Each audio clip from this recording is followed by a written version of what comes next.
Oh, you haven't got anything I can recycle, have you? How do you make money for nothing? Wow, look at that.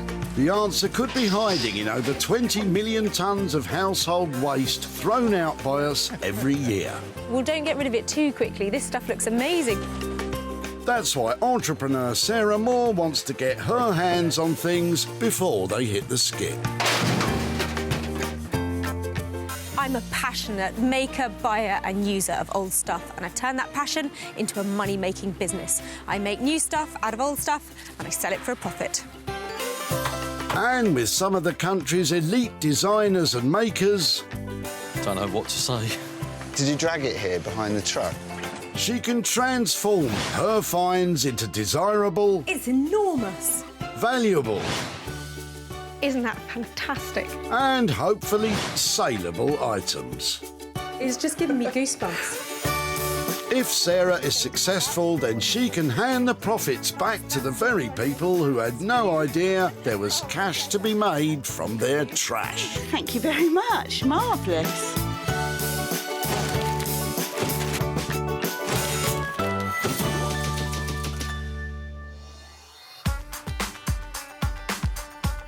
When it comes to recycling, Whitley in Surrey has got it covered, as does our very own Sarah Moore. I am feeling so lucky today. I can feel it in the air. Things are going to flood in here and I'm going to turn them into hard cash. Whitley processes over 600 tonnes of household waste each month.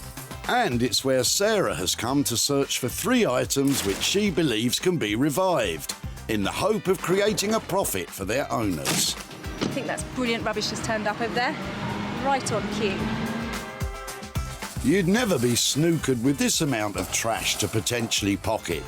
But don't you go dashing off to your local tip, as Sarah has been given special permission to hunt here. Oh, look at that. Could what's lurking in Dominique's boot be booty? That looks interesting. What is that? I have no idea. Is it yours then or not? It is mine. It's been in the fireplace. Excellent. Cobwebs. Yes. We just don't want it anymore. I wonder what it was. It looks like some sort of hopper, doesn't it? I've no idea what it was used for. It's just always been in the fireplace. I love it. Okay. Have you polished it for years? No, Just no. as it is. So it's obviously made of copper, and it looks like it might have been the kind of thing that was feeding some sort of industrial or farm-related, possibly, yes. you know, or coffee Yes. beans or something like that. Yeah. I really like it. Can I have it? You can have it. Yes, sure. Excellent. I'm not sure which way up it'll go, but I'm going to say thank you so much Okay. and run away with that. That's Pleasure. brilliant. Okay, Okay, thanks. bye-bye. Bye. Though Dominique has no clue as to this little hopper's history, does she have any idea of what Sarah might do with it? I hope she's going to get inspiration from it and make it into something really special. Okay, who knows what that is then? Well, I don't like to be a smart aleck, Sarah. Well, actually, I do. It's a copper beer funnel used in the process of brewing beer in days gone by. But I do know one thing about it. Metallic trends are still really strong in interiors, and this is a great copper colour. So somebody's going to like it. I just need to find somebody who really likes working with metal. Who will that be? Meet Josh and Ollie, designer makers and best buds. These boys really think outside the box, and the results are always interesting. I think what's probably most exciting about what we do is the fact that we have this workshop and we have like all these different materials that we can work with. So there's just quite a large scope for what we could potentially make. Quite often when I'm at home, I just have like a little idea come into my head, and it's really nice just to then be able to come in. You've got all the tools, all the materials that you need, just to then be like, right, I'm actually going to make this thing. And that's really satisfying. The good news is that Sarah's already had a little idea for the copper hopper, and it will look great as a hat.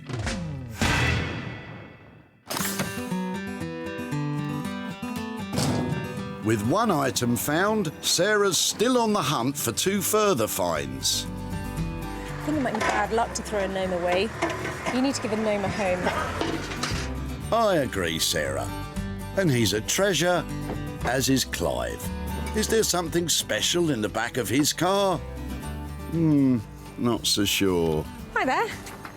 having a bit of a clear out then? Yeah, that's right. Yeah, redundant furniture. Yeah. Okay, what is it about the brown bedside single table that you're not keen it's on? not. Yes, yeah. Now my kids are all grown up, and so it's not of any use anymore. So. And how long have you had that then? Oh goodness pop it knows. down? I don't know. But you didn't buy that new. That's No, old, isn't it? That's old. Exactly, Yeah. What do you reckon? 1950 something? Probably something like that. I like it. I think with pieces like this, does it open? Oh, it does. Rather than you putting it in the wood skip, could I take it away and see what I can do with it? Of course you can. Sure. That's brilliant. Thank you so much. Thank you. Clive's had it with this bedside cabinet, but what does he think Sarah's got in store for it? I would think she's going to strip it down and perhaps use it for a child's bedside table or something. I really don't know. What do you reckon? I reckon that was Harvest Gold and painted in about 1972. But it has got some redeeming features of pretty little legs, and I know somebody who loves this kind of thing, and they are going to make it into something absolutely awesome. Fingers crossed.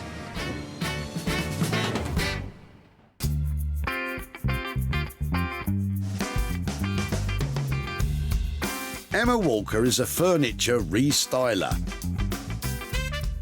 She takes furniture destined for landfill, expertly restores it, and lavishes it with layers of luscious coverings. Emma likes to get to know a piece of furniture.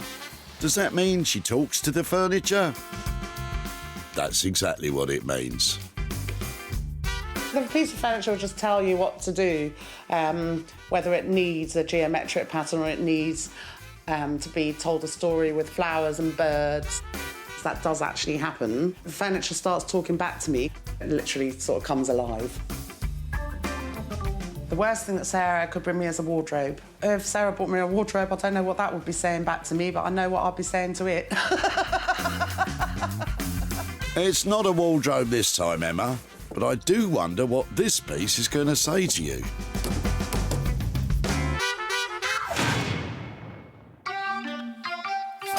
Two items taken, leaving Sarah with just one to find. An item which she can work wonders with herself.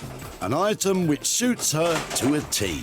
This is the one I like. Yep. This is my favourite one. How much use did that? Oh, it looks like you might have... I use that extensively. Leave the golf to the professionals, Sarah, and get back to it. Ah, I recognise these two. Sarah's met David and Vanessa here before. Have they something else in their car which might reflect a profit? A looking glass. That looks fantastic. Well, I think it was my grandmother's, and we don't have a place for it. OK. And it's kind of big and heavy, and someone's painted it, which clearly they shouldn't have done. It's really cool. What else have you got? What are you dropping off today? So we've got this, and we've got a sort of pot cupboard over here. Oh, wow. Which must have been in the old days when they had no plumbing, I guess. There's not a lot of use for the washstand anymore, is it? It is a derelict piece of furniture, isn't it? I think people put plant pots in them, do they, or something? Yeah. Or, I don't know. Fantastic. There's something about the pair of them that probably they're both bedroom related. Yes, It I might be guess. nice to keep them together and see if we can put them as one piece or something, but they are all you could hope for turning up at a tip. Good, well, absolutely. Well, I don't want them, so I'm delighted. Let me take that one away first. Right. Well, that's good. Job well done. More space in the shed. And you can never have enough space in a shed. Sarah seems to think these two very disparate objects might be a marriage made in heaven. I can't see how, but she's obviously cleverer than me, and so let's see what she comes up with. I'll be very interested to see the end result. Look at these two. That is a pot stand, and that is a beautiful Victorian mirror. So I'm hoping the pair of them might be able to be married together to make one thing, or perhaps we just concentrate on this lovely mirror and turn that into a profit. Sarah has her 3 sets of items from the tip.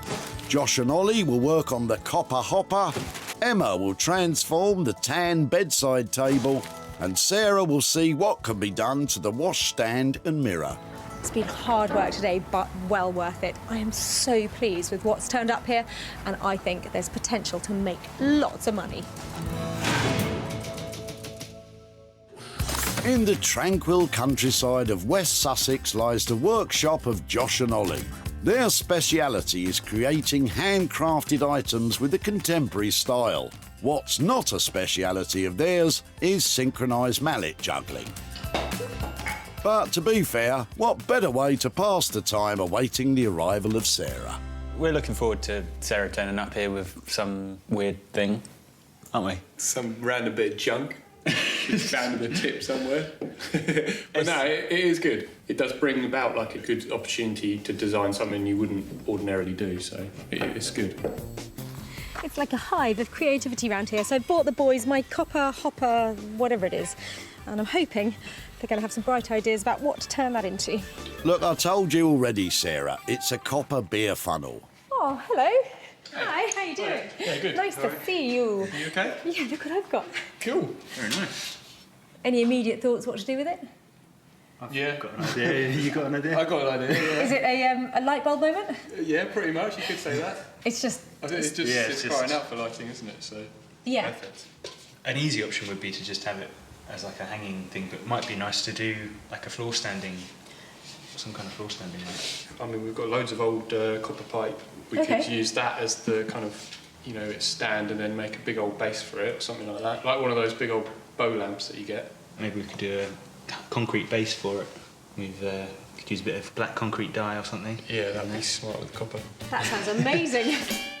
Maybe black concrete, potentially copper piping, possibly wooden floor standing bow light. All sounds interesting to me. But how much is this going to cost? For us, like the idea that we've got for a bow lamp, there's a lot of work in that just to produce one lamp. What about somewhere in the region of £300? I think that sounds fine. 300 quid, floor lamp, statement piece. That should be all right, shouldn't it? Yeah. Sounds great. Okay. Looking forward to seeing how it turns out. Yeah. I love a surprise. Well, that little copper dish wasn't the biggest thing to arrive with. The boys have got massive ideas for it. Black concrete, wood, copper piping. I just hope they can bring it all together for that budget of 300 quid and create something really special. Let's make some money for nothing! Rarely am I lost for words, but what can you say? Sarah has left a budget of £300 to turn the old copper hopper into a beautiful bow light. With so many elements undecided, will the boys be able to pull it off?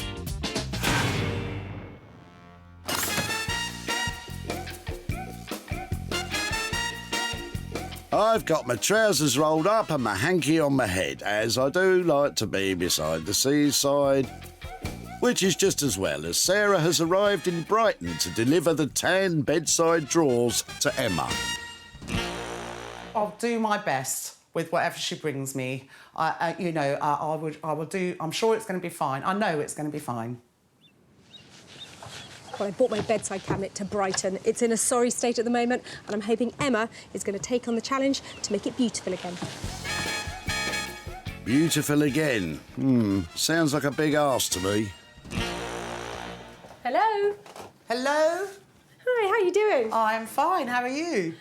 I'm all right. I bought something little and in need of help. Ah, I love those sweet little atomic legs. It's one little cupboard that was going to be crushed that I just thought needed to be given a new lease of life. What kind of thing have you done with this before? What ideas do you have? I am thinking ordnance survey map with a coastline on it somewhere, hopefully so it travels all around. Because I live in Brighton, I quite often do Brighton, all the Brighton coast, Shoreham to Eastbourne, Beachy Head. I think I've got some maps actually. So you can see that's the width of it, and it would just, so I might just be able to use the one map. Yeah, you're in. And then up the top as well, possibly at the back, maybe inside, or maybe another colour inside. But there you see, you have the coastline, you've got the lovely blue of the coastline. Yeah. The plan is to put these dowdy old drawers back on the map. And that sounds like a lot of work. How much is it going to cost? Not sure what I'll do with the inside yet, and I'll do the insides of the drawers as well. It will be a smart piece. But for you, oh gosh, I can do it for £100. £100, I'm going to see a profit. And more importantly, the brown is going to be banished and we're going to end up with The something. brown will definitely be You won't recognise it. Well, you will, but you won't. It's that I'd like one of them myself. Lovely. Well, I think that you won't be alone, so I'm going to say thank you so much. You're very welcome, thank you. Good luck with getting that nice, onto there. tidy piece to be getting on with. Oh, that seemed to go well. Nice. I think, you know, I can see that that's just going to turn out quite the ticket. Happy with that. Well, who'd have thought you'd get such a passionate response about a small brown side cabinet? Emma's got the idea nailed, and I think she's going to make it look fantastic. £100 will map out a fabulous new future for those drab little drawers. But will Brighton mark the spot when it comes to a profit? Mirror, mirror on the wall, who's the most creative of them all? Back home in Sussex, Sarah's decided that the washstand is likely to sell in its original condition, so she's going to concentrate on the dressing table mirror. Well, as it stands, this dressing table mirror is just not commercial, so I think I'm going to try and give it a really lovely new lease of life. Inject some colour, a bit of paint, and hopefully turn it into something that's saleable. But before I start, I need to dismantle the mirror and also try and sand it down a bit to get a good surface to paint on. This has had so many coats of paint, I can't even get a screwdriver into the screws, let alone undo them. I thought this was going to be a bit of fun, but I think it might be more hard work than I was thinking about. Come on, Sarah, persevere. You've only just started. Well, that's great. It's finally in two pieces. And I've got this idea, turning it from white, pale, not very interesting, into dark and really handsome. And I'm hoping with a bit of floral colour on top, it might really pop. So I've got some card here, because I want to try and work out the designs before I begin, so I know that the whole idea is actually going to work. It's a good idea to try out designs before rushing headlong into applying paint. Gauging size and scale helps when designing the layout. I think if I get the colours really bright on this, I think it'll work. Let's give it a go. Black first. Bit of sanding down to do though. Sarah's using wire wool to sand down the mirror.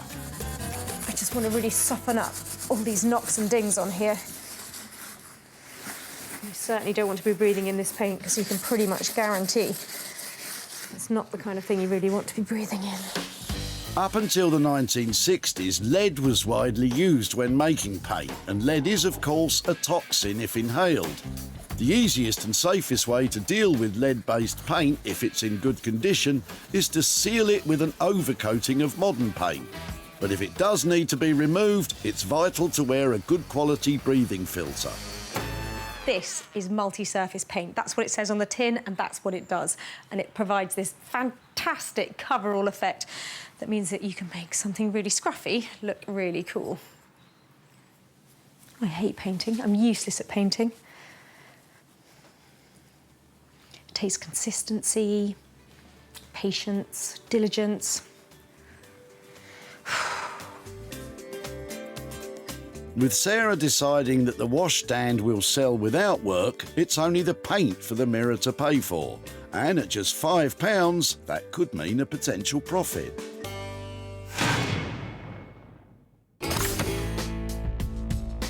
"10 miles away from Sarah in Halnaker, Josh and Ollie have been left with the copper hopper. And the boys are well underway with the design process. Their initial thought was to make the stand of the lamp from salvaged copper pipe, but it looks like there's been a change of heart. It would have been good to use the pipe, but one, it's really difficult to get a clean bend on it, and two, you're really limited with what you've got here, so it might be a bit kind of like chaotic and not very tidy. So I think we're just going to make up a wooden one. All right, shall we clear away those pipes then? Yeah, OK. Copper is no longer to be the showstopper of this lamp design. The boys will now create the stand from wood instead. That's one way of clearing up. All right then, Milne. Concrete. Let's get these mixed up. Yeah. Better get the old beast. Yeah, again, cracking. The Beast, that's a strange name for what's simply a mains-powered handheld mixer used to mix the concrete for the lamp base. For the lamp to be stable, the boys are creating a polished concrete base. They will colour it black using concrete dye added to the mixture. And yes, probably best to avoid the head banging. That's an age-old technique handed down through generations for getting bubbles out of concrete. If you say so, Josh. With a dustbin being used as the mould, the time the concrete takes to set allows the boys to attack the wooden stand, and they have an ambitious plan. This process is going to be called laminating, so we'll make up loads of strips like this out of our oak, and then we're going to plot out the shape on this board. We'll then glue all of these strips together while they're in that shape. And once the glue's gone completely hard, you should be left with the shape that you want. So that's the plan. We've never done this before, so it could go horribly wrong, but should be all right. The lamp stand is to be a beautiful oak curve created by cutting the oak thin enough to flex. Then they'll glue together the thinly cut strips using a homemade mould to hold it in shape while it sets. Make an icing. So we're using cascamite to glue up the wood, which is like a powdered glue. So you mix it with water and then just paint it on. The boys apply a thin layer of the synthetic resin glue to each of the 8 strips of oak. They hope this will hold the shape rigid once it's dry. Time is of the essence at this critical stage, as they still have to clamp the wood sandwich to their homemade jig before the glue begins to set. Gluing up's always really stressful, especially when it's like this. That's the most clamps I've ever used, I think. But I think it looks promising, so fingers crossed. We'll find out tomorrow. Yeah. A good day's work, gentlemen. I just hope for you and the budget, it's still a success in the morning. Brighton is famous for its pier, its rock, Graham Greene novels, mods and rockers, and its bohemian vibe. It's also where Emma is considering how to transform the bedside drawers Sarah left into an attraction all of their own. First thing I'm going to do is give it all a cursory sand. So quickly hand sand outside and clean it, ready for the white primer to go on, which will also show up anything that I might have missed. I've learnt to love this part. I used to hate all this part. I've learnt to love it because it has to be done, and if you don't do it properly, it ruins the final effect. The plan is to cover the drawers with a map of Brighton and the surrounding area. But before Emma can navigate down that route, the drawers have to be sanded back. The old gloss paint needs to be removed, and then they need primed with a white undercoat to prevent colour showing through. And what I will be doing is making sure I get Brighton on the front and to get this coastline running right round. That'd be nice. I'm going to start by just checking it out from the end of the map here, the bottom of the bedside or little unit there. Portslade, oh, we've got Hove and Brighton on the front. That is good. So Brighton will sit just there. And Hove just there. Making sure that Brighton ends up on the front of your drawers rather than your drawers ending up on Brighton front involves careful measurement, pinpoint cutting and accurate gluing. You don't need a lot of wallpaper paste using these maps. I've tried using just PVA, just wallpaper paste. Now I use a mixture of both. Roller it on. You want an even layer. With paper this thin, you're in danger of tearing it if you move it about too much or if you stretch it. My heart's in my mouth every time I do this with a map. Really it is. But I seem to be coping all right. And I think I've just realised it's not the end of the world if the mat does tear. What I'm doing is I'm placing it in the right place, and then I'm going to smooth it carefully. What I'm aiming to do is get out any air bubbles or creases that I can see now, because I don't want to rely on the fact that it will just magically all adhere to each other. You've got to do it yourself. Now I haven't torn it, I probably won't tear any of the rest of it that I'm going to do because I can see it's acting all right. It's all in a good mood today, like me. Should look lovely.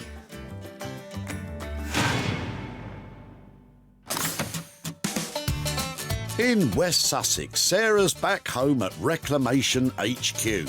She set aside the washstand to sell as is. She's also putting the finishing touches to the mirror, and it's been a painstaking process. This is taking forever. It's really good fun. I feel like it's coming on, and it's looking quite pretty. But I think it needs just one extra detail. I'm going for gold. You just have to wait for this glue to go a tiny bit tacky and then drop the gold leaf on. Oh, that's beautiful. That's definitely adding value. Look at that. Love gold. Sarah uses Dutch metal, which is actually an imitation gold leaf. Wow, that's changed. When Sarah saved the mirror from the skip in Whitley, it was dull and distressed. Sarah stripped down the mirror to its parts, sanded back the painted surfaces and given it a completely contrasting paint job. She has painstakingly painted each and every leaf and flower by hand, finishing off the look with imitation gold leaf. It certainly does look different, but will it be too radical to reflect a profit? Well, it's certainly a look, isn't it? People are either going to love it or hate it, and I'm hoping there's a few people out there that love it. I think the gold detail really lifts it, and I'm hoping it's going to lift it into profit. Just got to find somebody who loves it. With the transformation complete, all that's required is to let the world have a gander. And what better way than the internet? Who's going to buy this one, then? That's a very good question, Sarah.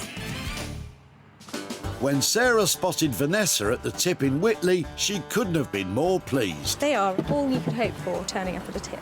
Good, well, absolutely. Well, I don't want them, so I'm delighted. It was the dressing table mirror which caught Sarah's eye. She's obviously cleverer than me, and so let's see what she comes up with. I'll be very interested to see the end result. Sarah decided it was the mirror that needed a revamp, as the washstand might just sell as it was. Altrincham Market was the final destination for the mirror. Stallholder Gareth snapped it up after it was advertised online.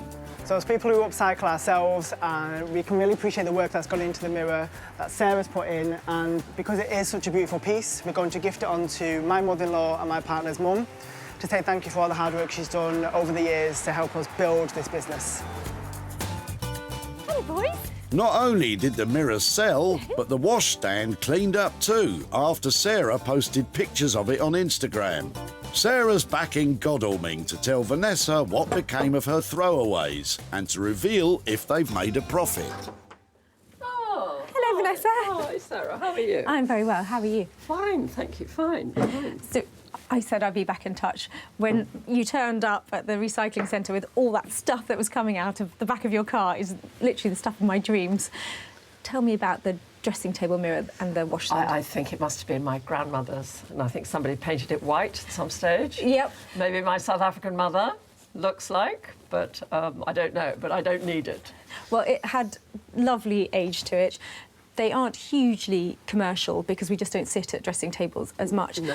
But they are things that are decorative, so I went down that route. I thought it'd be lovely to make it look as pretty as possible and see where that led. So I've got some pictures to show you what I did with it. Yes. I hope you approve. Your mirror now looks like that. Psychedelic. Oh, it's amazing. I hand-painted the frame with lots of little leaves and detail, and that's how it ended up. That's amazing. You'd never recognise it. And it also came with that lovely little washstand. Yes, I remember, yes. I thought that might be a nice project for somebody else to take on. So with the sale of the mirror and the sale of the washstand, I've got some profit here. In fact, I have £165 here for you, for your mirror and your washstand. Oh, Sarah, well done. Thank you very much, especially as you did it all yourself. So what would you do with £165? Oh, well, right now, probably some new hoovers. I love a woman with lots of hoovers. Great to catch up. Cheers, Sarah. So nice glamorous. To see you. Bye-bye. Thank you.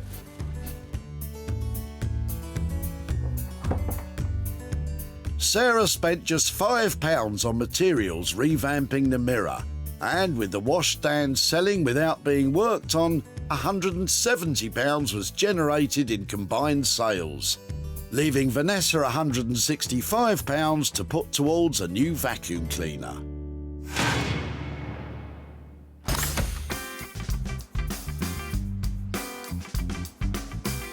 Sarah has returned to the seaside, to Brighton on the south coast. Not for ice cream or deck chairs, but to catch up with Emma, who's been remapping the future of the old brown bedside drawers. Can never be sure, but I think that Sarah will quite like a bit of Brighton map and coastline on this dinky little piece of furniture. I've gone the extra mile with this one as well, just for Sarah, just for her approval. We need her approval. Well, I'm here to pick up my small, sad side table that I left Emma with. I'm hoping that she's given it a total makeover, put it back on the map. This small chest of drawers was saved from certain destruction and was brought to Brighton for a transformation. And what a transformation it is! Emma's provided a fresh, contemporary new look by sanding, priming and covering it with a map of the local area. Emma has revived it completely, adding a glass top for durability. The legs and the interior of the drawers have been painted complementary colours of green, white and red.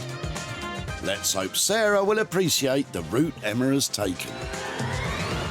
Hi! Hi. Ooh. Let's see it. See the front of it, all the way around. Looks really cool. Yeah, well, it's a really neat shape, this, right on trend, this shaped furniture, and the inset handles here and what have you, all nice and streamlined. It was brown, glossy. I mean, personally, it wasn't my cup of tea at all. Now it looks lovely, and you've managed to get some glass on the top. Yeah, put some glass on the top. Don't often do that, but sort of smartens it up, makes it a more complete piece of furniture as well. Wow. Little pop of colour. That's fantastic. I love that. That's what they say, isn't it? And here. OK. So I think we were hoping for around £100 to convert it to make it look, lovely again. How are we doing on that? Well, still 100 for the work, and I used an extra map as well. But if I could put £10 on top for the glass that I didn't factor in, would that be OK? Yeah, that's great. Excellent. That's no problem. Yeah. So 110. We're going to make some money on that, aren't we? I think so, yeah. I think you've done a very good job on it. I hope so. I think, yeah, someone will want this, whether they're in Brighton or not. Yeah. Yeah. People like Brighton, don't they? They've got a soft spot for it. I'm going to take that away and get that sold. That's brilliant. Thank you so much. You're I'll be in welcome. touch. It's lovely to see you. And you. Thank you. Bye. Bye. Well, before it was dowdy, dull and a little bit depressing. Look at it now, bright and beautiful. Yeah, I'm happy with that. I have done a few map pieces before, but this one was just went a little bit more slick with the glass and boxing in, so I learnt a couple of things on it, and I think it turned out well. When Sarah met Clive at the tip, his chest of drawers were done. Having a bit of a clear out then? Yeah, that's right, yeah, redundant furniture. Having had it for years, the appearance was wearing thin. So you keen on that nice brown colour? Not in particular, no. He did have some original ideas as to what Sarah might do with it. Perhaps use it for a child's bedside table or something, I really don't know. That's very considerate, Clive, but Emma had other ideas. Sarah advertised the chest online, and it was Chris who spotted its potential. It now has pride of place in his reclaimed furniture shop, Modish Living, in Haywards Heath. We absolutely love this bedside table. I think it's beautiful what she's done, and the quality of the finish is just amazing. And for us, being just outside Brighton and Hove, the locality of the mat is just perfect. Sarah is at the vicarage in Milford, where Clive is the local vicar. But does Sarah have a profit for him? Hello there. Oh, good morning. Hi, Clive. How are you doing? Good, thanks. Yeah, how are you? Yeah, very well, very well. Good. So just remind me, we took a bedside cabinet from you. Yes. It wasn't yours, but you've been helping and storing it for a while, is that right? A couple of years, and it's redundant. Yeah, yeah. It was a fantastic brown colour, wasn't it? It was, yeah. What did you think was going to happen to it after we took it away? Any thoughts at all? I haven't got a clue. Emma was the person who refurbished your cabinet. Right. She's down in Brighton, and Okay. she does something really special with furniture, and I've got some pictures here to show you of what she's done. Oh, excellent. She has done this to your bedside cabinet. My word. That's incredible. She has covered it all with a map of Brighton, because that's where she lives. Yeah. She's painted it inside and outside. She has really refreshed it and, well, made it look quite different to that, How hasn't it? lovely. That's really good. Beyond imagination. Oh, well done her. Well, she's very good at it. Yeah. It was a sweet little cabinet, but because it's so small, it's quite difficult to make money on something that's that small. Sure, money's not the object of it. I mean, it's fine. There is money, though. There's Oh, a little. right. There's a £25 little windfall for your brilliant. bedside cabinet. Oh, thank you. Well, that's great, because as a church, we support lots of things, yeah. Fantastic. Yeah. If that goes into those coffers, I'm Yeah, delighted. thank you. Thank you so much for your time today and for You're catching welcome. up again. Well, good to see you. Bye-bye. Thank you. Bye.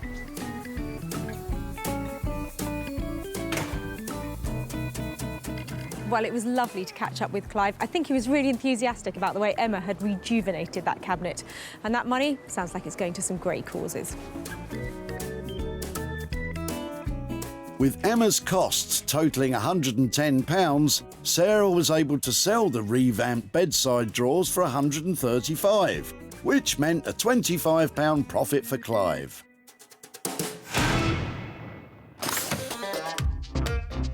With the old dressing table mirror turning a profit and the revamped drawers off to a new home, Sarah has returned to West Sussex and the workshop of Ollie and Josh to find out what became of the copper hopper. Yeah, it was quite a fun project, this one. We immediately knew we wanted to make a lamp. Yeah, that was obvious, wasn't it? Yeah. Yeah, no, I think Sarah's going to, although she knows it's a lamp, I think she's still going to be surprised as to what we've done with it and how we've actually used these materials. So, yeah, no, I think she will be pleased. Our tip-find flower-holding copper hopper has hopefully undergone a total transformation. I'm hoping Josh and Ollie have given it a style injection and it'll now have a place in the limelight. When Sarah dropped off the copper hopper, it had a certain charm but lacked a purpose.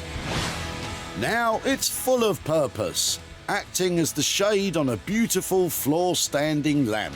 Lacquered oak strips to create a wooden arc and dyed concrete to make the base, the boys have created the epitome of modern design chic, mixing old and new. Hello. Hello. Hey! Lads, that is a stunner. Isn't that cool? Thank you very much. How does that stay up there like that? Yeah, some really clever planning. That is fantastic. Genius. I thought it'd be really clunky, or, you know, not clunky. I thought it might be a struggle to get this into the right kind of scale. We did think about building it out of copper pipes, but we decided it'd be much sleeker if we did something with like a nice oak. Oh, it's lovely. How is it? Oh, I bet that. And go on then, give us the reveal. Do you want to do the honors? Oh, what? Floor? Yeah, go on then. Oh, okay. That's really quite subtle, isn't it? So has it got... Yeah, it's just one of the nice warm squirrel cage bulbs. It's fantastic. Tell me you're pleased with it. Oh, yeah, definitely. Yeah. How about budget? Because I know lighting you can sell for a good budget, but what did you come out on this one? It was pretty tight on this one, wasn't it? Because it was there was 300 quid left on it. So are we squeaking in on that? Is that all right? Well, yeah. I mean, we'll stick to that. It's very clever. Cool. I love it. I'm so pleased. Good, thank you. Absolutely fantastic, this design. Cool. Thank you very much. Lovely. I shall see you very soon. See you later. It's another winner from Josh and Ollie. All that's left is for Sarah to find a buyer. It turned out kind of how we wanted it, really, like quite sleek and designery and... Yeah, I'm really pleased with how it went, and Sarah seemed to be equally happy, so it's cool. Well, in different hands, that old copper hopper could have been transformed into a salad bowl or something, but Josh and Ollie have turned it into something cool and contemporary. It's a stunning piece of design. When Sarah caught up with Dominique and her copper hopper, its purpose was unclear. I've no idea what it was used for. It's just always been in the fireplace. A lack of clarity has never stopped Sarah before, and it didn't this time. So if I can have it... I'll be very interested to see what you can do with it. Happy to see it go, Dominique hopes for the best. I hope she's going to get inspiration from it and make it into something really special. Is there anybody there who likes working with metal? Sarah advertised a lamp online, and it was lighting shop owner Matt who bought it. A really great industrial style lamp, especially with a concrete base. Goes in with the rest of our stock. We'll be able to get rid of it pretty quick. Sarah is in Hazelmere in Surrey to catch up with Dominique and show her what became of the copper hopper. Hi there. Hello. How are you? Thank you. And you? Yeah, very well. Nice to see you again. Thank you. So the copper thing that you brought to the tip was in your fireplace for a while, is that right? That's right, yes, yes. And it actually went down to West Sussex to a couple of great guys called Josh and Ollie. And do you want to see what they made of it? Please. So, here is... That's beautiful. It really is. I'd have that in my house. I'm really pleased to hear you say that, but you're not the only one who has admired it, because there's a company called Arc Lighting who make lighting but also buy bespoke lighting, and they snapped it up. So I did sell it, and I've got a little profit here for you. I have got £150 worth of profit for you. That's amazing. Thank you very much. It's a pleasure, it's a pleasure. So I'm pleased to be able to hand that over, but what might you do with it? I'd like to give it to the Monte San Martino Trust, which is a charity close to my heart. I loved that hopper the moment it turned up at the tip, so thank you so much for letting us have it. Pleasure. Thank you very much. Bye-bye. Thanks, bye. It turns out Dominique's chosen charity provides bursaries for Italian students who come to the UK to study English. Well, I'm happy that Dominique's happy, because I knew the moment I saw that copper hopper that it had money-making potential. And it sounds like there's a little charity who's going to get a very generous gift. Josh and Ollie charged £300 to turn the old copper funnel into a stylish standing lamp. Sarah was able to sell it for £450. That left a profit of £150 to hand over to Dominique.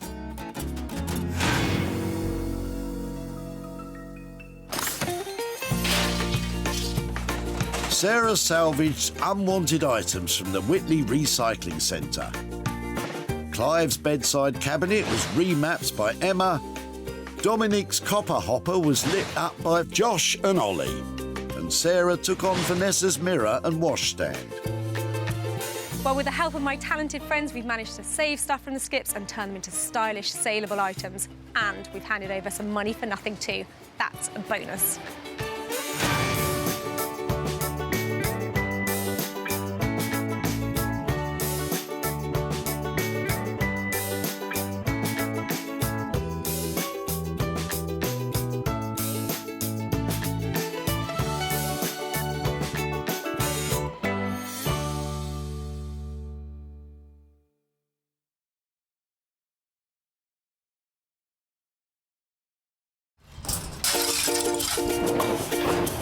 That's not going in there, is it? How do you make money for nothing? Ooh, that's got lovely legs. The answer could be hiding in over 20 million tonnes of household waste thrown out by us every year. I'm now going to swan off. Okay. That's why entrepreneur Sarah Moore wants to get her hands on things before they hit the skip. I'm a passionate maker, buyer and user of old stuff, and I've turned that passion into a money-making business. I make new stuff out of old stuff and I sell it for a profit. And with some of the country's elite designers and makers, Let's brainstorm a little bit and see what we can do with it. It is absolutely gorgeous. she can transform her finds into desirable, I'm speechless. valuable, That looks amazing. and hopefully saleable items. If Sarah is successful, then she can hand the profits back to the very people who had no idea there was cash to be made from their trash. That's lovely. It's a lovely ending.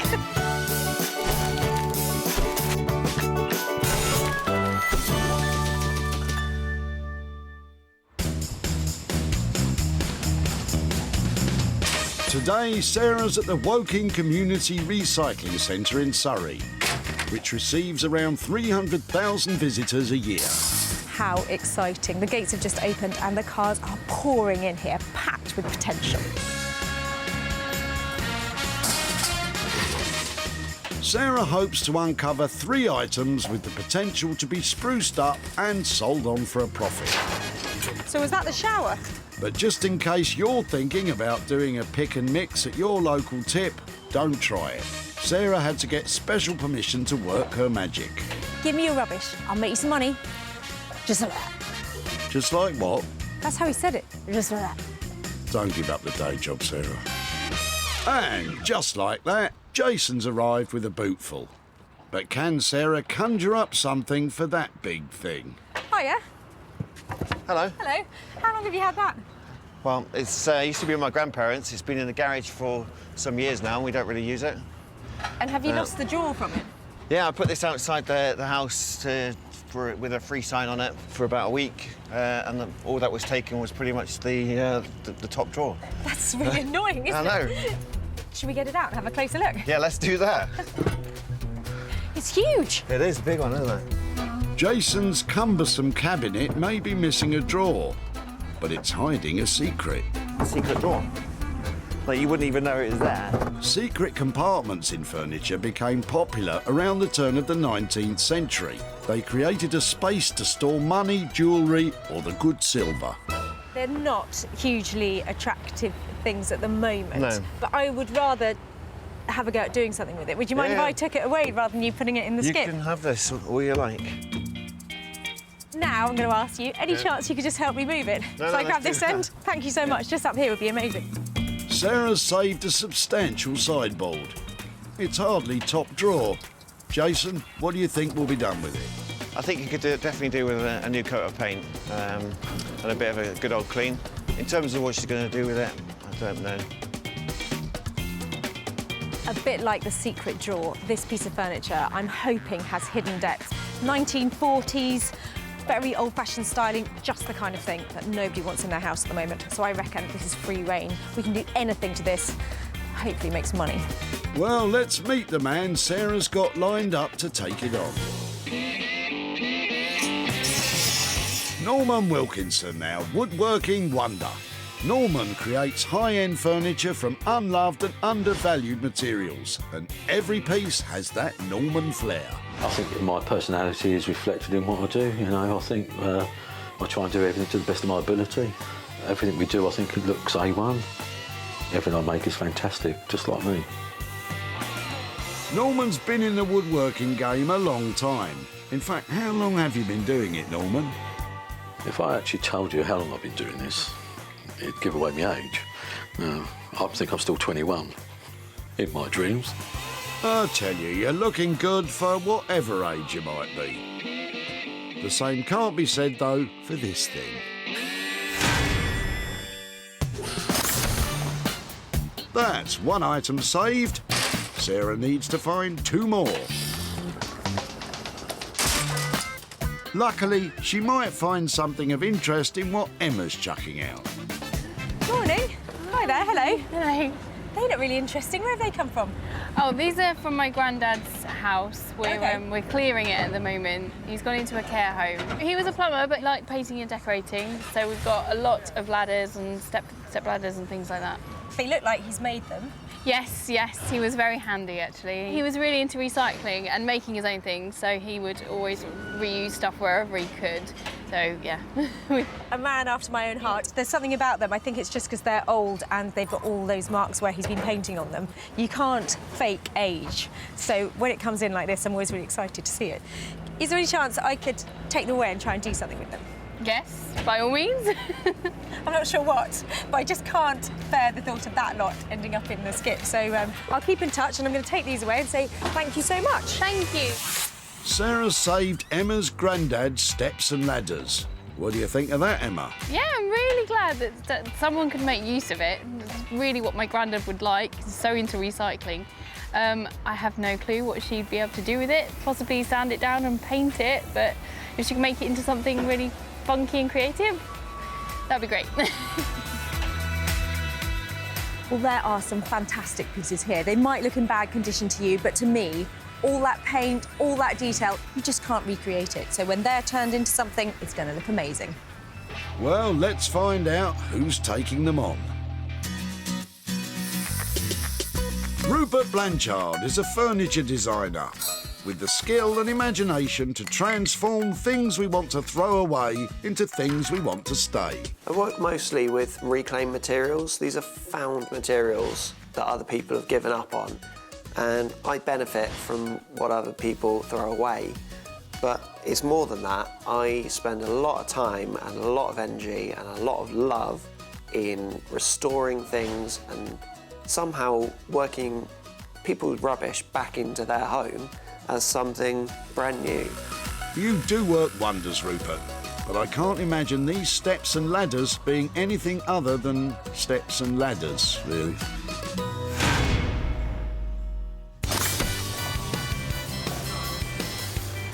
With 2 items tucked away, Sarah needs to find something to work on herself and she'll be done.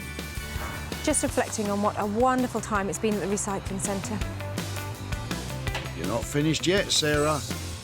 Perhaps Neil and his daughter Alice will have what you're looking for in the back of their car. What are you using as a dust sheet? Well, I've been cleaning the shed out and I just use this so that I don't get too much muck in the car, but I don't need it anymore. We moved into a house some time ago and it's the old lady that lived there before. It's her curtains. Oh, really? Have you got any more? We've got one more at home. But I use that when I'm sort of painting, just so I don't get any paint on the carpet, but I don't need 2. So are you not a vintage retro rose fan then? Not particularly, no. It's not really my style, to be honest. Well, do you know, it might not be your style, but there are loads of people who love this stuff. 1950s floral prints like this, probably by, I'd say, Sanderson. People can't find them, because they can't get enough of them, and they pay good money for them. Classic fabric and wallpaper manufacturer Sanderson was founded in the 1860s. Well-preserved pieces are much sought after by fabric fanciers. This one, though, has been lining the bottom of a boot. Can I take it away and try and make something out of it? You may indeed, no problem. Well, things are coming up roses around here. Thank you so much. That's quite all right. Would you believe it, Neil? Your old dust sheet is vintage. But what do you think could be done with your fancy fabric? Good luck to her. If she can find some use for it, she'd probably, I don't know, redecorate a chair or redecorate something. I really don't know. It's not really my thing, but I'm sure she can find a good use for it. What's not to love about that? I mean, look, the most beautiful 1950s curtain. You could make cushions out of it, you can make more curtains, you could wear it as a ball gown. Now, I'm sure there is money to be made out of this. Sarah has her 3 items. Norman will unlock the secrets of the sideboard. Rupert will try and give the ladders a step up. And Sarah will try to fashion something from the floral curtain. Another fantastic time at the recycling centre. Who'd have thought so many amazing things would turn up here? But now the hard work really does begin.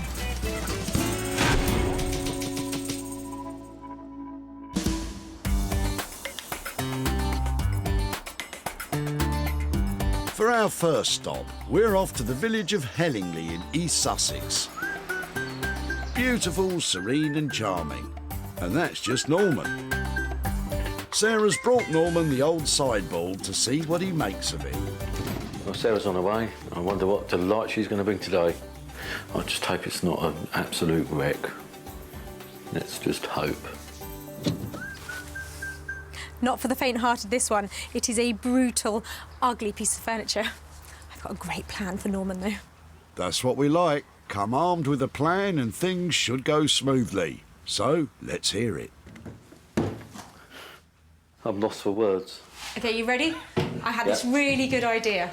I thought I'd bring it to you and you'd come up with a cunning plan. Genius. Right, what's going on here? It's got a secret. You have to go in underneath and... Oh, it's a secret drawer, right, we don't need to worry about that. The first thought I had about it was a strip down, a repurpose. It's the only way to do it. It can't look like this because Yeah. it just won't make any money. Right, I reckon, throw that section away, strip it out, put in new drawers. We could then put in a base, so we're making it into a dresser base. OK. We'll put a new top on it, and then we could make a nice dresser rack for it and make it into a dresser for the kitchen. So what do you think then, boss? I'm in. A kitchen dresser. Well, it's better than anything Sarah came up with. We can tidy it up, make it look the business. New drawers and a new top will certainly brighten up the base. We put plate grooves in to get the plates on. But Norman's hoping the addition of a brand new dresser rack to display plates and the like will be the thing that gives it a kitchen-y feel. It's going to be a lot of work. That sounds really cool, but how much will all that cost? I reckon we do that for about $575 all in. We're game on for that. That's lovely. I always like coming back here. Fantastic. Good luck with it. See you soon, yeah? And it's a plan. So are you happy with your sideboard, Norman? Sideboard. Well, it's a sideboard. Yes, it is a sideboard. Yeah. I mean, yeah, it'll be fine. Well, it sounds like that's just about the best possible thing that could happen to that ugly old piece of furniture. Norman's definitely the man for the job. Yeah, it'll be fine. We have a budget of £575 to transform the sideboard. Norman has big ideas, but making it look like it's at home in a kitchen as a dresser, maybe it won't be all fine.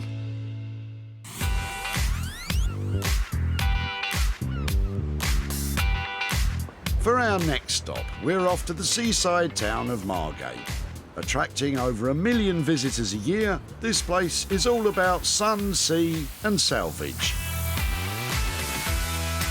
So what better place for Sarah to bring her bundle of wooden bits and bobs? I wonder what Rupert will make of them. Sarah's coming over. I'm hoping she's going to bring something that's going to be a bit of a challenge today. I don't want to work on something that, you know, is good as it is. I only like working with real junk, something that everyone's given up on. Rupert, your wish is our command. Well, I bought this super little stack of salvage to Margate, and I hope Rupert's got his thinking cap on because he's going to need some good ideas if that lot is going to be turned into a profit. If you want imagination, you're in the right place. Right, let's get him on the bench then. Would you believe that when I found these, I was absolutely delighted. Right, I'm not sure about that. What have you brought me? Lovely ex-decorator, really good DIY guy, had these and his cut-up ladder, and his family were dropping off at the tip. I do like these hop-ups. They're nice little things, and I think with a few repairs, they can still go on to, you know, a new life as they are. But maybe just sort of pushing them a bit further. If I turn them into some sort of kitchen steps, library steps, something functional still, something kind of true to the original use. So Rupert's big idea is to turn the steps into steps. Why didn't I think of that? So how many have we got? We've definitely got 3 little step systems going on here. Yeah, there's 3 hop-ups here. I don't see why I can't make at least 3 pieces. I think that sounds like a great solution for all of that lot. Can you put a price on it? If I say 150 for 3 pieces, and then if there's enough material left over, if I can make you something else, would you want that as well? Definitely. You're always going to come up with original plans for the rest of it, so I'm happy to invest. Lovely to see you. Thanks so much. Excellent. See Bye. ya. It'll be 3 sets of steps and a mystery item. I can hardly wait. I don't know what I've got really, but I've promised Sarah 3 items, so it's going to be a late night. I think there'll be a very useful set of items. Definitely 3 things there. Am I going to make money, though? That's £150 for 3 sets of new stepladders. It's quite a simple plan, so Rupert will really need to make them shine.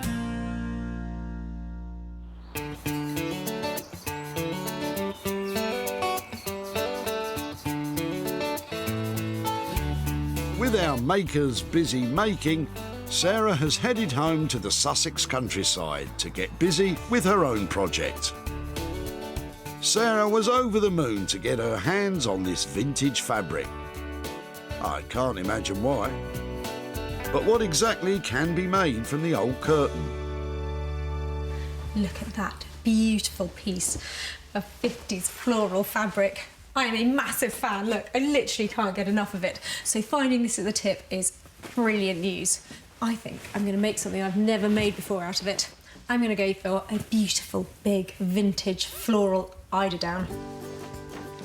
Look how happy she is. First job is to turn it from a curtain into one lovely, usable piece of fabric. An eiderdown, by the way, is a kind of puffy quilt. Get rid of all of that. It takes its name from the type of duck down it's traditionally stuffed with. Should really unpick this. These are the small, soft feathers from the breast of the female eider duck. You can get a very fine little blade that you slip between the stitches to unpick it, or you can rip it like that. Sarah first rips off the curtain's heading tape. Just saved about an hour unpicking. Before separating the vintage fabric from the curtain's backing material. Well, you know me, ever thrifty. I think that could be the backing for the eiderdown. It's in great condition and that is soft and lovely. With the backing material also usable, Sarah gives them both a quick wash before she sews them back together. When washing vintage material, temperature matters. Always use a low heat. And when drying, never wring it out or you could damage the fabric. If you can't dry outdoors, pat dry it instead. So eiderdowns traditionally would have only been little things that sat on the top of beds, not even the size of a single duvet. So this bit is actually huge, and I think I can try and make 2 eiderdowns out of this. And a bit more money. 2 quality quilts. Now you're talking. To divide the material in half, Sarah carefully... Oh, she's just ripped it again. That should do it. She really loves ripping things. So this is my eiderdown stuffing. Now, traditionally, it would have been stuffed with eiderdown, which is a lovely, soft duck down, but I'm not sure if that fabric is feather-proof. And also, I want this to be able to be used by anybody who's allergic to feathers, doesn't want to have duck. I just want this to be accessible, so that's definitely big enough. Instead of duck down, Sarah's using a simple polyester padded duvet, which complies with all UK fire safety guidelines. With the duvet cut into 2 pieces for the 2 eiderdowns, Sarah moves on to sewing the fabric for the covers, and then she'll be done. That's gathering. I don't know why it's doing that. But uh-oh, there's a problem. Machine fault. Her sewing machine is playing up. Sewing machines are funny things. If you don't get the tension right when you're sewing, it can make the fabric pucker up. Well, if it's more tension you're after, you should have said.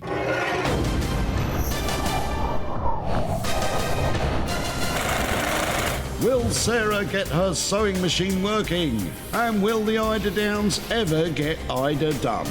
Stay tuned for more exciting action.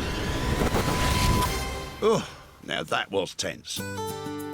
So far, Sarah's spent just £30 on the stuffing for the 2 eiderdowns. But with her sewing machine on the blink, who knows what we'll end up with. Back we go to Hellingley in East Sussex, where the clunky brown sideboard is about to get the Norman treatment. Sarah's expecting a new kitchen dresser at the end of all this. Norman, what's the plan? The plan is we're going to knock all this apart and then we're going to put 2 big drawers in, so good storage. And then we're going to put a baseboard in here, so you can put baskets and storage under there as well. Then we're going to make a rack for it to put your plates and all your other junk on, so yeah. to store your plates and junk. Charming. So I'm going to take the doors off. Norman starts by removing the doors. Because he plans to strip out the middle section to fit new drawers, it means the secret drawer will have to go, which is a shame because it's really cool. You had a little clip there to pull it shut and open, and then you've got like a bed spring here that, you know, to push it in and out. I've never seen one before with a spring like that, so it's quite fantastic, really. Right, I'm going to take these out. I don't want these. Next, Norman removes all the wooden bits and bobs, which will make room for 2 brand new drawers. Put a rail in there, and then we have 2 nice drawers for all your rubbish. For all your rubbish. Charming. Now Norman's going to reinforce all the joints on the base because 70-year-old furniture tends to get a bit rickety. I've just opened it up because obviously the glue's given up the ghost, so we'll squirt some glue in, cramp it up, and then we go from there. Re-gluing joints is an essential part of restoring old furniture. Pieces like this from the 40s would have used an animal-based glue which turns brittle over time. Fabulous. If the joint itself is still in good condition, applying a strong PVA glue will make the joint as good as new. Right, we've got the first one glued, so obviously we've got to wait for it to go off, and we've got other joints to do, so we can now put this to one side, and then we may as well start doing the rack. The addition of a dresser rack to display plates and ornaments will turn our cabinet into what is known as a Welsh dresser. Originally used in kitchens to store crockery and silverware, it gradually became more common as a means to display your fancy dinnerware. So the Welsh dresser moved out of kitchens and into dining rooms. Norman has cut to length the sides of the dresser rack and created grooves for the shelves to fit in. He's also created grooves on the shelves themselves to hold your plates in place. Groovy. The plate goes in there, and then so you can display them really nicely, and it stops them from sliding and smashing. So, yeah, rocking and rolling, as they say. Norman is really going for the wow factor with this one. The new rack on top of the base will stand at over 7 feet tall. Beautiful. So, to stop it falling over, Norman's making decorative feet. These will sit at the bottom. It's the safest way to save Granny's plates. This thing will be a whopper, and I'm not sure those little feet will be enough to keep the whole thing from falling apart. Norman will have to tread carefully from here on in.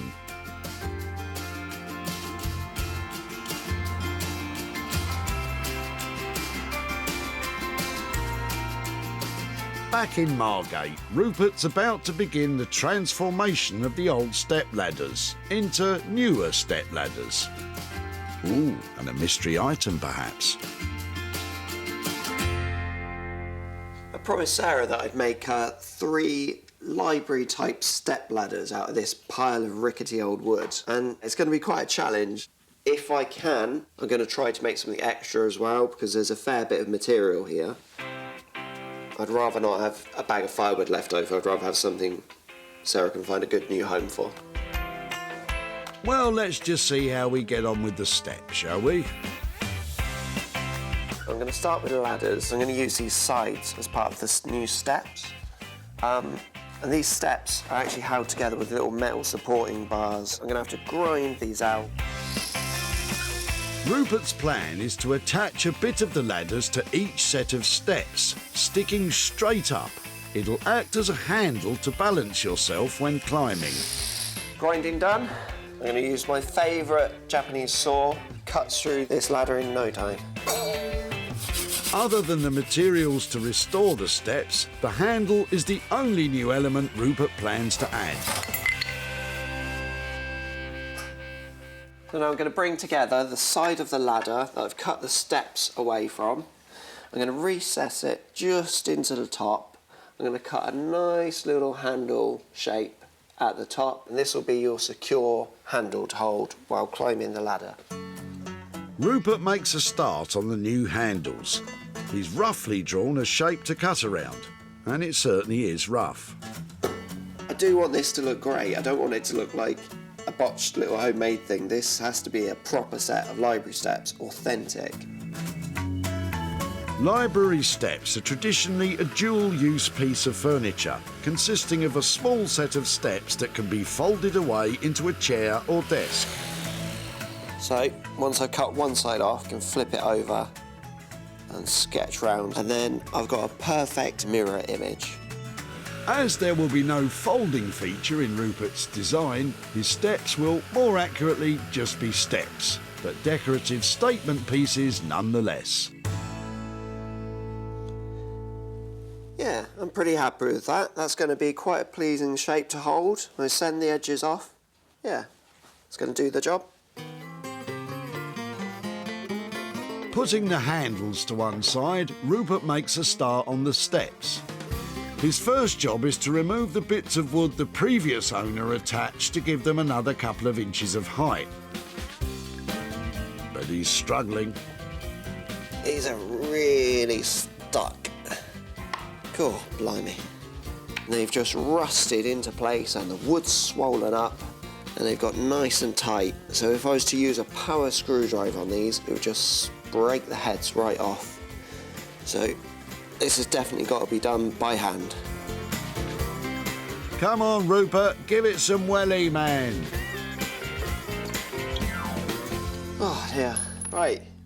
1 down, 7 to go. God, blimey. This nice and simple job might take longer than Rupert first thought, so the chances of Sarah getting her mystery item are looking slim.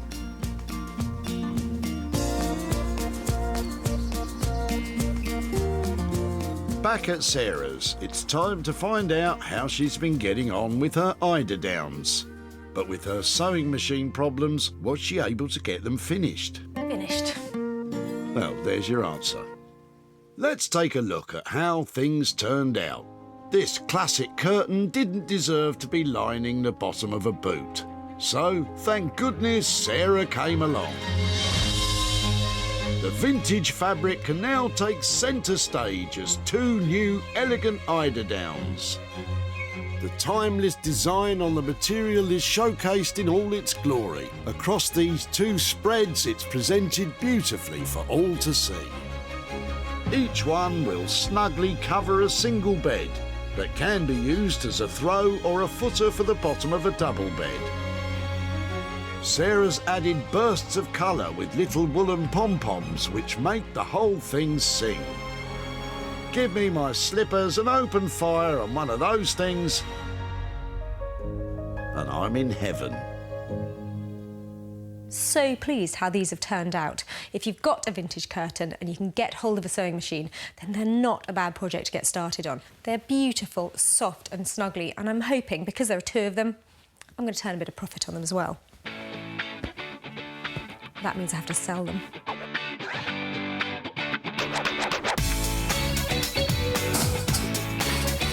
Oh, what are you using as a dust sheet? When Sarah met Neil and his daughter Alice at the tip, she just had to save their curtain.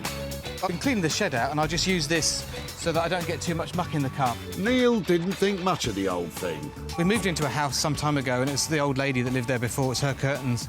He was happy for Sarah to take it away. It's not really my thing, but I'm sure she can find a good use for it. Well, Neil, you were absolutely right. Sarah took pictures of her new creations and uploaded them onto her various social media thingamybobs. And it didn't take long to find a private buyer who snapped them both up. But how much money has Sarah made? Sarah's travelled to Woking to visit Neil to show him what she's made and hand over the profit. Hi there. Ah, hello Sarah, nice to see you again. And you, how are you? Very well, thank you, very well. So, Neil, this is the house where the curtains came from, is that right? It is, it is. We bought the house from an elderly lady, so they were very much to her style. I loved the curtain that I took from you, and it was something that I worked on myself. And so what do you think I made with it? Some sort of covering for For a chair or something, a covering? I've got some pictures here to show you what I did. Oh, right, OK. I turned your curtain into a pair of eiderdowns. Very good. What do you think? I think it looks very nice. Very good, well done.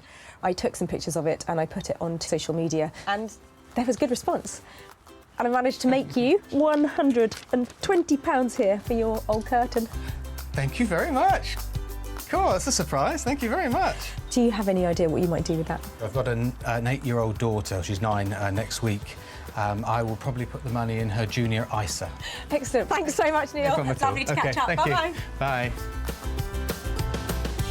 Sarah spent £30 on the stuffing for the eiderdowns. She sold the pair for a cracking £150, meaning Neil has £120 to invest for daughter Alice.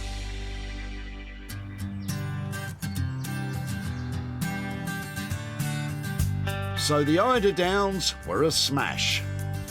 Sarah's back in East Sussex to see if Norman's new kitchen dresser will also be a big hit. Well, it's certainly big. It's pulled together really well. I think we've done the right choice with the drawer arrangement and the doors and everything, and with making the top for it, I think it looks, really quite cool. Well, I'm here to pick up what was a deeply undesirable sideboard. It was plain ugly. I'm hoping it's now pretty beautiful.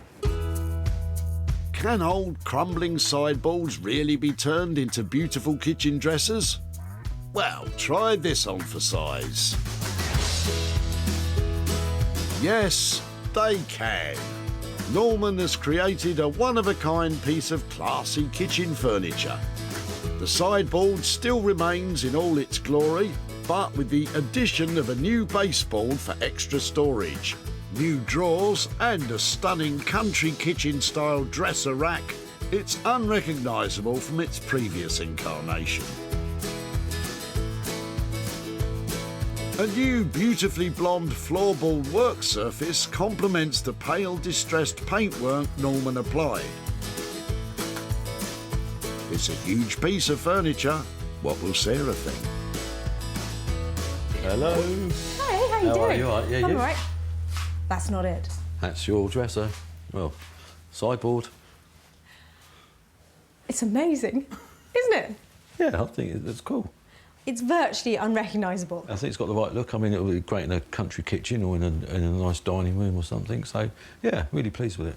I bet you are. I mean, you have really added to it. We put the plate bar in so the plates don't slip off as well. But that is, amazing. Am I going to be laughing at the price? $575 on budget. I'm a very lucky girl. Fantastic job. You're a legend. Thank you very much. Might have to hug it out. Oh. I'm so pleased, Neil. That's amazing. Brilliant. See you later. Good job, Norman. You even got a cuddle. I think it's come out really well. Nice big piece, so hopefully she can sell it well and everyone's happy. So, yeah, smashed it. Well, just between you and me, I think Norman might be a bit of a genius. I think you might be right.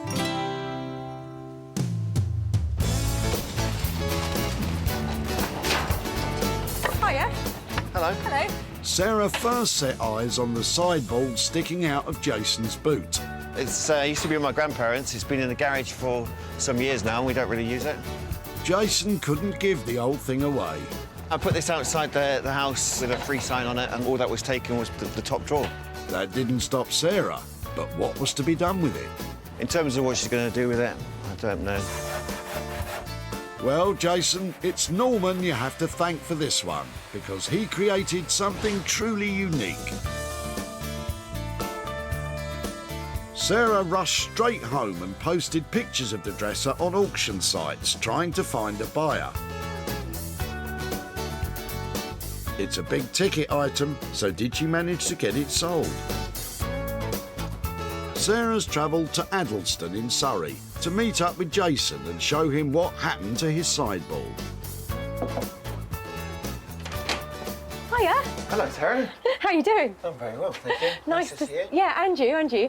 Just wondering what you thought when somebody came up to you in the tip and said, can I have your rubbish? Yeah, well, considering I was looking to get rid of it and kind of scrap it anyway, I wasn't too concerned, to be honest, so... I took it to a guy called Norman, so I've got some pictures here to show you of what he did to it. So I think probably that's how you remember it. He turned it into that. Oh, wow, amazing. It's like a proper kitchen unit though, isn't it? It's a real dresser. Yeah.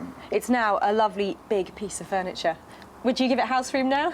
Yeah, it's actually amazing what he's done with it. I'm pleased that you like it. It's a big piece of furniture. It's got a high price tag on it, and I haven't managed to sell it yet. Okay. So I'm going to carry on putting it out there and selling it. So as soon as I've made it, I shall be sending that to you, and hopefully that'll go to some good cause. Yeah, without a doubt, I'm pretty sure we'll put that to good use. Fantastic. Thanks, Jason. Look forward to it. Bye-bye. Norman's costs for the project were £575, but without a sale, Sarah's facing a potential loss. Though I'm confident with a bit more time, she will be able to sell it, and will be back in touch with Jason with a profit.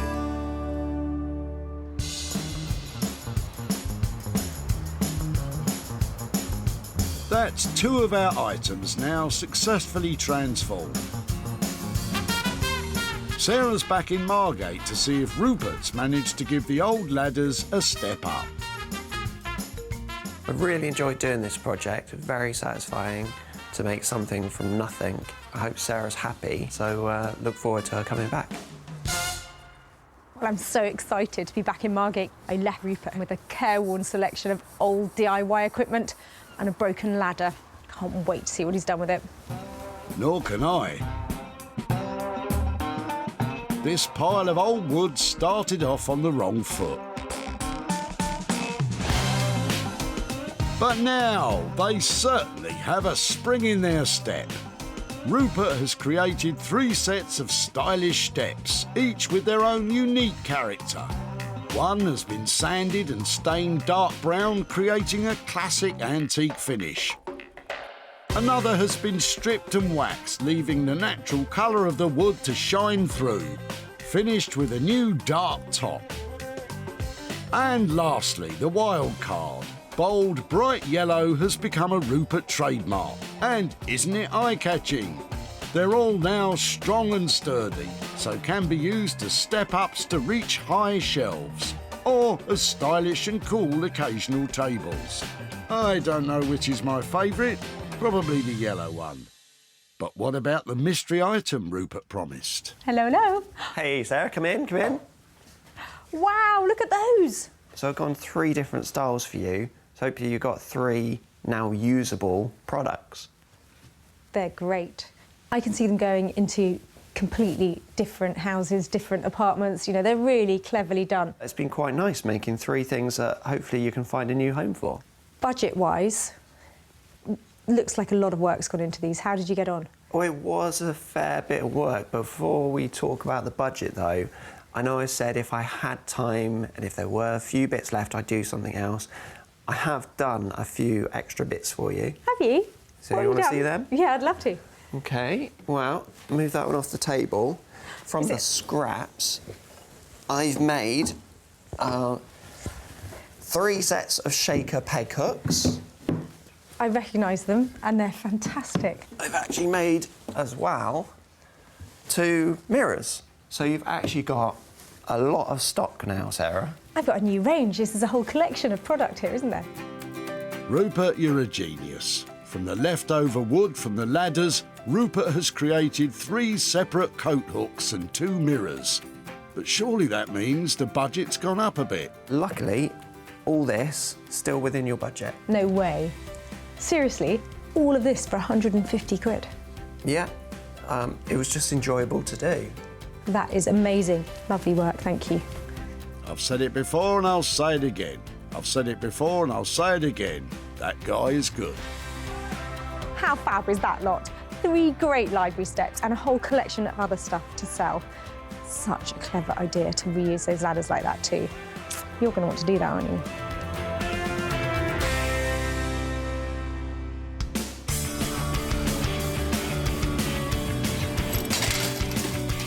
Hi there, hello.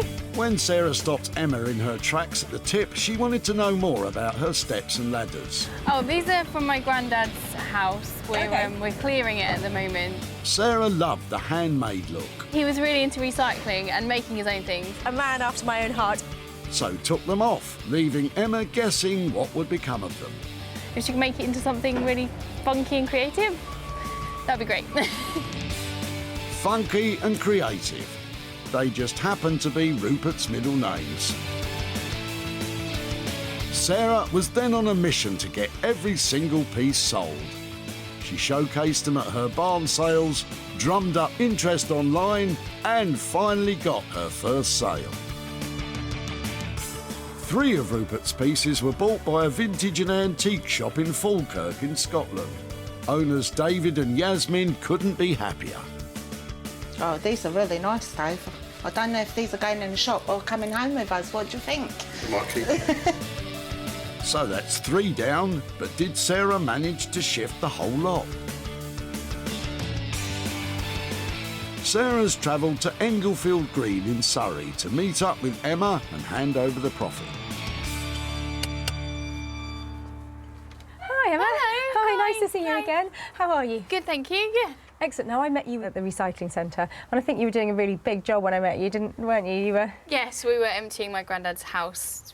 We were selling it because he's gone into a home, so we were having to clear everything. Well, you probably haven't even had a second to think about what might have happened to the stuff that I took away. Not really, no, but I can't wait to see what you've done. It wasn't something I worked on myself. It was something that I took down to Margate to a great guy called Rupert, and I've got some pictures here to show you of what he created. I hope you'd approve of this lot. His things have been turned into a collection of furniture. Oh my gosh! He made a collection of mirrors and coat hooks out of the ladder. Oh my gosh, wow. What do you think? Oh, that's brilliant. I really didn't think you could do anything with them. Yeah, oh wow, that's amazing. They disappeared instantly. I took them to my barn sale. People loved them, bought them there. They've disappeared up to Scotland, to shops all over the country. So I've got some money here for you as well. Oh my gosh! I've got £270 here for your collection of pieces. Oh my gosh. That's for you. Wow, thank you. It's a complete pleasure. What might you do with that? I think we're going to take Grandad out for a meal, I think, yeah. Excellent. Well, do you think he'll approve of what we did? Absolutely. I can't wait to show him. It's amazing. That's amazing. Lovely to catch up with you. Thank you so much. Cheers. Bye-bye. Thank you. Bye. Good job, Sarah, and good job, Rupert. Rupert's total costs for making all those items was £150. Sarah worked her socks off and sold every piece, with sales totalling an amazing £420, which means Emma has an amazing £270 to share with her granddad. Fabulous. Sarah salvaged 3 items that were destined for the dump. Instead of lying in landfill, they have all been given a new lease of life. A new look, and a chance to be loved again. Well, I really enjoyed that. We take stuff, we make stuff, and we send it off to new homes. What could be better than that?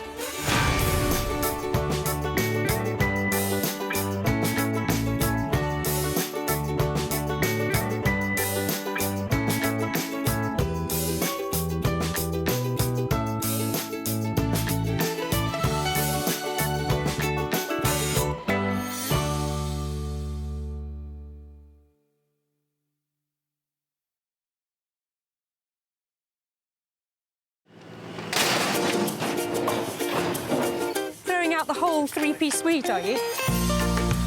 How do you make money for nothing? What have you been smashing up? The answer could be hiding in over 20 million tonnes of household waste thrown out by us every year. Can I have them? You're welcome to them. They're only going in the skip. That's why entrepreneur Sarah Moore wants to get her hands on things before they hit the skip. I'm a passionate maker, buyer and user of old stuff, and I turn that passion into a money-making business. I make new stuff out of old stuff and I sell it for a profit. And with some of the country's elite designers and makers, I think we can really be quite playful with this. I could make several mankinis out of this, couldn't I? she can transform her finds into desirable, That's such a relief. valuable, Oh, it looks all shiny. and hopefully saleable items. I love them. You are a gem. If Sarah is successful, then she can hand the profits back to the very people who had no idea there was cash to be made from their trash. Really can't believe that. That's amazing.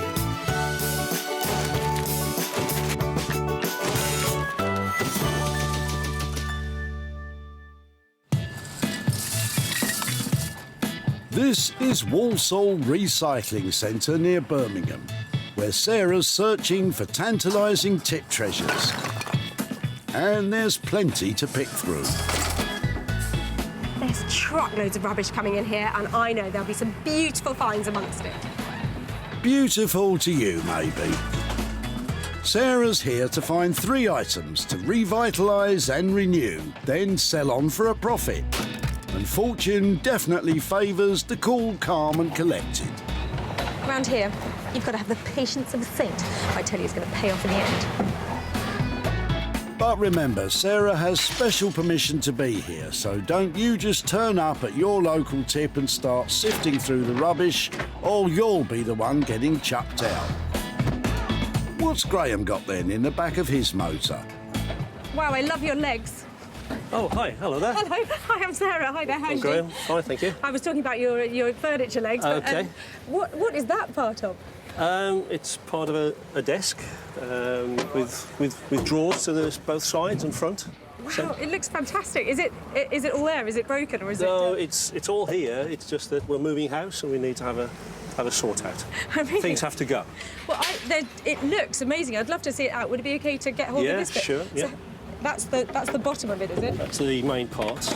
This desk was made by Beresford and Hicks, using materials such as veneered walnut and European ash. This British company sold to the masses at affordable prices and gave the Scandinavian market a run for their money. That is a fabulous piece of furniture. I would love to save it before it hits the skip.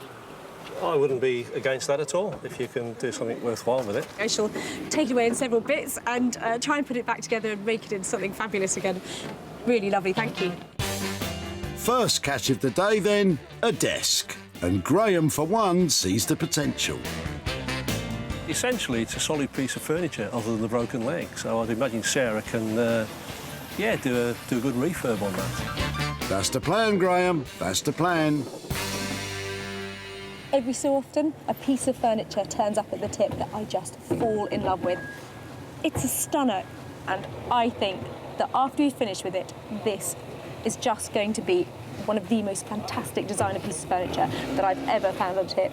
It's beautiful. I know exactly who to take it to, and I can't wait to see what they do with it. This trio of talented friends are the 3 restorers. Tom, Rosie and Johnny have been crafting beautiful pieces of furniture in their Crystal Palace workshop for the last year. Our background goes back not too far long ago. Rosie and Tom met at uni doing furniture restoration. Me and Rosie obviously met way before that because we're married now, so we've known each other quite a while.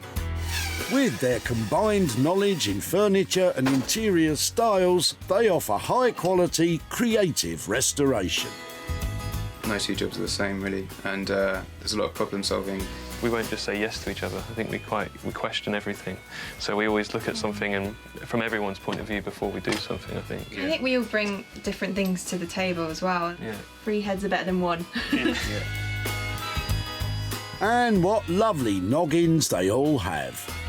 But what will these 3 make of Sarah's broken desk? And can they meet her high expectations for it?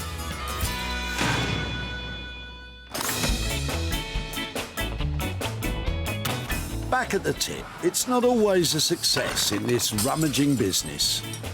You're not going to like it. Is it rubbish? No, you're right. Come back with something more exciting, please. It's just not good enough. Yeah, how dare you come to the tip with, something rubbish. Maybe there will be a morsel more to Sarah's taste in Maldwin's motor. Hello. Hello. You having a clear out? Yes, I am. I like the look of these.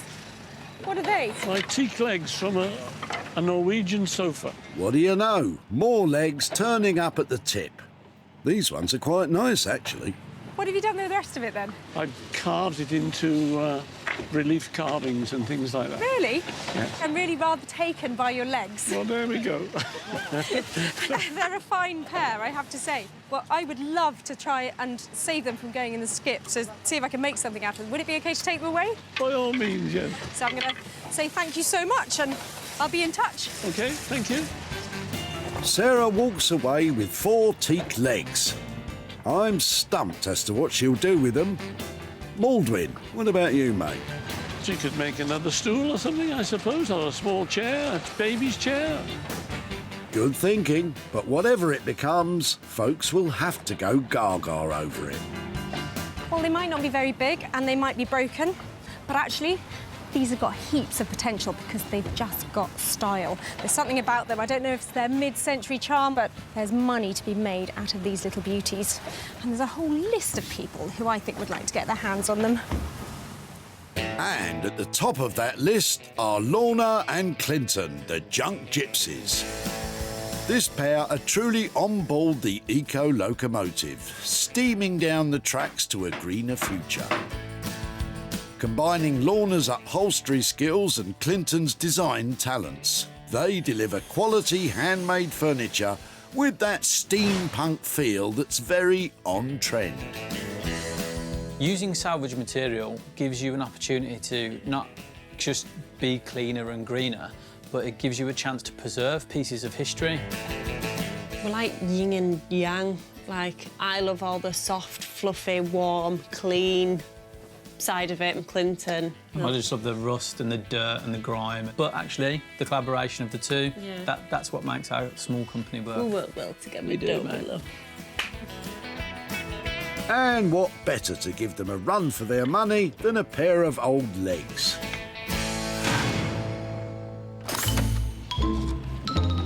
That's 2 items now saved from the skip. But where's Sarah? Ah, having a rest, are you? You've got one more item to find. I know. I'm allowed a break occasionally, you know. It's quite exhausting trying to find all this rubbish. Yeah, poor you. Come on then, on your feet. OK. The cheek. And she's heading straight for Ian's chairs. Hopefully not for another sit-down. Ian and Sarah have met before at the tip, but will she like what he's got this time? How have you managed to get all that lot in one car? A little Nissan, yeah, I know, I'm surprised myself. You must be clearing out a house if you got this Yes, much. I am, yes, my father's house. He's gone into a nursing home now, so Oh, the dear. house has got to be emptied. And that's your job, is it? I got the short straw, yes. He has got a really, like, 1970s kind of purple and green thing going on. Trapped in the 70s, most definitely. Oh, wow, I like that. That's used every day up until he went in the nursing home. I love it. And does that one work as well? It should do, yes. Oh, look at that. I like the chairs. Can I just have a look at these green ones? Yes, yes. Wow. Look at that. I'm loving it already. Can I take them away? Yes, certainly. I'd rather see them used than thrown away. Brilliant. Well, you've made my day. Thank you. You're welcome. It's easy to forget how emotional a trip to the tip can be, often making it harder to have that much-needed clear-out. I'm really sad to see them go because I've got a lot of memories of my dad around them. So, yeah, it'd be nice to see something done special with these rather than throw them in that skip over there. Don't worry, Ian. You can trust Sarah to look after them. What a fantastically retro set of table and chairs. 3 chairs, a very useful table. These will fit into the smallest flat or the biggest house. And I think these are going to look enchanting. That's all 3 items collected. Johnny, Tom and Rosie have the desk to make over. The teak legs are off to Lorna and Clinton, leaving Sarah to work on the table and 3 chairs. Well, I've run the gauntlet at the recycling centre today, and now I'm going to make haste with my waste because I think the money-making marathon is just about to begin.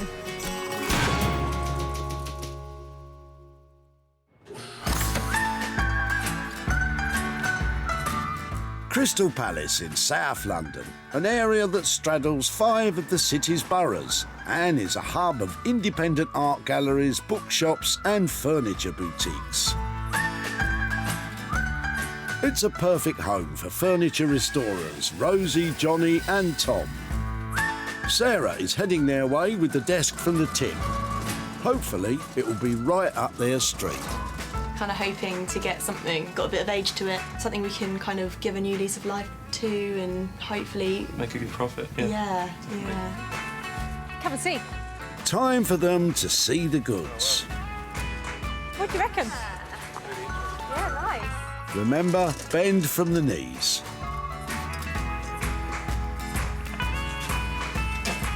So what do you think?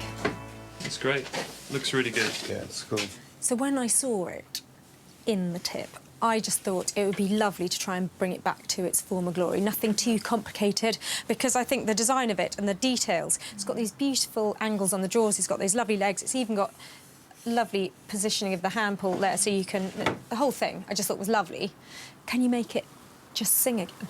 I'd say strip it completely, strip all the old finish off it and then just refinish it, basically. I think it shouldn't need too much else. It just needs to be taken back to what it would have been, which is just a really amazing sort of piece of furniture, really nice design. It has got one really obvious fault, though. It's got a terrible repair. Yeah, it's pretty crude. And how would you repair it?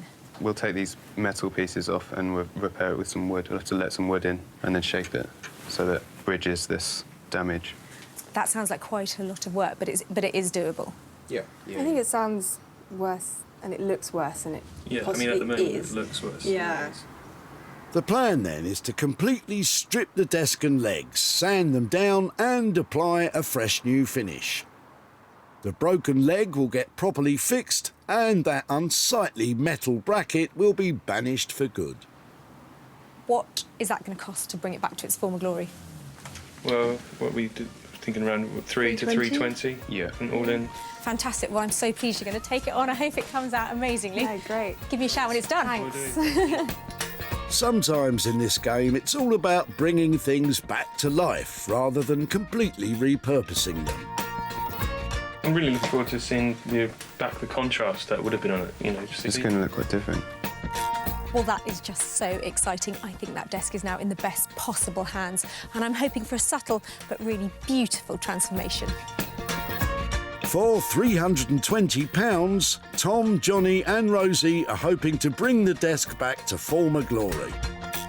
But I reckon that broken leg might be more tricky than they think.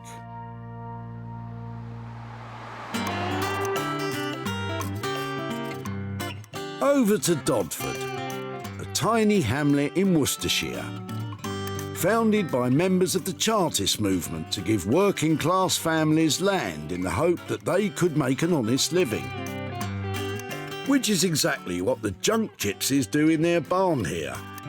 With Lorna's expertise in upholstery and Clinton's mastery of woodwork and metal, they are the perfect pair to take on Sarah's teak sofa legs. Definitely, I like to work with old pieces, lots of character in them, holes, dents, dings, rust. Dirt. Yeah, that's where I'm at. I'm dirty. Easy now. Well, I've come to see Lorna and Clinton with my salvage sofa pieces. I'm hoping they come up with an idea with legs and I can walk away with a profit. Hello. Hey, Sarah. Hi, guys. How you doing? Good, Very well. That's nice, isn't it? Just a little lamp I'm working on. Oh, yeah. Hey, I've got something for you. OK. What do you reckon to those? So where's the rest of it? No, that's your lot, I'm afraid, Clinton. I have been thinking. Go on, give me what you're thinking. Well, I was wondering about perhaps making a big, long bench and you doing some upholstery on the top, but I'm open to offers. Like some sort of sofa? Yeah, or an ottoman-y kind of thing, but... Got a little idea I could run by you. Go on, then. Got this trough. You could potentially have a little look at that. What do you reckon? Sounds good. An old water trough? What on earth are you thinking, Clinton? Maybe we could do a shelving system, something like that. I would slightly worry about it being a bit top-heavy, but any chance we could, like, try it the other way? I'll flip it up? Yeah, well, do Yeah. it maybe sideways. OK. Do you want to put it up here? Yeah, let's do that. OK. Mind your backs. Okay. Oh, OK, so you're thinking more of a sideboard, TV unit type situation? I've hidden it. It's there. What do you think of that? Yeah, I think it's cool. So we've got a hole ready-made for wires. Would you put shelves or anything inside it? I'm thinking a nice, just one wooden shelf. Like a single in the floating middle, shelf yeah. in the middle. What about something like this? That is looking good. This rustic, hip sideboard is not to everyone's taste, but architectural salvage pieces like this are getting more popular. Can you give me a price for this one and then a price for a bigger one? Over 170 on that? I think 170 is cool. What about a big one? Because I know these come in all sorts of shapes and sizes. We've got one that's probably twice the size of this. Now, maybe we could do that for all in £300. I always like things when they're big. I think that if you're going to make an impact, you might as well go for it. If you're going to make the effort to put the legs on the end, let's do it. Let's go large. What do you think, Lorna? I think I'm with Sarah, like something big. Big is always better, isn't it? But just how big is big? £300 for a unique and big sideboard. Deal. Great. Love it when a plan comes together. Give me a shout when it's ready. OK, bye. As Lorna is an upholsterer and there's no fabric in the plan, it will be Clinton tackling this project by himself. I'm super excited about working with Sarah's legs, but I think this is a project I'm going to have to work on my own. No problem. Obviously with some expert guidance from Lorna. Yeah. Well, things evolved really quickly in there. I think I might have just commissioned the world's first water trough sideboard, but I think it sounds amazing. Going big, and now I'm going home. Going home? I don't think so. There's work to be done. For £300, Lorna and Clinton will use the teak sofa legs to create a water trough sideboard. Fingers crossed, going big doesn't create too many weight issues for those fine legs.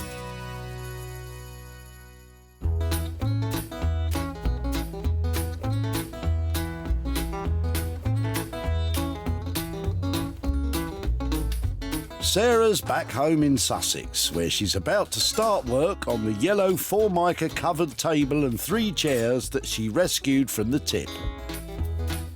The more I look at this, the more I like it. And it's because I like it that I think I'm just going to do a subtle transformation on this. I don't want to cut it in half. I'm not looking to make a bench out of the chairs. But what I'd like to do is clean it up, paint it up, and luxe it up a little bit. Better get scrubbing then, Sarah. She's using cream cleaner on the old Formica. Formica laminate, to be precise, is a heat-resistant, wipe-clean plastic coating commonly used for tabletops and work surfaces. Well, thankfully, the top here is really not in bad condition because this has been probably knocking around since about the late 50s, early 60s.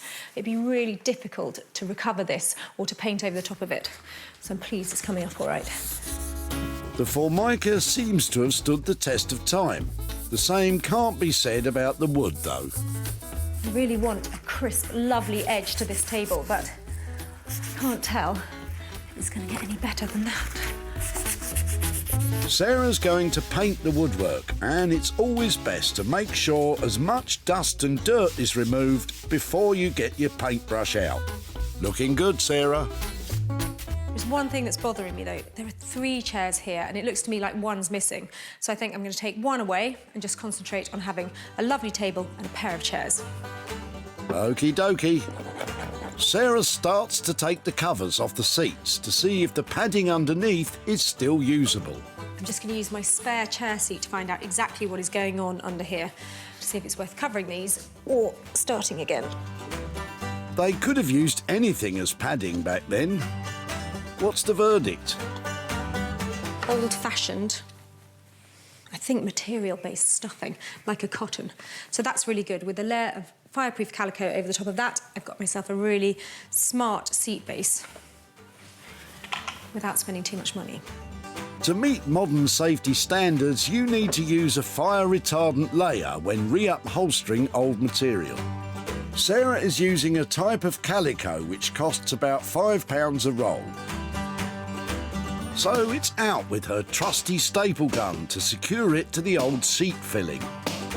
And then a few quick trims and hey presto, it's ready for a new velvet seat cover, which Sarah still has to make. Then she needs to line the other seat filling and paint the chairs and table. Best let her get on with it then. Sarah spent just £20 on the fire retardant material and the new seat covers that she's still to make. She's got a long way to go, but hopefully it's shaping up to be a winner. Time to catch up with Tom, Johnny and Rosie in their South London workshop, where they're starting work on refurbishing that old desk. Shall we get started then? Yeah, cool. Tom will strip the unit ready for a new finish. Rosie will do the same to the legs. And Johnny is taking the old metal bracket off the broken leg and will be repairing that properly. Just going to examine the extent of how sort of bad the break is. It's definitely fixable. It's just it's not the best break we're hoping for because it looks like it's been broken once or twice before. So there's quite a lot of wood missing. It doesn't really hold when you put it back in place. But with some clamping and a jig made up, we can get it back together. First, Johnny needs to clean off any old glue, and he's using hot water. If it's an animal-based glue, it should dissolve easily. While he does that, it's Tom's job to strip the old finish from the unit. So I'm just putting on my stripping outfit now.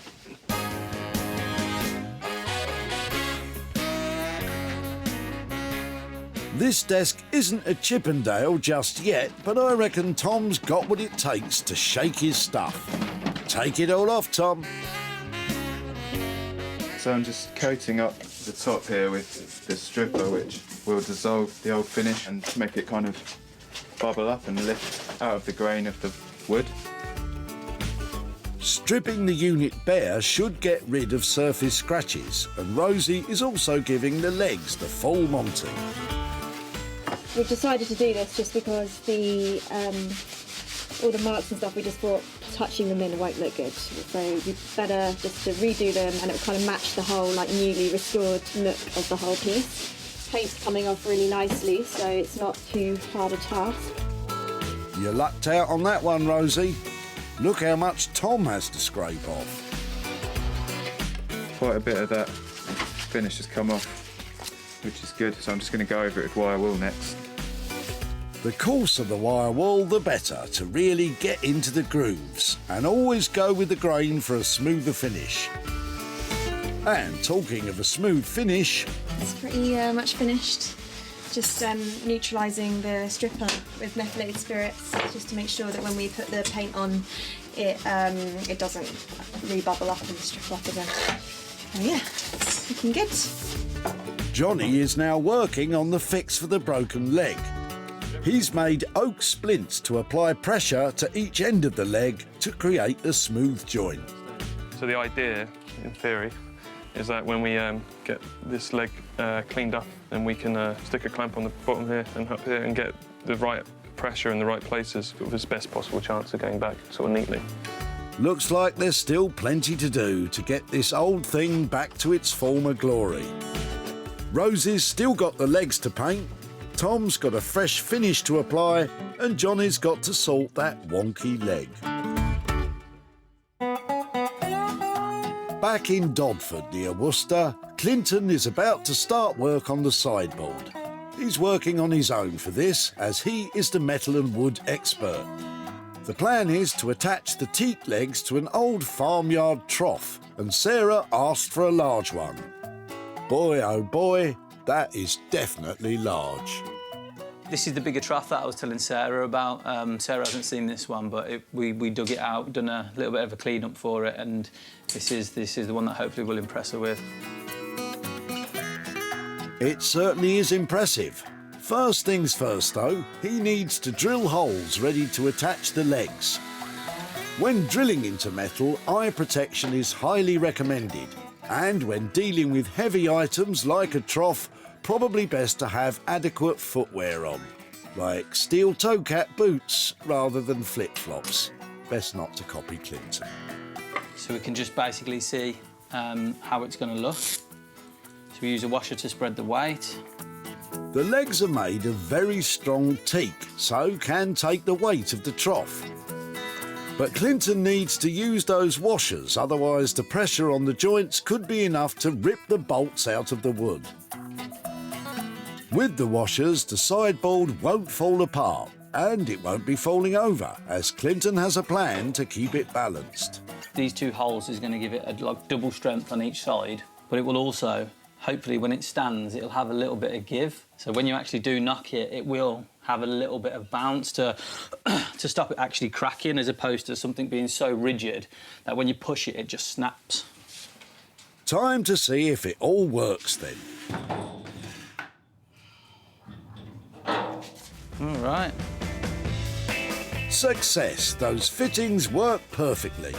This architectural salvage look wouldn't look right in my front room, but it's completely on trend. And Clinton is cracking on, staying true to the plan. I always try to work with what the material and the features that the material has to offer. Try literally to keep all the things authentic as we can. Clinton has still got the shelves to make and wants to put panelling up on the back of the trough for safety, as it's full of rusty holes. For this, he'll be using wood from a table that used to be a door. Talk about repurposing. He'll also be using some longer pieces from an old ladder. If I can get it right with the wood and it all comes together nicely at the end, I think Sarah's going to absolutely love it. But if it's wrong and there's too much chunks missing and dents and stuff, and I don't think it's going to work, so it's kind of in the balance. You're not wrong there, Clinton. I can't wait to see how your water trough sideboard turns out. Time to head back to Sarah's in West Sussex, where she's adding the final splashes of colour to the table and 2 chairs. That's better. Let's have a look then, shall we? From junkyard trash to retro smash. The vintage Formica surface has cleaned up beautifully. The yellow now contrasts with the dark green and orange paintwork on the table legs and chairs. Sarah used acrylic eggshell paint, which gives that sharp, crisp look. And for a touch of lush, she's covered the seat pads in a black velvet. All in all, a striking and distinct makeover. The colours make the whole thing stand out like a cool and funky tropical insect. I think that's a good thing. Now, all that's left is for Sarah to grab some snaps and sell it online. Well, it's certainly had a facelift, hasn't it? It's bright, it's now got a really hard-wearing, durable finish, luxury velvet seat pads, and this is going to fit into all sorts of different places. Just need to get it sold. Sarah rescued the table and chairs from Ian's boot. You must be clearing out a house if you got this. Yes, I am, yes. My father's house. He's gone into a nursing home now, so Oh, dear. the house has got to be emptied. And that's your job, is it? I got the short straw, yes. Ian was more than happy to let Sarah give them a brand new lease of life. I've got a lot of memories of my dad around them, so yeah, it'd be nice to see something done special with these. Don't worry, Ian. They're definitely something special now.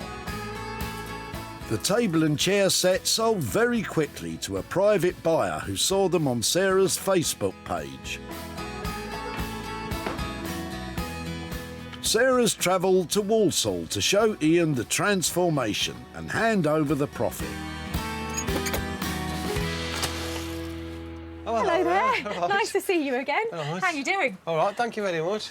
I'm here today to catch up about table and chairs. Do you remember those in your dad's house? I certainly do, yeah. I've seen them for quite a long time. I suppose you could say they were dated, but you could also say they were retro. Did you wonder how we might update them or try and make some money out of them? Well, I'd be amazed if you could do anything with them, to be honest. It was actually me who worked on the table and chairs. Brilliant. I've got some pictures here to show you how it ended up. Are you Right. ready? Yes. Oh, no. Is that oh no, oh yes, or oh no, oh no? No, that's good, yeah, that's brilliant. Do you recognise it? No, I wouldn't have, no. I think that's brilliant. That's excellent. So I've sold them. I've got. Oh, you have, yeah? Yeah. Oh, right. I've got profit. Oh, no. How much do you think? 50 pence. 50 pence. I've got 200 quid for you. You're joking? No. No. Thank you. That's amazing. What are you going to do with 200 quid? Oh, I'll probably try and fight the children and the wife for it, but lose the battle, as always. It'll come in very handy. Lovely to catch up with you. Thank you ever so much. Hope you have a nice time with that. Thanks, I'm sure I'll manage to get £10 out of it. Well, you take a tenner from me, and it's lovely to see you again. Bye-bye. Brilliant. Thank you very much. Thank you. Bye, then. Bye. Sarah spent just £20 on the velvet material and paint for the table and chairs. She sold them for a cracking £220, giving Ian a whopping £200 to share with the family. Sarah's back in Crystal Palace to see the refurbished desk that Johnny, Tom and Rosie have been working on. Tom is giving it a last-minute polish. Hurry up, she'll be here in a minute. Are they pleased with the way it's turned out? Yeah, it's come up exactly how we wanted it to. Yeah. It's a really, really nice piece. We're really happy with it. I think she'll like it. Feeling pretty confident. I'm here to pick up my designer desk. It needed TLC, it had a nasty fracture to the leg, and I'm hoping it's had some serious cosmetic surgery. Well, if it's rejuvenation you're looking for, how about this one? The desk has now been brought back to life in all its original glory. After being completely stripped and sanded, complementing shades of wood now offer a stunning contrast between the veneered walnut of the main unit and the European ash of the drawers. Both have been lovingly treated with Danish oil, which gives a gorgeous low sheen. The teak legs have been given a classy, glossy black shellac finish, and the broken one has been expertly fixed and sanded, so the join is invisible. But what will Sarah think? Hello? Oh, my word. Isn't it fantastic? Yeah. Oh, guys, it is amazing. Doesn't it look cool? The brass and all the bits. The legs as Came well, up yeah. really nice. Do you love it? Yeah, we really love it. I'm going to be sad to see it go. Kind of want to buy it ourselves. Yeah. It looks just mint condition. Wow, it's amazing. And, oh, the broken leg. Yeah. You don't even notice which one was it? It's this one here. You'd never know. Yeah, That is a serious, serious restoration. I am so pleased. It feels like it's perfect now. It pretty much is. Absolutely is. How much does it cost to make something look like that? And we stuck to budget, didn't we? So $320, we said. Obviously, including materials. Including materials, yeah. I can't thank you enough for making it look like that, because I think it's fantastic. Yeah. Sarah is over the moon, and no wonder. It's a job well done by Tom, Johnny and Rosie. This piece sort of sums up exactly what all three of us love doing, you know, uncovering something that is kind of been hidden from years of just, you know, being used. So to be able to sort of present this to Sarah, and, you know, and we're so proud of it as well, it's just been a really nice piece to work on. How good was that? Those guys clearly loved working on that piece, and what they have created with that finish, well, it's amazing. I'm going to go all out to sell that for a proper profit. Sarah rescued the desk from the back of Graham's hatchback. What is that part of? It's part of a desk with drawers to both sides and front. That is a fabulous piece of furniture. I would love to save it before it hits the skip. I wouldn't be against that at all, if you can do something worthwhile with it. Graham was happy for Sarah to take it away for a bit of TLC. Essentially, it's a solid piece of furniture other than the broken leg, so I'd imagine Sarah can, do a good refurb on that. I think Graham is in for a wonderful surprise when he sees how good that update has been. Unsurprisingly, it's been bought by a retro shop in Hertford. And owner Hannah is over the moon with a new addition to her shop floor. This is is a really nice piece of furniture. It's been well finished. I love the style of it. It's great. I don't think I have any problem at all selling this one. Good to hear. And Sarah is now in Walsall to tell Graham how much profit she's made from his old desk. Hi there, Graham. Sarah, hello. Hello, good to see you. How are you doing? Very well, thank you. Well, I was so excited when I met you at the recycling centre and saw what was coming out of your boot. It was a great desk, wasn't it? Yeah, it was fascinating to see what's happened to this piece of furniture. I've actually had it restored and I've got some pictures here to show wonderful. you how it now looks in its new state. Oh, wow. That's amazing. What do you think? Yeah, wonderful. There's good news that it's sold. Good, OK. And it has gone on, it's actually been bought by a shop who will go on to retail it. It'll end up in pride of place in somebody's house. So I've got some money here for you. Gosh, OK, thank you. I have got a little £90 windfall for you. Oh, splendid. Thank you very much. That's wonderful. £90 that you weren't expecting. What are you going to do with that? Well, we have a house refurbishment going on here, so I think it'll help us on the way, won't it? That'd be wonderful. Refurbishing a house is like having a bottomless pit, isn't it? Is. So hopefully that'll go some way into that pit. It'll help, thank you. Lovely, thank you so much. I know you were very busy when I met you at the recycling centre, so I appreciate that too. Lovely to caught up, Graham. Thanks for your Bye-bye. efforts. Thank you. Bye-bye. The desk cost £320 to renovate. The retro shop bought it for £410. That's a healthy profit of £90 for Graham to spend on his house refurbishment.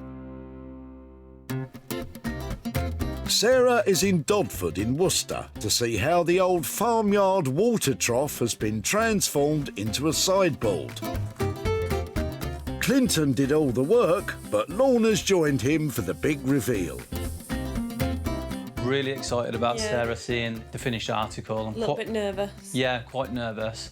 Obviously, it's not to everyone's taste, agricultural salvage, but I really like the simplicity of it, so I hope that she just buys into that type of feel. So You'll find out soon enough, Clinton.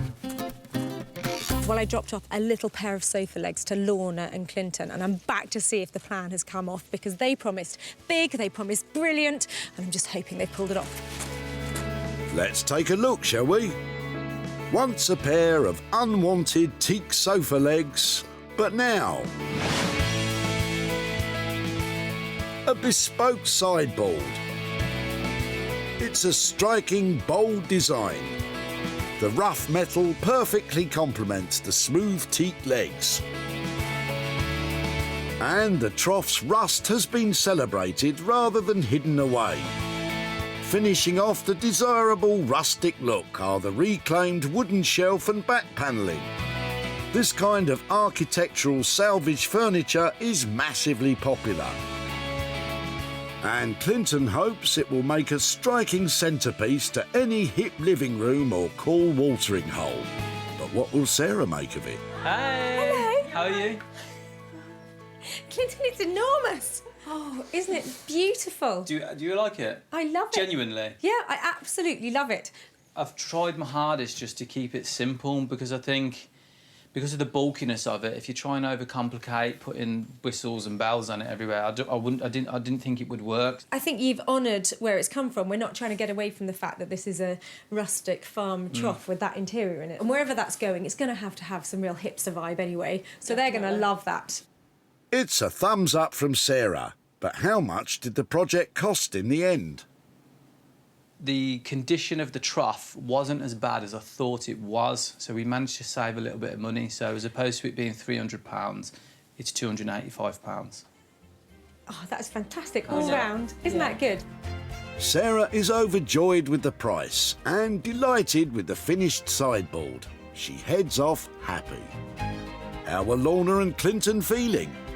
I'm really glad she loves it. I'm really glad. It's made it all worth it. And I was a bit worried about how simple it actually looked, so I'm glad she brought into that theory. Well, I reckon they really pulled that off. You're either going to love it or hate it, but as a piece of recycling and salvage, it's a lovely design. And when it comes to sales, I think that might be more of a peak than a trough. The teak legs were saved from the back of Maldwin's car. What have you done with the rest of it, then? I carved it into relief carvings and things like that. Really? Yes. That's fantastic. I have to say I'm really rather taken by your legs. Well, there we go. Maldwyn had a few ideas of his own for what Sarah could do with them. She could make another stool or something, I suppose, or a small chair, a baby's chair. Furniture was in the right ballpark. This rustic sideboard is a true one-off. And it's been bought by a hotel in Chichester. Front of house staff member Ben thinks it'll fit in nicely. Oh, what a great item this is. So well built, fits in with the whole country feel. It's just amazing. Sarah's in Aldridge in Walsall to tell Maldwyn how much she made from his old teak legs. Hello again. Hello, good morning. How are you? I'm fine, thank you. Really nice to see you. I said I'd come and find you because when I saw you the tip, I loved the look of your legs the moment I saw them. They went to a fantastic couple called the Junk Gypsies who specialise in taking things like your legs and mixing them up with old materials to make new stuff. So here is a picture of how your legs have ended up. Good Lord. They have been put on the end of an enormous trough to make a sideboard. A trough, yes, I can see that. Yes, that's excellent. What do you think? I think it's marvellous. I'm impressed. It's a very rustic piece of furniture. Yes, It's it is. huge. It's gone to a beautiful pub in West Sussex and they have a lovely big rustic country interior and that old trough sideboard has fitted in perfectly. Oh, pub. Oh, Yeah. well, there we go then, that's it. A great place for you to go and visit Right. if you ever need to catch up with your legs again. And it's sold at a profit. Well, that's excellent, isn't it? £80 here for you, for your legs. Well, that's something, yes. What are you going to do with that £80? I'm going to give it to the National Children's Home. Oh, fantastic. Well, I was throwing it away, wasn't I? They might as well have it. Lovely. Well, I'm so pleased it's going there. Thank Yes. you very much for letting me have your legs. And there's a great pub in West Sussex where you can have a... West Sussex, I'll Yep. try and remember that thing. That's good. I'll, Well, yeah. Thank you very much So nice indeed. to catch Yes, up. It's really good. Thank you very much. Bye-bye. Cheers. Bye-bye then. Sarah spent £285 on the sideboard and she sold it for £365. That's a great profit for Maldwyn to give to the charity known as Action for Children. Sarah saved 3 unwanted items from being thrown in the tip. And with a bit of elbow grease and lots of love and attention, they have been transformed and given a whole new life. Well, 3 fantastic finds that were about to be binned have been transformed into unique and valuable items. And what's more, we made some money for nothing along the way.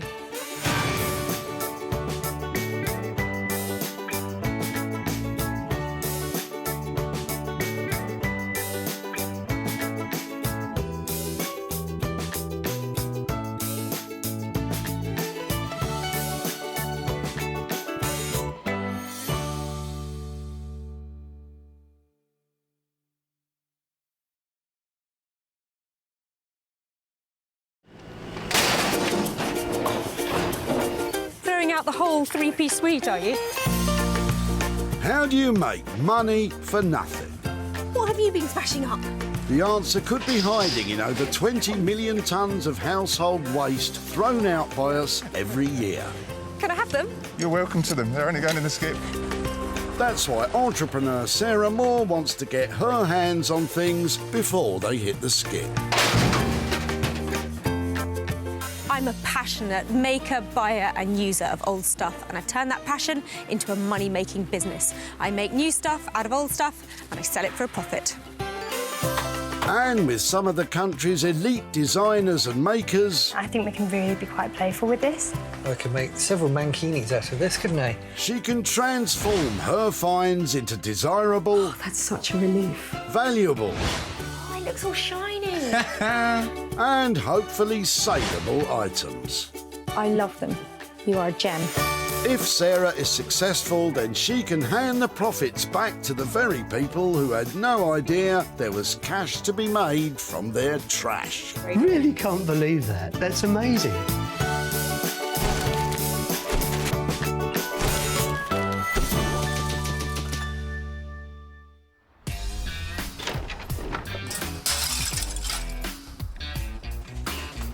Today, Sarah's travelled to the largest industrial town in the West Midlands. Walsall. Well, the boots are open, the gloves are on, and we're game on for a great day hunting for gems in the junk.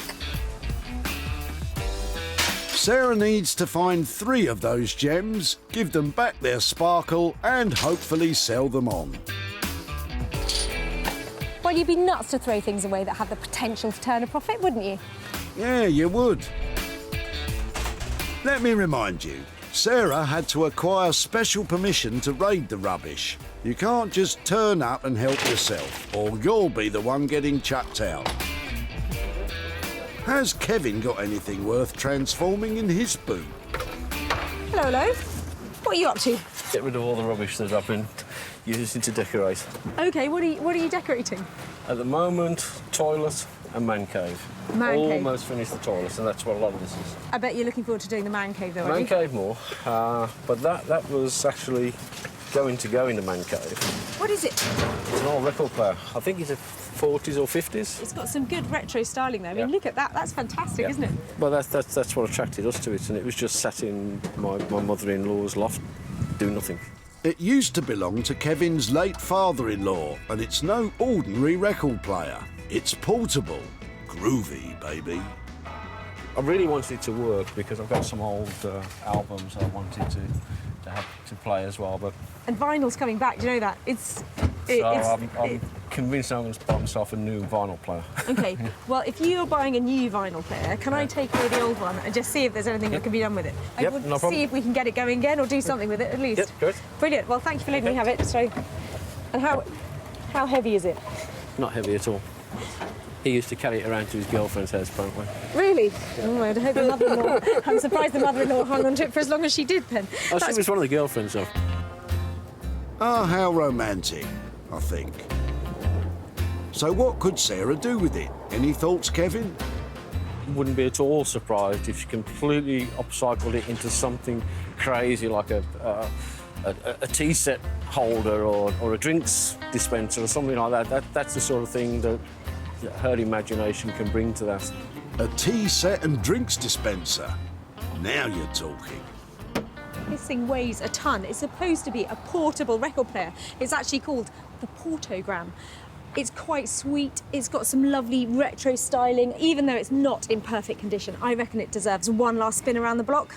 And with the right person looking after it, I reckon I could turn a profit on it too.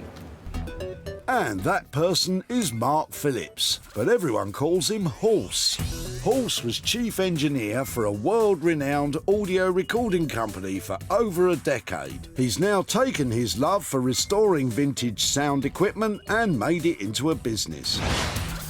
I like to utilise the items that look very nice but don't necessarily have much of a use in the modern age. I kind of enjoy thinking about what I'm going to do with things. I just find it very satisfying, and then actually making it and building something to fruition, I find immensely satisfying. Let's hope Horse is still in good spirits when he claps eyes on Sarah's vintage record player.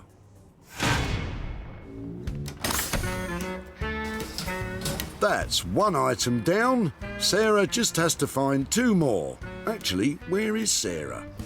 Oh. Ooh, lots of interesting things in there. Better go and find my own. Well, you might not be waiting long once you've had a look through the beauties coming out of Neil's boot. Hello. Hello there. All right. I love a bit of gold. How long have you had this lot? A friend of mine, his father passed on, and he had to move out of his house. Well, he gave me the rest of the stuff. Yeah, because this has got a real vintage look about it, hasn't it? Neil's friends are helping him move house, and sadly, there's no space for this lot, which is good news for Sarah. What's that? That's a singer-sewing machine. Is it? Don't seem so surprised. Sewing tables became very popular in the late 1800s. I'll have to show you how to set it up. Oh, yeah, go on then. Designed to have the appearance of an ordinary piece of furniture, they would commonly have an extending drop leaf to create extra space, and all your sewing bits and bobs would be hidden inside. I don't like throwing things away, but I've got to move. Oh, well, do you know something? Today's your lucky day, because I don't like throwing things away either. No. But this is in beautiful condition, so I would love to see if I can do something with that, if that's all right. Yeah, no problem. That's item 2 sewn up. Any thoughts on its future, Neil? My end's all right. How's yours? Hopefully she'll be able to restore it or turn it into something else, something more productive now. Listen to that. Such a sweet little machine. It's in very good order. The cabinet has seen a bit of wear and tear, but altogether, it's quite a cool thing. I think that its sewing days may be over. It's got a few bits missing. It hasn't got any of its spools or anything like that. But there has to be something we can do to give this a new lease of life. I've got a few ideas, in fact. And Sarah's got just a man to help her stitch out a plan. Norman Wilkinson has been in the furniture trade for over 25 years. He's a self-taught craftsman and a self-confessed cheeky chappie. I think my personality is reflected in what I do. You know, I think I try and do everything to the best of my ability. Everything we do, I think it looks A1. Everything I make is fantastic, just like me. He specialises in handmade, bespoke British furniture, and he's got bags of experience. If I actually told you how long I've been doing this, it'd give away my age. I think I'm still 21, in my dreams. He likes a joke, but the joke may be on him when he sees that sewing machine.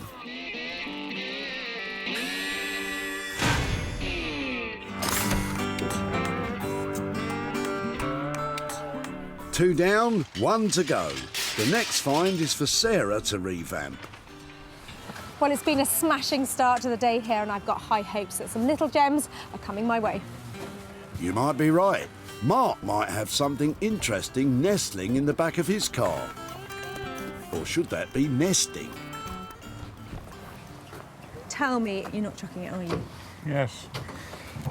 How can you chuck it? It's so kitsch. Is it yours? Come on, tell me. No, it's come from my mother-in-law's house, but she died, so we had it. But it's sort of had its day. I know it's had its day, and I know it's 100% retro kitsch. I absolutely love it. Can I have it? You can have it. Yeah. Is it really heavy? Yes. I keep finding things that really. No, it's not that heavy. Oh, I love it. Look at my swan. Isn't that sweet? Thank you. That's all right. You've made my day. I'm now going to swan off. Okay. Leave the comedy, Sarah. Any thoughts, Mark, on what she'll do with it? I don't honestly think it's of much value, but somebody might get some pleasure out of it. Mark's not too hopeful. But what does the boss think? Interior designers, antique shops and vintage enthusiasts love this kind of thing because pop it on a big table, it's a standalone, beautiful thing. You can have it inside, not outside. Things like this as well. They sell for loads of money. But at the moment, I'm not sure I can part with it. And neither should you, until it's laid a golden egg. That's all 3 items collected. The record player will be turned around by horse. Norman will tackle the sewing unit, and Sarah will take on the swan. Hopefully, she can bear to part with it. I can't believe they were going to throw that lot away, but it's all right because they're in safe hands now. Let's go and see what we can do with them.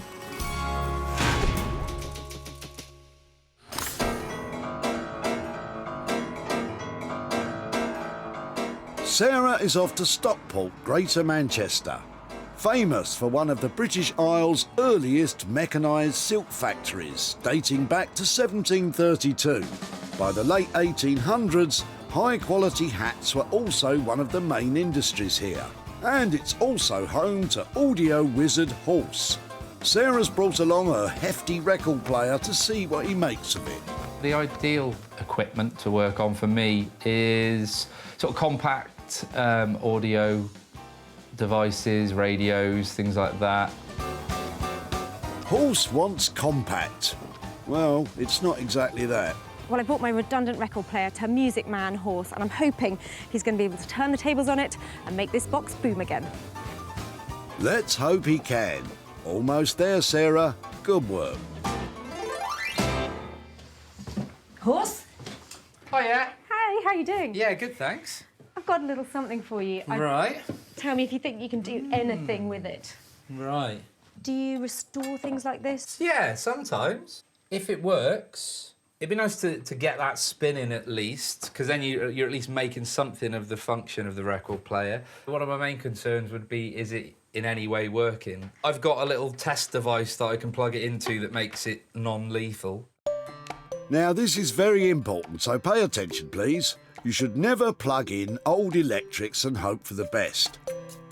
Horse is using a light bulb limiter which will stop any fuses blowing and stop anyone getting any nasty shocks. So, does the record player actually work? Well, sounds. You can hear it running, yeah. That's a good sign. But does the turntable spin? Not quite though, is it? The reason it's not spinning this is because this is a heavy platter, that's an old piece of rubber, and it's not getting enough traction against the inside of the platters. So a good oiling and that should all work. I quite like the idea of trying to see if it could be more like a party box. It'd be easier to sell it if there's something about it, if it's got like lights, action. Can I leave it with you to just have a tinker with it? Yeah, definitely, yeah. By party box, Sarah means a completely renovated audio system that can play music from modern gadgets like your smartphone or tablets. And she wants some lights on it for a bit of razzmatazz. Can you give me a ballpark figure for potentially updating it? I don't know, probably around £300. OK, well, if you can make it all singing, all dancing, really making it rock, that would be amazing. Brilliant. Yeah, well, I'll give it my best shot. I know you will, you always do. Thanks so much. Horse is charged with bringing this old record player bang up to date as a party box. But just how much of a challenge is this? With this one, I'm really going to have to get my thinking cap on with regard to how to utilise the turntable and kind of possibly putting some kind of light on it. But it's always fun to try and think of creative solutions for things like that. This is going to be interesting. Well, I feel like I've left Horse with a few hurdles there, but I think he's really going to make that box absolutely pack a party punch. I'm not completely convinced. For £300, Horse will turn this old record player into a modern tech party box. We hope.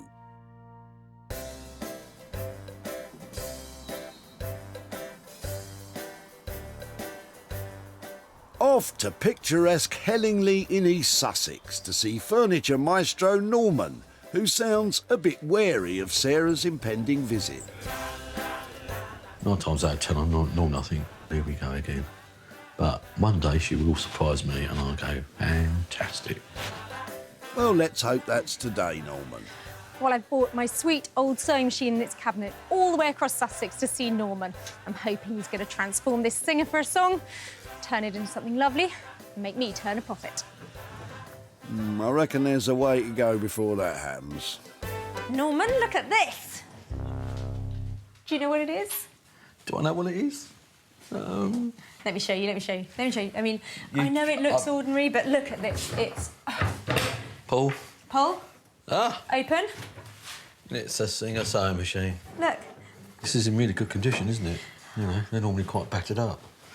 What have you got in mind? I did have a plan. I quite like the look of these side panels. When the door's shut, you get quite a cool silhouette from them. And I was thinking maybe they could be turned into the sides of a little chest of drawers. A chest of drawers will be silly. Go on then, what's your idea? I know you're going to have a better one than I, because frankly, I'm struggling. Why don't we try and turn it into maybe a little desk? Throw that top away, put that onto there. Right. And then we have that as a door, obviously. But then when they come to want to use it as a desk, we pull the door open. We have the treadle singer sewing machine bit here. And if we use that part of it, we could try and make that into a stool.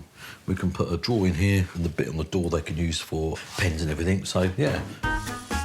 What Norman's going to do is take off the old sewing machine and turn the cabinet into a fold-away child's homework desk and stool. It's a space saver because it will all be storable within the original cabinet's form. What kind of price are you thinking of for converting that? I reckon it's going to cost around the £250 mark. Make it all singing and dancing. You know, it's singing and dancing. Oh dear, it's another joke. Go on then, have a go. 250 quid. Beautiful, saleable, small piece of furniture, suitable for children. 2 bits of furniture. 2 bits of furniture.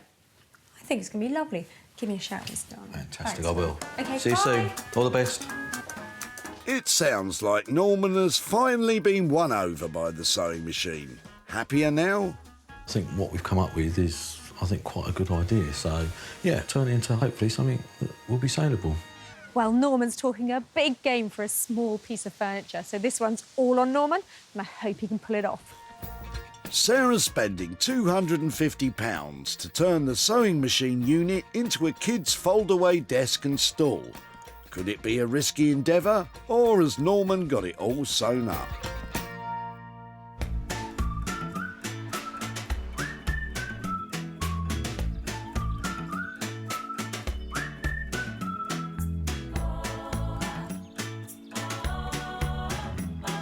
In Sussex, Sarah is taking her bird home to roost. The terracotta swan is a decorative outdoor planter. These were extremely popular in the 60s when elaborate garden furniture was all the rage. Sarah thinks this may have hidden value, so it won't require any sort of makeover. Is she quackers, or might this really take flight? Well, it looks like I'm either going to be on a wild goose chase here, or I'm going to be swanning off with a profit. I think it's profit because I love this swan. To find out if she's right, she needs to research online. Sarah is checking auction sites to see what she can find out about its potential value. There are lots of vintage planters coming up that are swan shape, but none of them are made out of terracotta, and I'm not sure if that's a good thing or a bad thing, because normally that means you can get a good idea of what the price will be, but nobody is selling one of these, not historically, not now, not in America. So he's rare, but I don't know if he's actually desirable. But I am going to keep looking because I need to get some context for this. I really like it. I think it's got decorative appeal, but it'd be really good to have a set price that I can work on for sales. Sarah eventually found a rough guide price of around £50. If she wants to make more than that, she's got to make this bird presentable. Then post pictures of it on social media. Can Sarah's flower arranging help net some interest? Well, I'm not a natural florist, but it's certainly looking a bit more saleable, so I'm going to take it outside, take some pictures of it against the flint wall. Come on, Swanee. After a few snaps and a few uploads, all she can do is wait and see what happens. Sarah hasn't spent a penny so far. If she does manage to bag a buyer, it'll be all profit.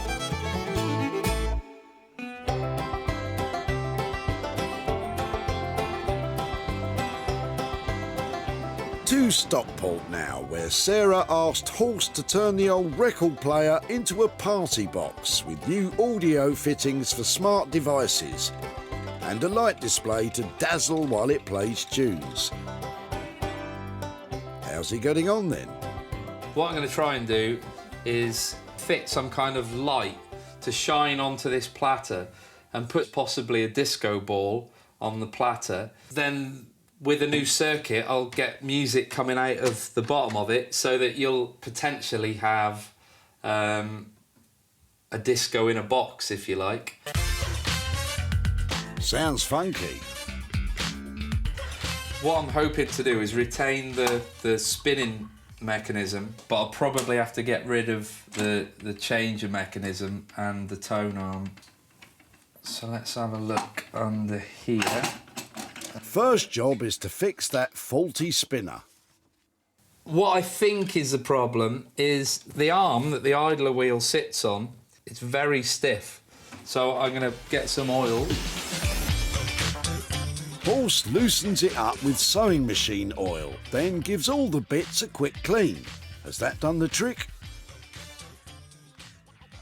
That's definitely the best it's been. It's working. Oh no, it's not. What's the problem, Horse? When it engages the different mechanisms, then it slows down the motor, so that's not going to help what we need. Basically, he needs to disable some of the power going to some of the parts. Time to get out his trusty pliers. I need part of it to work and part of it to not work, and it's just trying to get the part I need to work to keep working, and the part not that I don't need to work to stop working. I think what he means is, if you twiddle this bit, take that bit off, and cut that bit, it might work. Let's try it. Ooh! We are at peak disco ball spinning speed. I don't know what peak disco ball spinning speed is, but it sure sounds fun. And for the pièce de résistance... This is half a mirror ball I made earlier. Looks like R2-D2 ready for a night on the town. Could this get any more fun? This is a little disco light. Yes, it can. By shining that onto there, you can get some nice effects. Let's just enjoy this for a moment. Ah, bliss. Let's hope this party box will be playing music soon. Otherwise, it's just half a revolving disco ball in a box.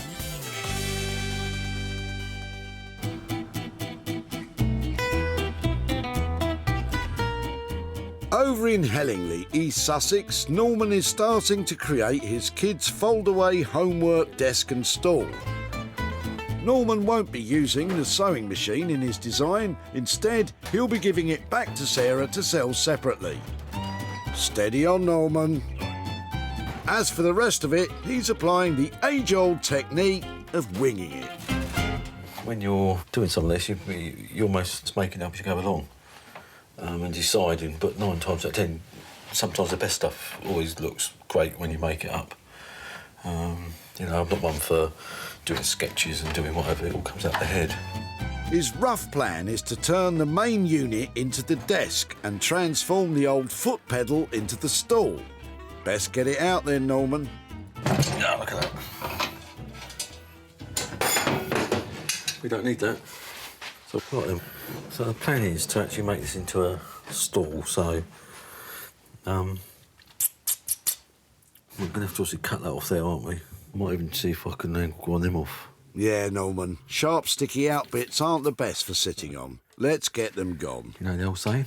I've got 2 chances. It's either going to work or not work. Well, whatever happens, at least you look cool in those safety specs. Success. For the stool legs and base, Norman is using pine, chopping up and then assembling the tapered legs in no time. Looking good, Norman. I'll tell you what, we might make a little frame to go around that and then we can pop it in. With the stool taking shape, Norman moves on to the new desktop. And he's just had an idea. We're going to take a template of that, cut it out, and then we can then, because like we said, we weren't going to use the flap, but we're going to use the flap now because you've got it round, you know, they can have a friend or a mate, you know, sitting at the end as well, so, or mum and dad could be sitting there while they're doing the homework. Basically, he's taking some MDF, cutting it up to match the old worktop's dimensions, then he'll hinge them together to create a fold-up section for more space. Genius. We've got to decide on what construction we're going to have inside, but I need to think on that and decide whether we're going to put the drawing or not. And then, basically, then we've got to sand it down, prepare it, and then get it the colour that we think. We're going to, I think, because it could either be a, you know, a boy or a girl or whatever, we keep it very neutral. I think we might even do it cream or something, but we'll make that decision when we get near with the time. So, yeah, happy days. I think we're doing well. Norman seems confident, but he's still got to finish the stool, and the writing desk needs the new top fitted, the inside rebuilt, and, oh yeah, he's got to repaint the whole thing. Good luck, Norman.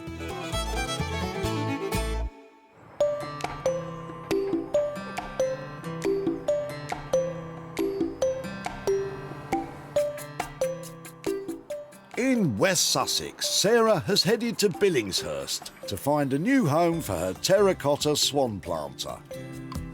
After posting pictures of the bird online, she's had a lot of fanciers, including a vintage and retro boutique. But can Sarah strike a deal with the shop owner?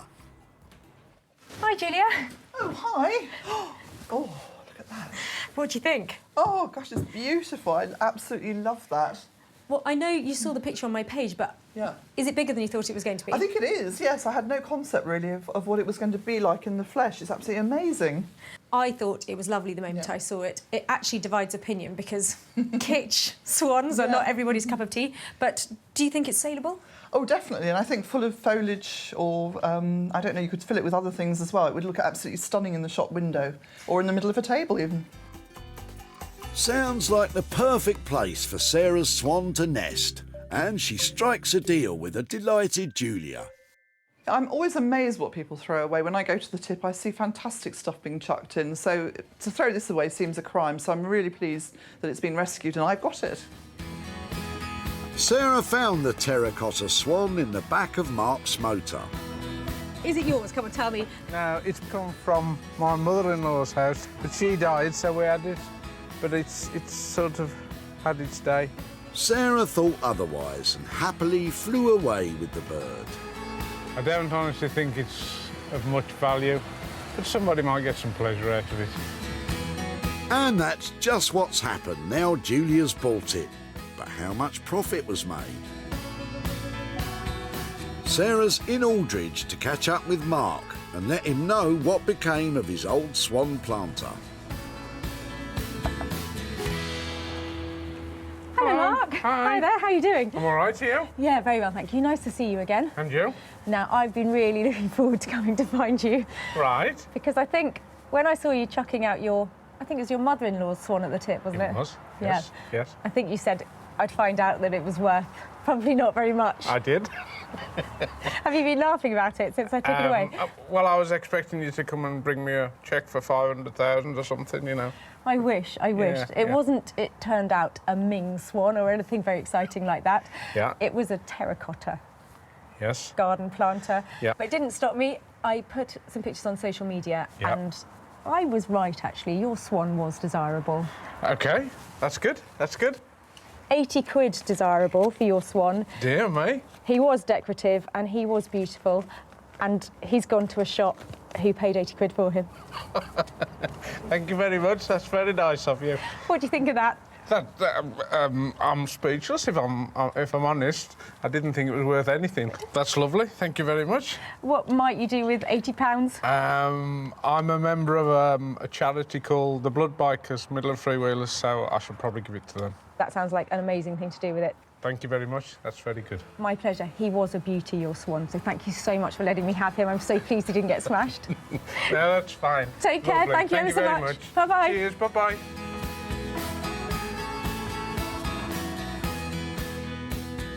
Sarah didn't spend anything on the terracotta swan. She sold it for a whopping £80, meaning every penny could be passed on to Mark. Good work, Sarah.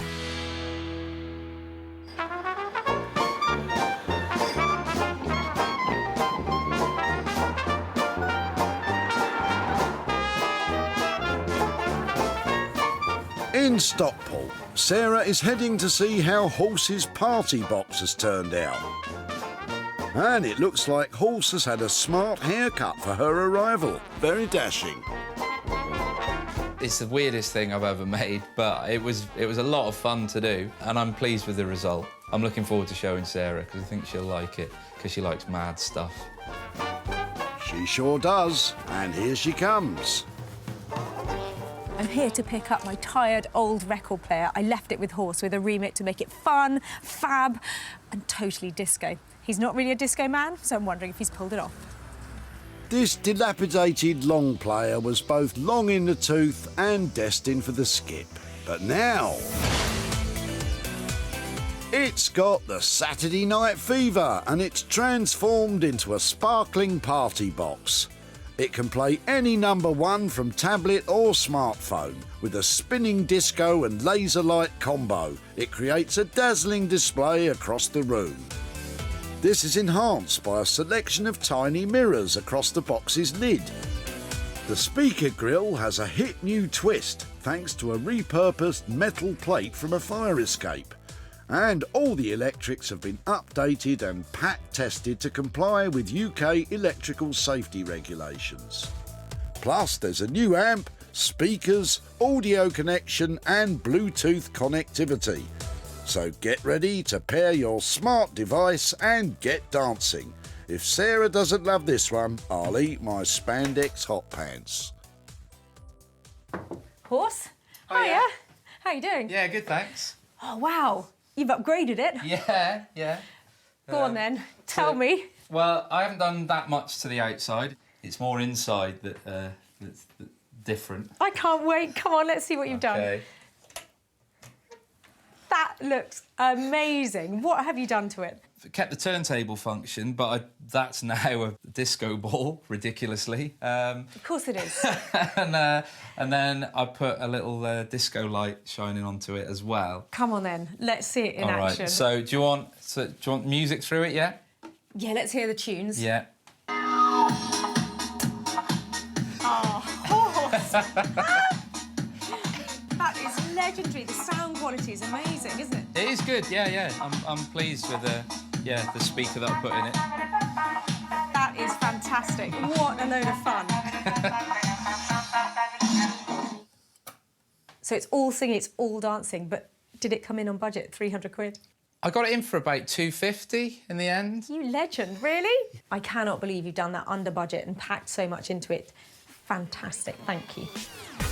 Yeah, well done, Horse. Good on you, son. I really enjoyed doing that. It was a lot of fun to do. It was the maddest thing I've ever done. It's pretty strange for me, but I'm glad Sarah liked it. I thought she might, but yeah, I'm chuffed. Well, I asked for a party in the box. Horse has delivered a disco inferno. Sarah found the record player in Kevin's car. I think he's a 40s or 50s. He was just sat in my mother-in-law's loft, doing nothing. Kevin was happy to let Sarah take away his late father-in-law's pride and joy. How heavy is it? Not heavy at all. He used to carry it around to his girlfriend's house, apparently. Really? Yeah. Oh, I hope the mother-in-law... I'm surprised the mother-in-law hung on to it for as long as she did, then. Oh, she was one of the girlfriends of. A real labour of love, then. And what a transformation. Even better, Sarah sold it to Smithers of Stamford, an online retro and vintage shop, and owner Nick is thrilled. I feel like a DJ. One happy customer then, but how much was he willing to spend? Sarah is in Birmingham to let Kevin know. Hi there. Hi there. Nice to see you again. How are you? I'm really well. How are you? Oh, yeah, I'm okay.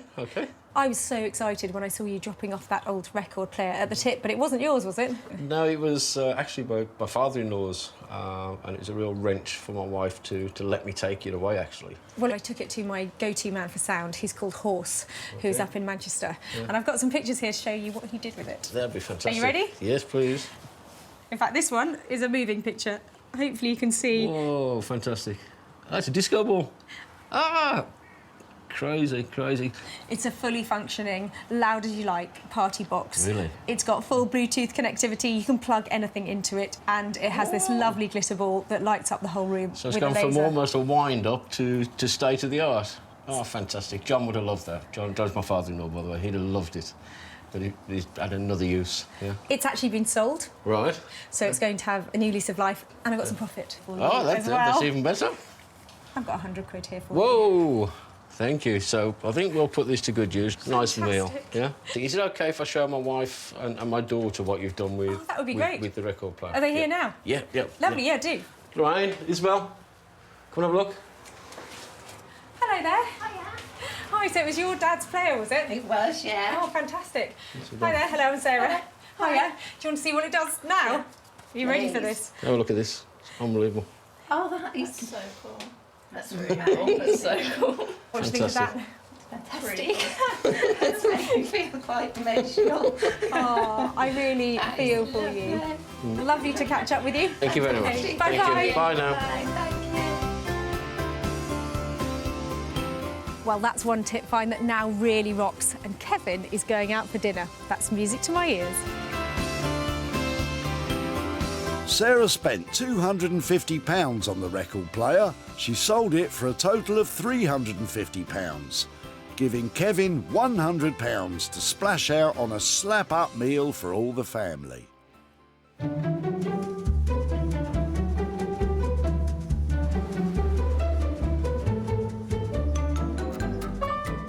Time to head back to Hellingly in East Sussex to see how Norman has transformed a Singer sewing machine unit into a desk for Sarah. I think she's going to like it. It's a cool piece. I think Sarah will be the judge of that, Norman. Well, I'm here to pick up my old sewing machine table, and I'm hoping that Norman has done something fantastic with it, because I have just no idea what this is going to look like. Time to find out if Norman's idea has paid off.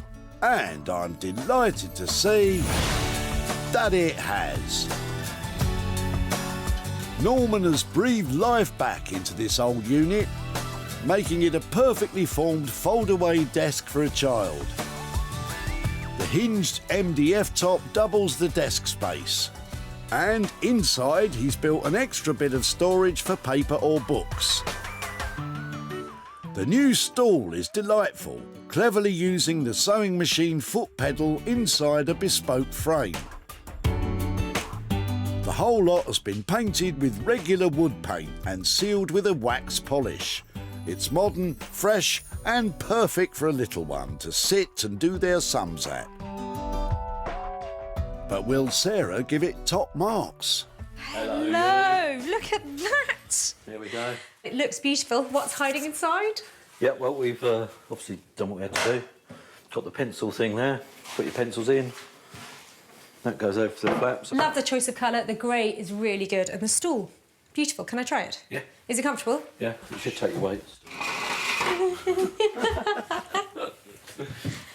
Yeah, that's really neat. Yeah, and then also if kids are doing it, the mums and dads can sit this end while they're doing the homework as well, if they've got to help them out or Yeah, because you whatever. can tuck in that side as well, can't you? Tuck in that side as well, yeah. So it's got the versatility of everything.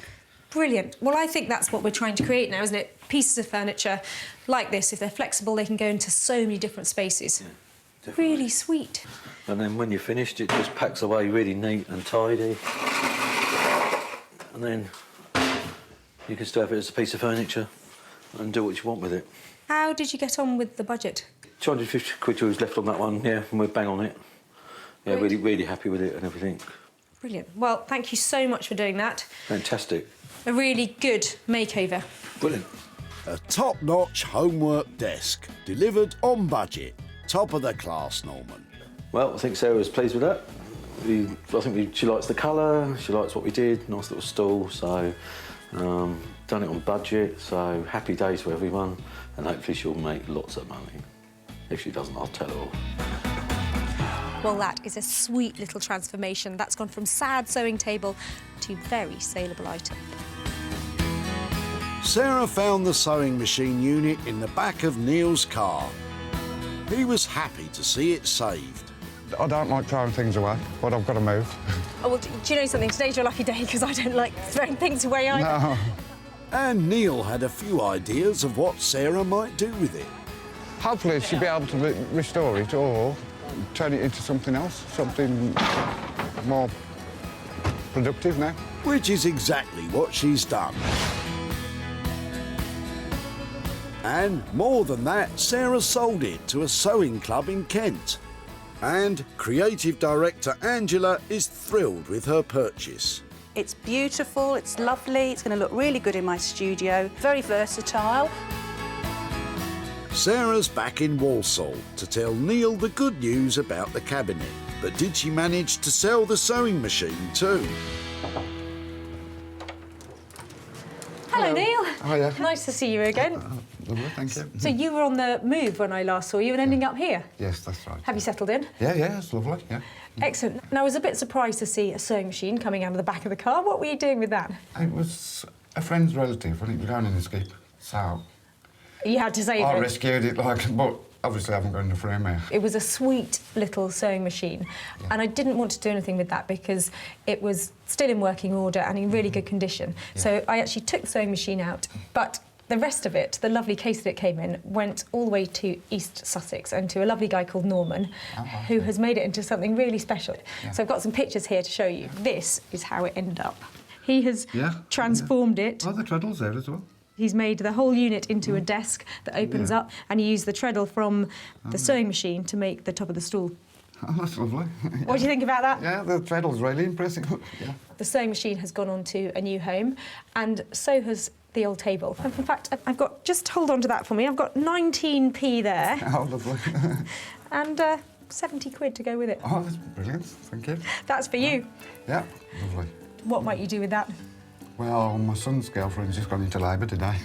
Oh, really? So, yeah, it just found me, actually. Oh, brilliant. Congratulations. That's lovely, yes, Thank you so much for letting us have your sewing machine table, Yeah. and that's great news. Yeah, Lovely it to is, catch yeah, up with it's you. lovely, yeah. Thanks ever so Lovely. much. Thank you very much. Bye-bye. OK, then, bye.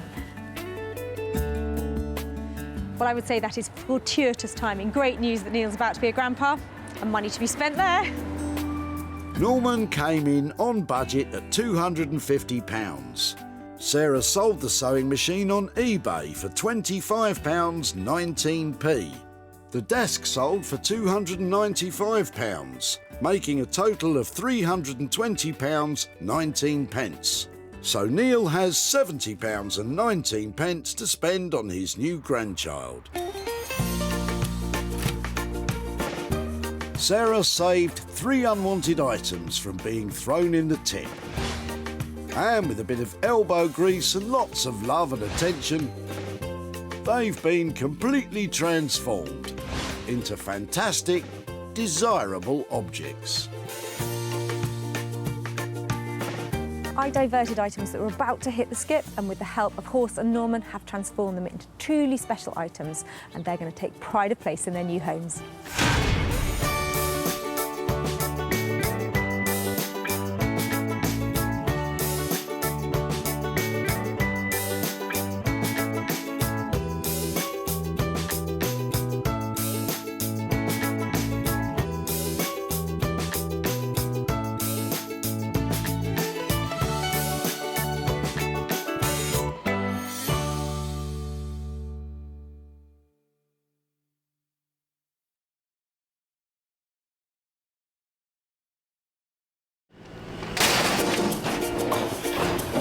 Well, you haven't got anything I can recycle, have you?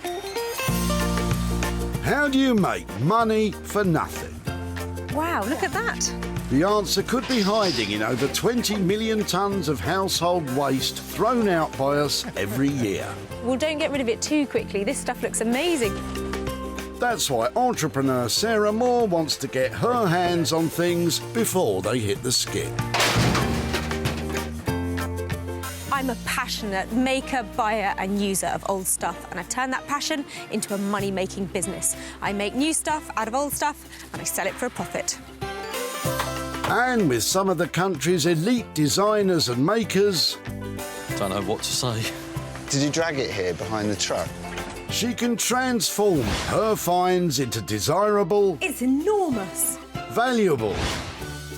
Isn't that fantastic? And hopefully saleable items. It's just giving me goosebumps. If Sarah is successful, then she can hand the profits back to the very people who had no idea there was cash to be made from their trash. Thank you very much. Marvellous.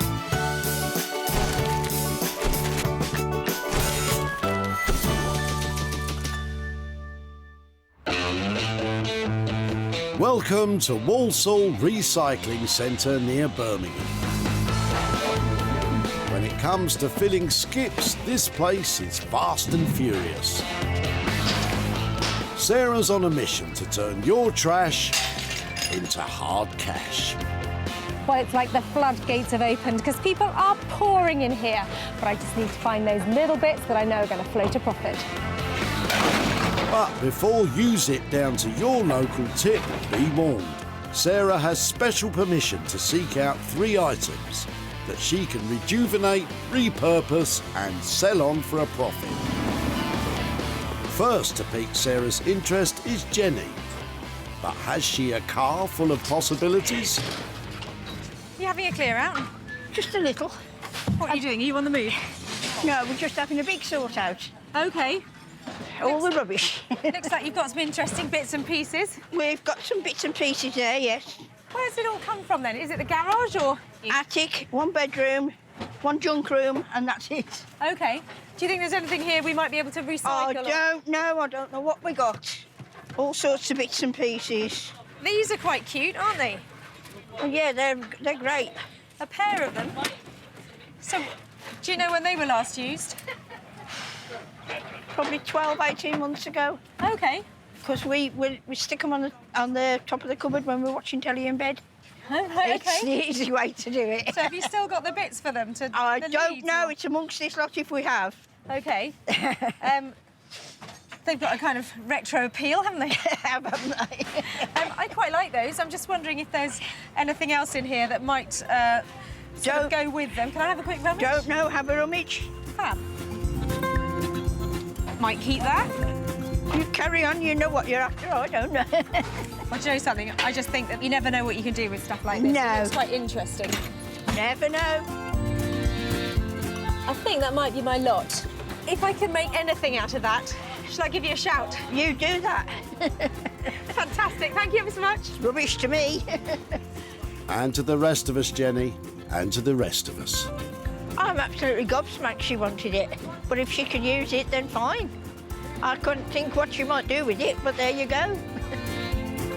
Well, this is certainly a random selection of stuff, but these TVs are just so cute. Everybody else has got like 52-inch ones, and these ones are about 5 inches. I think they've got a personality all of their own, and I know somebody who just loves this type of thing. I must say, it's a relief to hear you say that, Sarah. Introducing Mark Haig, Robo-Chap.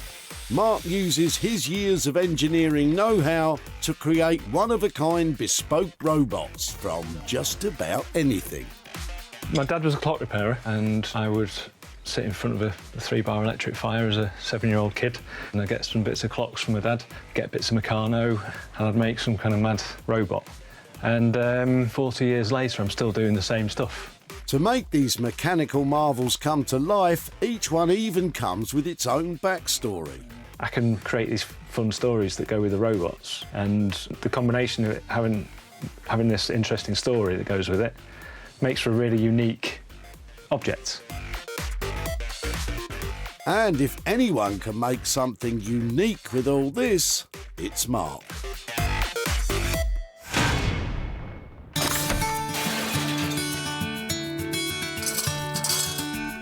Righty-ho, that's 1 off the list and 2 to go. And while some items are well protected... Anything in there for me? No? Others are not protected enough. I've never played a violin before, can you tell? Yes, we can tell. Could Martin and Annette have something more palatable in their trailer? Something to bag Sarah some cash, perhaps? I can see clouds of woodworm dust coming out of that. What are you throwing away? It's basically wood chippings from an old shed that's been stored for probably 30 years. OK. So Not yours, then? It's not mine. No, we bought the house, and now we're clearing the shed out. So, OK. There is definitely something active in your shed, isn't there? There is, yeah. I mean, it's good firewood. Anybody wanted it for firewood, but other than that, for us, it's got no use, and it's in the tip. What about the bags, though? I don't know where he's got those from, to be quite honest with you. Michigan beans. That doesn't sound like Birmingham, does it? Well, odd though it might seem, those dusty old sacks, because they've got that original writing on them, people love that kind of thing. Yeah. So amongst all the sort of stuff that's coming out, those would be quite interesting to see if I could salvage them and make something out of them. Yeah. Oh, you're more than welcome, because all I was going to do was put them in the skip anyway. Yeah? OK, So well, I'm going to fold those up and say thank you very much. You're welcome. Put those in my little pile of treasures. Little pile of treasures. Let's not get ahead of ourselves, Sarah. If I can do something with them. I'm not sure what it will be, but can I come and see you at your house and show you what I've done? Yeah, no problem at all. We're surprised that Sarah wanted the sacks. I mean, they're interesting enough with the terminology on them and that, but what she's going to do with them, who knows? Yeah, I mean, a sack's a sack, isn't it? You're not wrong there, Martin. A sack is indeed a sack. Well, I keep asking myself, why did I save these? They are moth-eaten, they are dirty, they are well past their best. But there is one redeeming feature. It's the typography. The fact it's American, this fantastic, really strong circle with all the writing on it. It's all about beans. I mean, there's something about it that is just fantastic. And luckily for us, Sarah knows a guy who would almost certainly agree with her. If you want a bag, Then go and see Neil Ragg. Neil is a whiz with a sewing machine. His mission is to rescue tough and rugged materials otherwise headed for the skip. Neil turns them into high-end holdalls that will last a lifetime.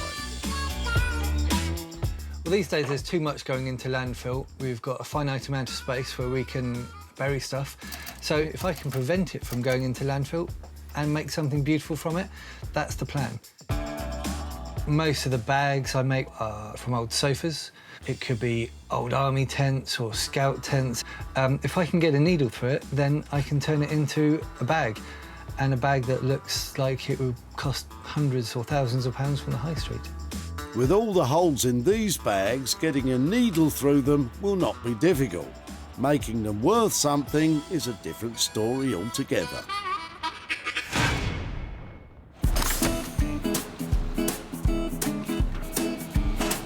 Two items loaded into the money-for-nothing van.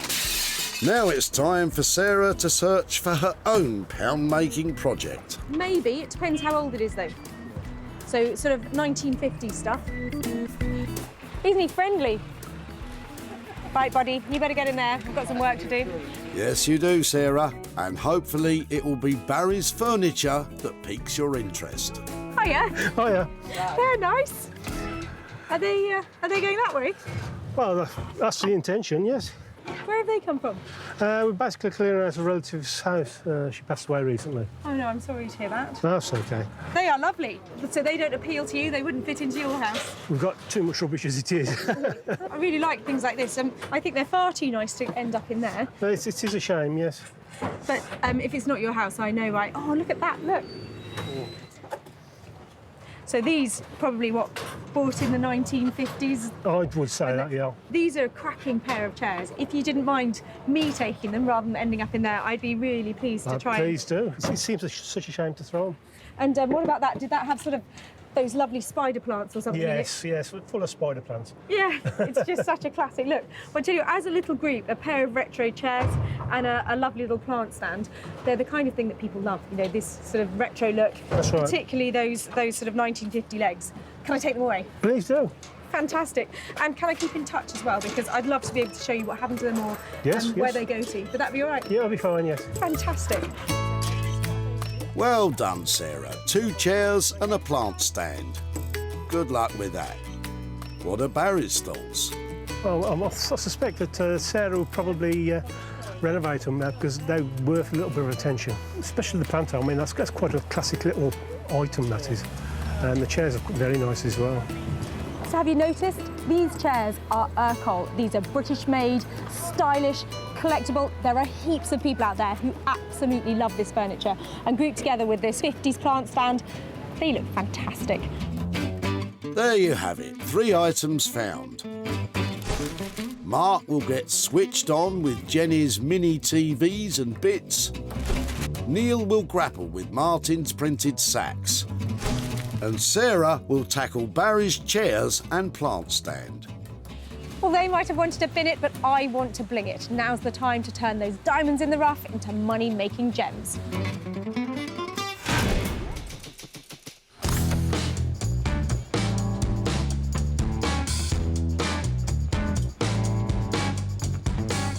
Manchester, hailed for its industrial past.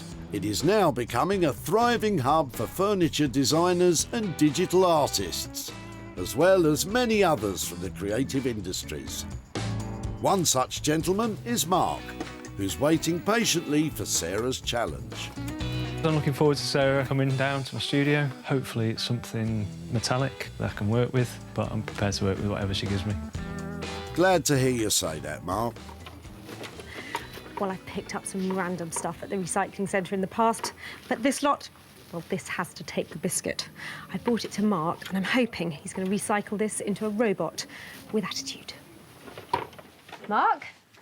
Hi. Hello, Sarah. How are you? Yeah, I'm really well. How are you doing? I'm very well, thank you. What have you brought me this time? Well, I saw these, and obviously I immediately thought of you. That's nice. It is nice, isn't it? That's like a laser gun. It is. Actually, it was these little bad boys that made me think. I just thought, you know, like little spacemen, like helmets. So I thought, definitely. if anybody can do anything with them, it's going to be you. What do you reckon? Look.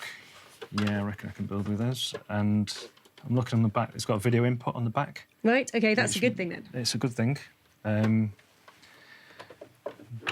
one hasn't. OK. So I don't know what I'd do with that one. I could make something with it. Right. But this is my preference. OK, well, let's pop that one down there. When I saw them, I thought they had a bit of attitude. I was kind of thinking maybe some, like, punk styling or something like that. But I bought you these other bits in case they're useful. Put them in the bin, add them to the stash if not. But there's definitely something about these little bits that they looked quite cool in the yeah. Like that? Yeah, I think something like that might work, mightn't it? I like that. But it's totally up to you because I know you are the robot master. Robot master he may be, Sarah, but what happens when the robots take over and Mark becomes their slave? Right, no more coffee for me today. Any little surprises, or shall I wait till I come back? I think you should wait. I think there's something else I might be able to do with it OK. to make it a bit more interesting, but leave it with me. Hit me with a ballpark budget then. What kind of price are we looking at to make that an all singing, all dancing new robot? Well, he's going to end up being sort of that kind of size, OK. isn't he? So he's going to be quite a big fella. About 150 quid. OK. Something like that, 160 quid. Yeah, I'd say that budget's absolutely fine. I love the 80s, so as much 80s singing and dancing in that would be fantastic. Thank you so much. No problem. Bye-bye. OK, bye now. Well, Mark's channeling the 1980s. I've always loved a bit of Dire Straits, maybe a bit of Money for Nothing. I can see that robot. It's going to be right on track. It's going to be an interesting one. It's working with plastic, which isn't the perfect thing that I like to work with, but I've got some nice ideas for it in my head, so fingers crossed it should go well. I have complete faith in you, sir. Mark has a budget of £150 to create an 80s-themed robot from this tray of bits and bobs. Am I excited about this one? Affirmative.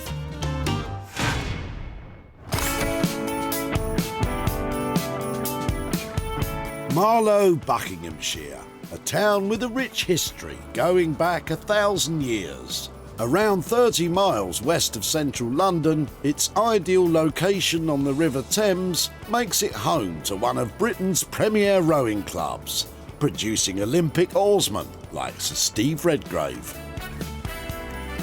But are Sarah's printed sacks going to seem like an Olympian task for Neil?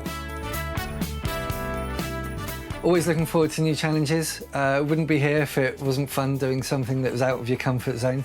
So, yeah, slightly nervous to see what bizarre thing that she's going to bring. Here I am in super smart, quintessentially English Marlow with an absolute load of old rubbish. I know Neil's got a sense of humour. I just hope he finds something to laugh about with this lot.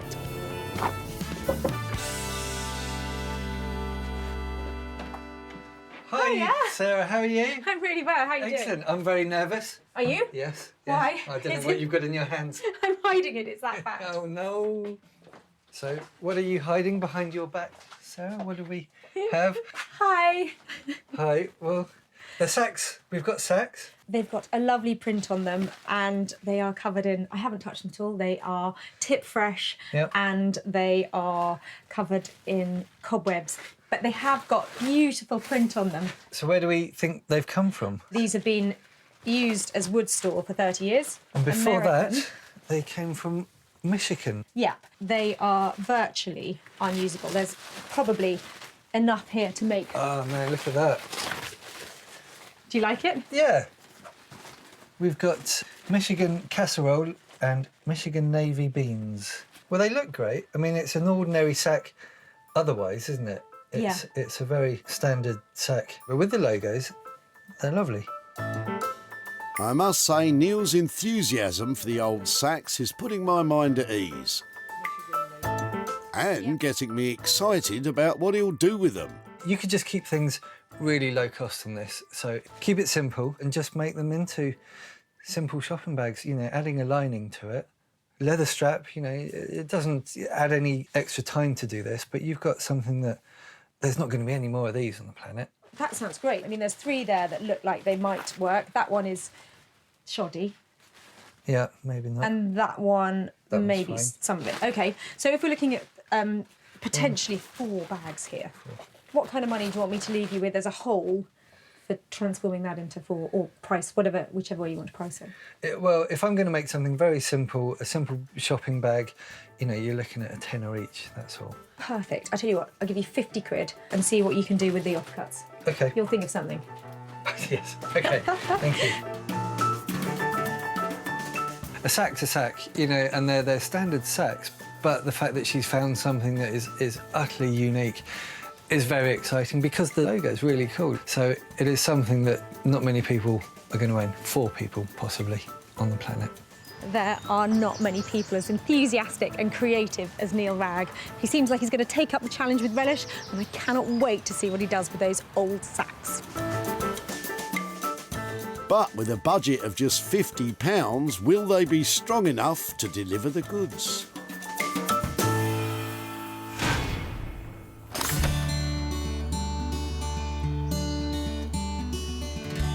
In beautiful Sussex, Sarah is about to begin her own challenge.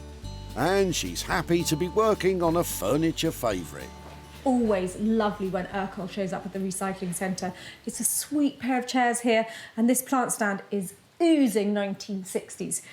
I want to make these really sing. I thought loads of colour on them, and perhaps turning this plant stand into something slightly more useful as well as being beautiful. First things first, they need a really good clean-up. Urkel dates back to the 1920s, and it was established in High Wycombe, Buckinghamshire. The company's ability to perfect steam bending their woods took them into mass production. Their furniture became a hit in post-war Britain. You can't beat a lovely bit of British-made Urkel. Fantastic legs, beech frame on the seat, and really stylish. So if I can paint them and get rid of this tired, old, orange-looking varnish, and I think they'll look really smart. I'll be the judge of that, Sarah. Scrubbing done, time for some painting.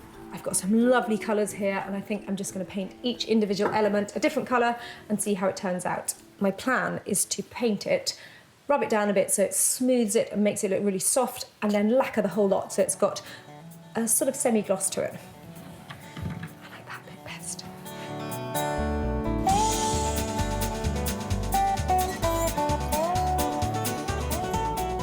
To get the best result when painting Urkel, treat it very gently for around 30 days after completion. This is because paint doesn't reach its hardest point till then. I love colours together. I love pinks, I love greens. I love them to be bright and fresh. I like natural, beautiful, mossy colours. But most of all, I just love stuff that makes you really happy when you look at it. Yeah, like a very colourful picture of me, for example. I get it. We can update Urkel with colour and it looks really good. It's not everybody's cup of tea, because some people like it really pure, just as it came off the factory line. But for me, if it sells it and it makes it look lovely, then I'm happy to paint it. Well, I've got a bit of experimenting to do, but I think this will probably work. What do you reckon? A bit of that next? Probably best I leave the colour choices to you, Sarah. It's as good as any. Sarah has spent £10 so far on materials, and hopefully this colourful approach is the bright idea that will help us turn a profit. While Sarah cracks on, it's time to head to Manchester, where Mark has begun the process which will hopefully introduce a new character to the world. So I normally work by putting my parts down on the table, seeing how it looks as a sort of two-dimensional sculpture. 1980s kind of feel of a body, some arms, something like that, just to get a feel, and some legs, something like that. But to be honest with you, as I'm looking at it, I'm not really feeling it as a sculptor. It doesn't really appeal to me. So I'm going to go against Sarah, which I might get into trouble for, and I'm going to change the design. I've got to do what I feel, so that's what I'm going to do. Mark, we trust you. Go for it. Even though the TV is 80s plastic, Mark believes that a steampunk theme is the way forward. Steampunk is a term that originated from science fiction novels. It takes its inspiration from the Industrial Revolution, Victorian Britain and the American Wild West. I've got various wooden boxes around and things. Somewhere around here I've got something that is the right size. It's already got that kind of steampunk feel to it with the dark wood, but I'm going to dress it as well.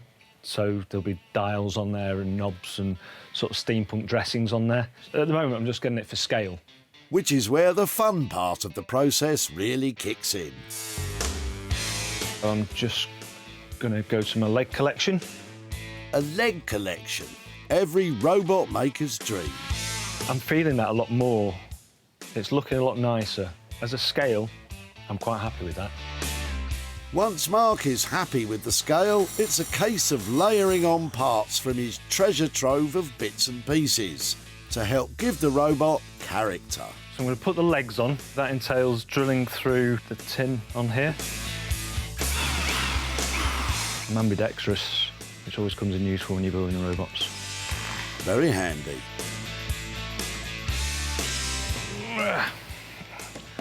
Looks like we've got ourselves half a robot. So I'm going to have a look in my arm collection and see if I can find something else. Arm collection, also very handy. Maybe they're the kind of steampunk feel to them.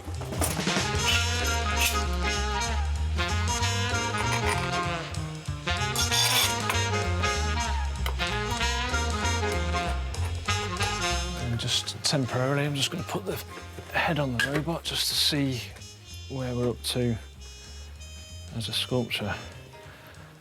It needs a neck, but it's getting there. It's looking something like what I was expecting it to look like.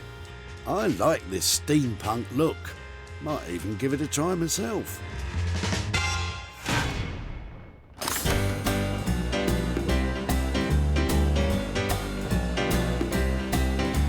Over in Marlow, Buckinghamshire, Neil Ragg is about to begin the task of producing bags for life from old sacks that had no future at all. It's a lovely looking logo, although they are obviously old, which adds to their charm. So I'm going to have to do something to maybe reinforce, to avoid these holes, the fraying bits, and make a bag that is going to stand the test of time as well as look nice. Good plan, Neil. Let's do this. We're going to use these old curtains, just line the inside of the bag. Neil has decided to use curtains as the lining material, as it is soft but strong fabric that will not tear, and has the Brucey bonus of feeling nice to the touch. Excellent. Relatively simple, just sewing the two right sides together, and then I'll turn them inside out, and that way we've got no raw edges, it's nice and neat, a very simple bag, but will look quite different to any other bag for life you get.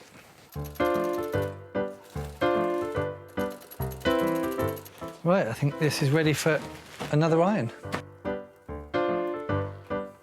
Well, the combination of the old grotty sacks and the pretty curtains is going to look pretty good, I think. I'm going to have to take your word for that, Neil. Right, so we've got the sack, we've got the lining now. We're going to stitch it inside out to make the bag and then just attach some handles. Neil is wonderfully reassuring. But will these frayed old bags play their part in becoming easy on the eye and strong enough to make Sarah a profit?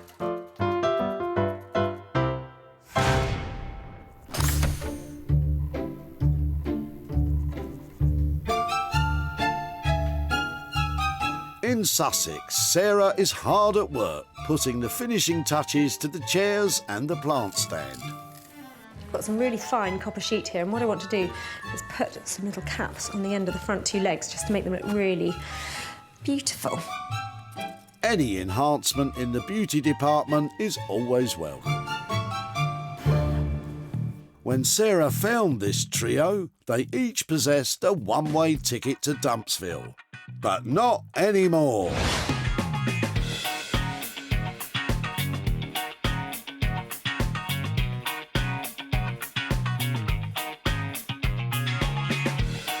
The two chairs are now colour-tastic, with variations of blue leading the way. Copper sheets round off the spectacle, as well as linking it with the contrasting copper spray covering the plant stand. Good job, Sarah. I reckon these blues are working really well together. I'm a big blue fan, and I think getting rid of those softer, babyish colours has really sharpened these up. Now we've got a plant stand and a pair of chairs. I think they can either be sold all together or perhaps just the pair of chairs separately. But time now to get these out there. See who wants them.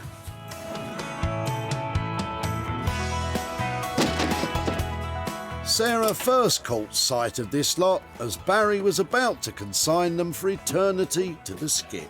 I really like things like this, and I think they're far too nice to end up in there. It is a shame, yes. A shame indeed, until of course our Sarah saw their potential, and with a colourful flick of the wrist, it didn't take long for Sarah to tempt some buyers from her varied client base. The two chairs sold to the Pack House, a vintage and antique store in Surrey.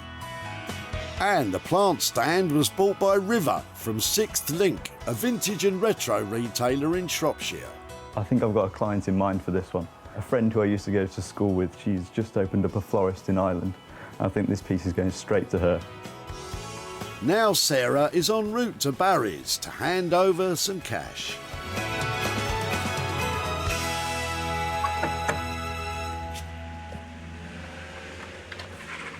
Hi there, Barry. Hello, how are you doing? I'm really well. Lovely to see you again. Yes, nice to meet you again. And you. Now, you were being a really helpful relative when I last saw you. That's right, yes. Did you wonder what might happen when I took away your old Urkel chairs and your plant stand? I'm still actually wondering what's going to happen to them. Well, I thought they were lovely. They were really stylish, and they were something that I worked on. So I've got some pictures here to show you what I've done with them. Are you ready for this? Yes. Your chairs and your plant stand now look like that. Wow, that's really stunning. Basically, I've given them a fresh, new look, some copper tips to their legs, and I've planted up the plant stand so it looks decorative. What do you think to that? Brilliant. Yeah, I mean, that's actually more than I anticipated. I have managed to sell them, and I've got 115 quid for you. Oh, thank you very much. That's actually... I'm stunned. Thank you. What might you do with £115 that you weren't expecting? We've got a holiday coming up, so I'd probably go towards that. Well, that's fantastic. I loved working on your chairs. I hope you have a great time on holiday. Really good to catch up. Okay, thank you very much. My pleasure. Thank you. Bye-bye. Thank you. Bye. Sarah spent £10 working her magic on the chairs and plant stand. They were all sold for £125, with the £115 profit going towards a holiday for Barry. In Manchester, Mark is giving his robot a once-over before Sarah arrives. Although it's not exactly what we discussed, I hope she still likes it. It's quite a beast, but it's quite handsome. So, yeah, I hope she likes it. Well, I'm back in Manchester to find what kind of magic Mark has been able to work on my skip bits. I'm hoping to meet a lovely new robot. When Sarah picked up this little basket of rubbish, she hoped that Mark could turn it into something unique.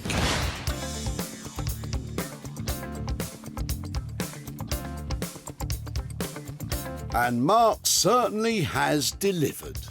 Feet made from lampshades, arms made from cooking utensils from the 1940s, rubber from a car suspension, all put together with imagination and skill, resulting not just in a robot, but in a personality. I wonder what the little guy's called. Hi, Mark. Oh, wow, how are you? I'm fine, thank you. This is Smurf Tickler. Smurf Tickler, my friends, is a robot who tickles little blue Smurfs. And I kind of like him. I love Smurf Tickler. He's amazing. Look at that. Originally, I built him on this wooden box. Right. But it was too thin, so the head's quite wide. Yeah. So depth-wise, it didn't work. So I found this baking tray. It was exactly the right size. I love the way you combine things so it looks completely appropriate, because they feel like they're all of an era. There's something really cool about him. Yeah. Was he tricky? He was tricky to build, yeah. He may have been tricky to build, but that hasn't stopped Mark from including a little surprise. There's a media player inside there, so he does something. He talks. Does he? Yes. I press play. OK. Hello, what's your name? My name's Sarah, hi. That's a nice name. Mine's Smurf Tickler. Where do you come from? Just near Chichester. What do you like about where you come from? The green fields, mainly. That's wonderful. That is just so funny. What a lovely idea to add that element to it. Will the person who buys it be able to programme their own stuff onto it? Is that possible? There's a media player inside there. Right. And it's driven by a USB stick. OK. So you can put anything on that USB stick and it will show it on there and it'll play the audio out of the speaker as well. I have to hand it to Mark. Not only has he delivered a unique robot, but by adding the opportunity for an owner to project photos, videos and messages on his little face, he has made it contemporary and, in turn, much more attractive to potential buyers. That's wonderful. I completely agree. It is wonderful. He looks fantastic, and to have all that functionality is amazing. I left 150 quid, I think, we chatted about. How's that worked out? Yeah, I'm happy with that. Thank you so much for taking on the small screen, because what you've created is truly one-off. I'm with you, Sarah. Wonderfully original. All right, I'll stop now. Well, Mark has done a fantastic job. I love Smurf Tickler. I wonder who's going to buy him. At Walsall Recycling Centre, the little tray of TVs and junk belonged to Jenny, who found Sarah's approach quite unexpected. I'm absolutely gobsmacked she wanted it, but if she can use it, then fine. I couldn't think what she might do with it, but there you go. Neither could I, Jenny. But then Mark added his imagination and this fabulous bot was born. Sarah made the robot available online, and it wasn't long before he was bought by a private collector. They grow up so fast. And now it's left to Sarah to visit Jenny in Burntwood, Staffordshire, to let her know what happened to her little tray of TVs and junk. Hello there. Nice to see you again. You're all right. I'm very well. How are you? Not so bad, thanks. Chilly? Just a little. So did you wonder what I might do with your old TVs? Well, yeah, I thought, what on earth is she going to do with those? I took it to a guy in Manchester, and I've got some pictures to show you what he did with Oh, it. what's he done with them? I hope you've got a sense of humour. Oh, yeah. OK, your TV now looks like this. I love it. Oh, yeah. Do you recognise it? Yeah, I love it. So your TV has been completely remade into a talking robot. What do you think to that? I think when the grandchildren see that, they're going to laugh their heads off. Well, I took some pictures of him and shared him over social media to see if anybody else fancied the look of him. Wonderful. And he's made you a little bit of profit. Oh, he wonderful. Has turned the old TV into a £50 profit. Oh, thank you very much. That is welcome. Oh, well. What am I going to do with that, I wonder? Yeah, well, go on then, tell me. What might you do with 50 quid? Well, I've got to take it to my brother and see what he wants to do with it, because the telly was his. Oh, well, I hope he finds a good use for it. It was a funny project to work on. I bet it was. I bet it was. Mark charged £150 to build the robot. Sarah sold him for £200, with the £50 profit going to Jenny.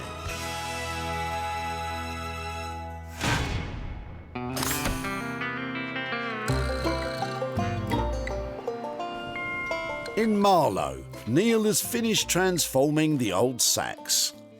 I'm looking forward to Sarah's arrival. I think I've done what she's after. I think she's going to be pleased. I think from turning something that was quite grotty into something that is far more high street.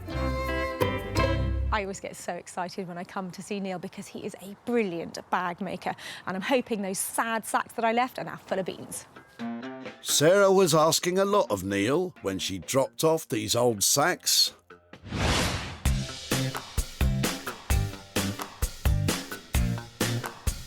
I have to admit, this is impressive.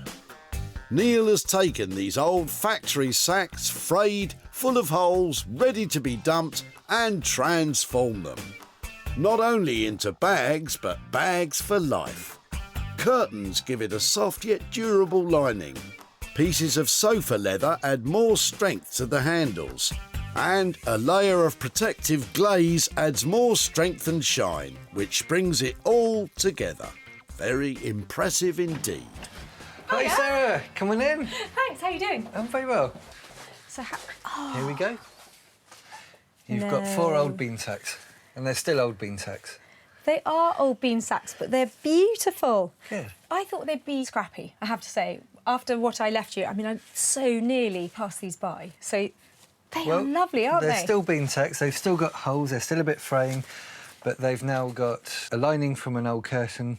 They've got leather handles. They've got brass fittings. I think they look quite nice now. You are amazing. I'm with you, Sarah. Great job, Neil. And they scream reuse, don't they? So I think you should be really proud of yourself. They're lovely. Well, it does show what you can reuse. You said it, Neil. Not only that, he managed to stick to the £50 budget.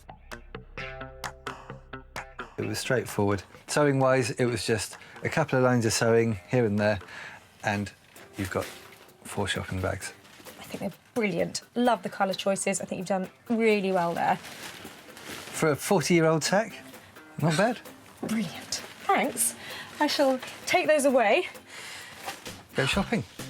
Absolutely love shopping. Go and get your turnips. Well, look what he's done. He's literally snatched style from the jaws of a skip. What great work. Well, I think that went rather well. From a bunch of old bean sacks that stayed looking essentially like a bunch of old bean sacks, she seemed very pleased. As Punch, like the rest of us. The old sacks belonged to Martin and Annette, who weren't quite sure what to make of Sarah's approach. We're surprised that Sarah wanted the sacks. I mean, they're interesting enough with the terminology on them and that, but what she's going to do with them, who knows? What she did was bring them along to Neil, who got out his trusty sewing machine, and voila, job done. The bags were snapped up by Nick from online retailer Smithers of Stamford. According to Neil, these are bags for life, and I don't think we're going to have any problem shifting these. I really think the ladies are going to love them. And now it's left to Sarah to hand over the profit.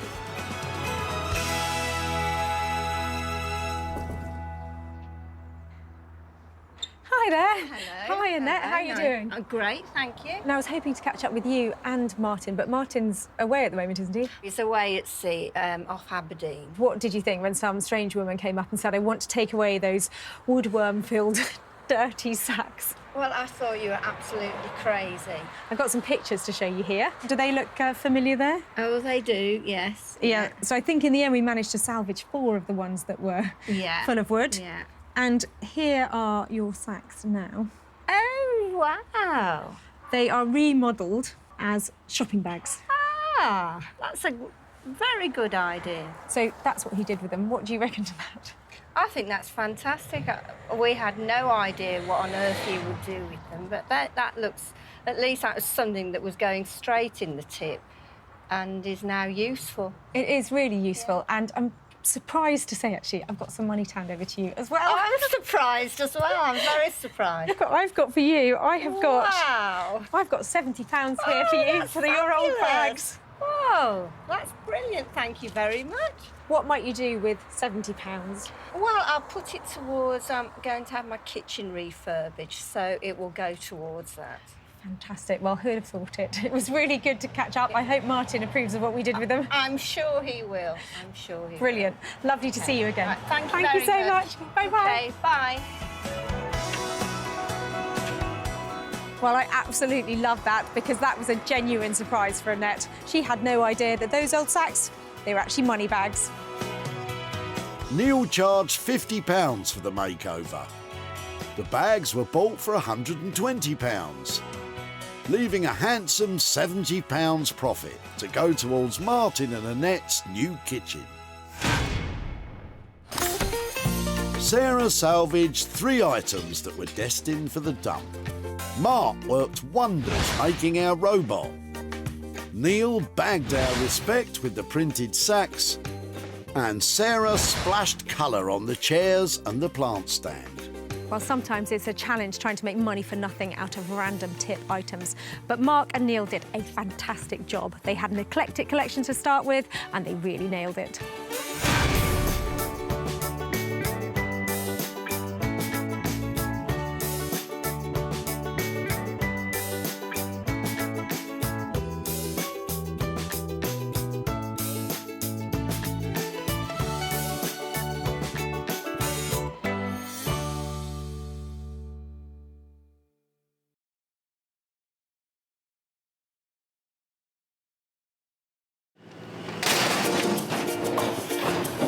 Well, you haven't got anything I can recycle, have you? How do you make money for nothing? Wow, look at that. The answer could be hiding in over 20 million tonnes of household waste thrown out by us every year. Well, don't get rid of it too quickly. This stuff looks amazing. That's why entrepreneur Sarah Moore wants to get her hands on things before they hit the skip. I'm a passionate maker, buyer and user of old stuff, and I've turned that passion into a money-making business. I make new stuff out of old stuff and I sell it for a profit. And with some of the country's elite designers and makers... Don't know what to say. Did you drag it here behind the truck? She can transform her finds into desirable... It's enormous. Valuable... Isn't that fantastic? And hopefully saleable items. It's just giving me goosebumps. If Sarah is successful, then she can hand the profits back to the very people who had no idea there was cash to be made from their trash. Thank you very much. Marvellous.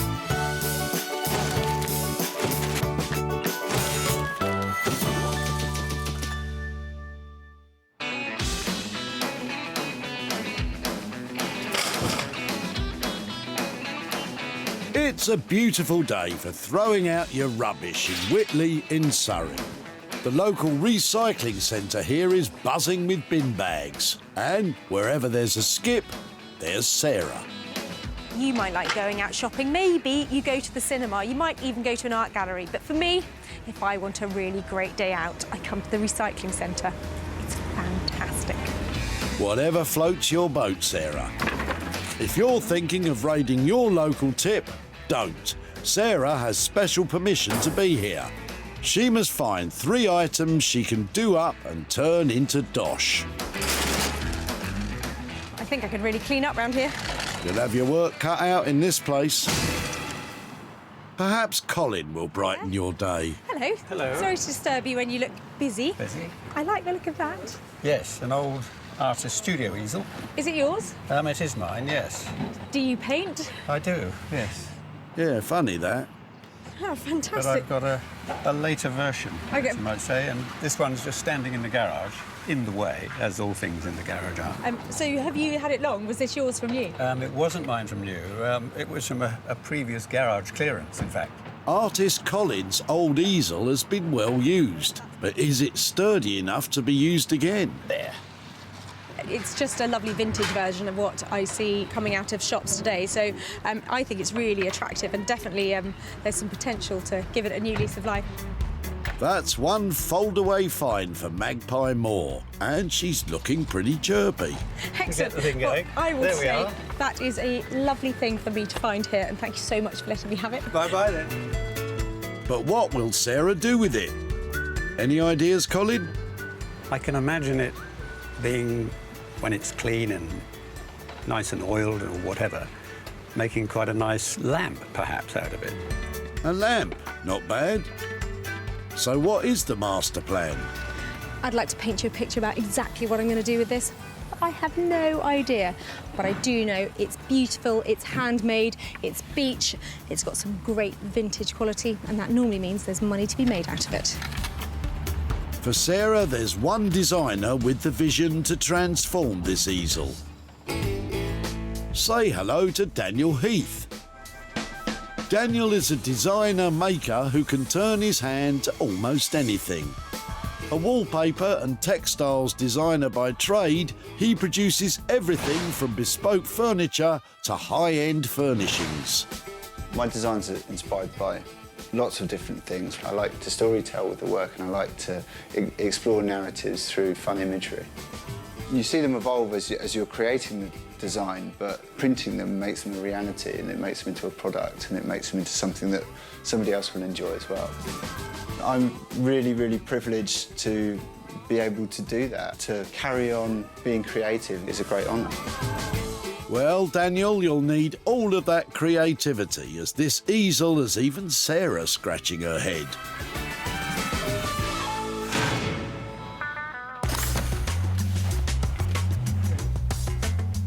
One item down, two still to find. Although Sarah seems to have given up on the searching and has gone straight for the money. No fivers. What? All yours, you can recycle that. I need fivers. Get your head back in the game, as Anthony could have item 2 waiting for you. Oh, wow, that looks old and lovely. Hi there, It is. hey. Hello, hello. What? It's a Z bed. It's a real Z bed, isn't Real it? Z bed, which has been in the family a lot of years. Does that mean it was yours? I don't know if I ever used it. It was for guests. OK. Everybody had one, didn't they? Everybody had Yes. Z beds. But Yes. I don't know what we do now. What do we do now? Well, it folds up. It makes a useful dressing table top. Fantastic. Well, I bet it's quite heavy, isn't it? The Z bed was a staple of the British home in the 1940s and 50s. What do you do? Legs first, or? No, legs come afterwards, so straight down there. It's a bed that doubles as a table. They don't make them like that anymore. Beautifully designed. I'm slightly thinking it'll only ever be a Z bed. A Z. But it has potential, and if not, it looks comfortable. Yes. Comfortable with springs like that? You've got to be kidding. Can I take away your Z bed? I hope so. And be back in touch if I can? Later, yeah, thank you. Well, at least our Sarah looks pleased.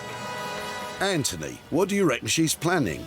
Z bed is an unusual item, which may limit its possibilities of changing it. Ain't that the truth? Ultimately, I'm not sure what she'll do with it.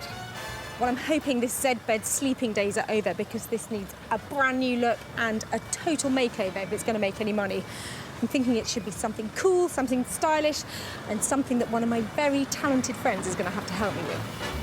For Sarah, there's only one man for this job. Meet King of Wood, Norman Wilkinson. He's been making furniture for more than 25 years. No matter what Sarah throws at him from the tip, Norman always comes up trumps. Oh, the stuff you get from the tip, sometimes I'm thinking, what are we doing? But, you know, yeah, it's great fun. I mean, and also when you turn the weird and wonderful ones into something great and they sell it as well, and then someone's going to love it, I mean, that's what it's all about, isn't it? And there isn't a day that goes by when making furniture doesn't take Norman to his happy place. I enjoy my work. I think if anyone enjoys their work, it comes out in the piece of furniture because, you know, you love it, and then it hopefully reflects when someone buys it that they can see the love that we've put into it. You know, it's a joy to get up and come to work in the mornings. You might not be quite so joyful, Norman, when you clap your eyes on this old bed.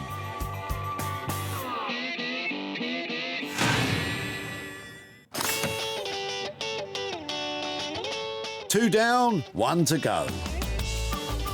This time, it's something Sarah can work on herself. Sort of tempting, aren't they? You never know what's going to be in one of those boots, do you? No, you never know. But Alex's boot has potential loot. That looks like a sweet chair. It is a great chair. Had it long? It's my old... I have had about 7 years. My pride and joy.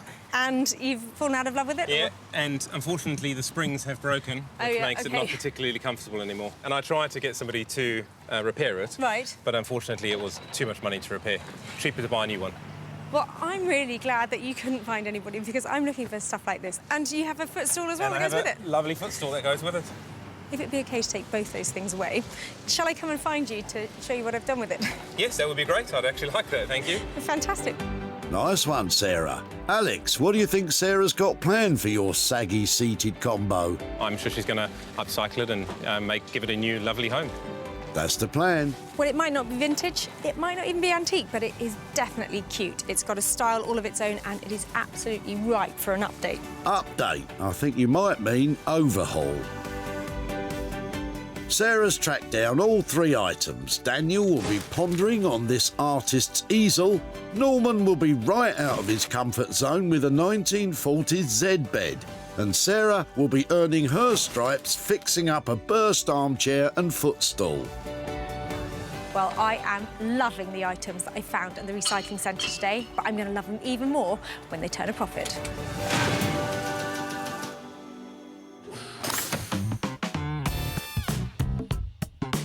Walthamstow in East London with that good old East 17 postcode.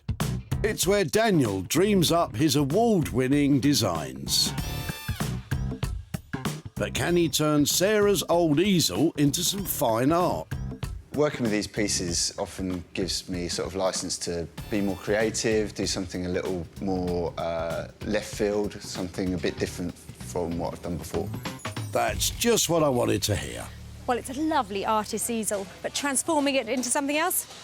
I don't know what you do. I've seen people put TVs on it. I'm just hoping Daniel's got some bright ideas of making that into a moneymaker. Hi. Hey, how you doing? Really well. An easel. It's a big one, isn't it? It's not like one of these little flimsy jobs. Do you want to stand it up and see how it works? It does all sorts of weird... Yeah, it's like a deck chair. It might seem a bit cumbersome today, but wooden easels like this were a game changer for 19th century artists, as they could go anywhere with them. Perhaps Constable painted the hay wain using one of these. Okay. Did that get you? It did. Careful, Daniel, we need those hands. What do you think? Yeah, it's great. It's substantial. I'm just trying to think, you know, what else could you clamp in it? I've seen flat-screen TVs in them. Although, yeah, I don't know if I want that risk. I'm with you on that one, Daniel. But maybe we could do something so that it kind of still looks like this, but it's reinforced in some way, so that it doesn't wobble and it doesn't move around. And then you could put something on it, either a mirror or shelving or something like that. I can see it being a very saleable item if it's got a proper big dressing mirror in it, something substantial like that. And then perhaps somewhere to hang an item of clothing. How about a man stand? A man stand? A man stand. Shaving kit, stuff. That's good. Yeah, a little shelf, little like brass shelf or something sticking out so you can put your man stuff. Man stuff? Like a set of jump leads and an oily rag? Suits, cufflinks, ties, moisturisers. This is a modern man, obviously. Yeah. Ah, like me, you mean? Love it. How much? It's going to depend on what accessories I go with, but I think it's probably going to be about 200 quid. 200 quid, well spent, I think. I think it's an original idea. I think it's very now, and you've got the perfect bones to create something original from it. It's going to be good. Go crazy, won't you?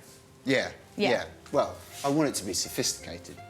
I'm going to leave you with all of those lovely thoughts. Okay. Call me when it's ready. Cheers, Sarah. It's an easel, so it's going to be nice to make it into something else. And, yeah, I think getting all the accessories and bits, it's going to make it into something fun for someone's home. You said it, Dan. I can't wait to see this man stand. It's a great idea. Maybe a little bit of a niche market. I think Dan's going to make it fantastic. At £200 for labour and materials, this easel will be reborn. But will it bring in the bucks?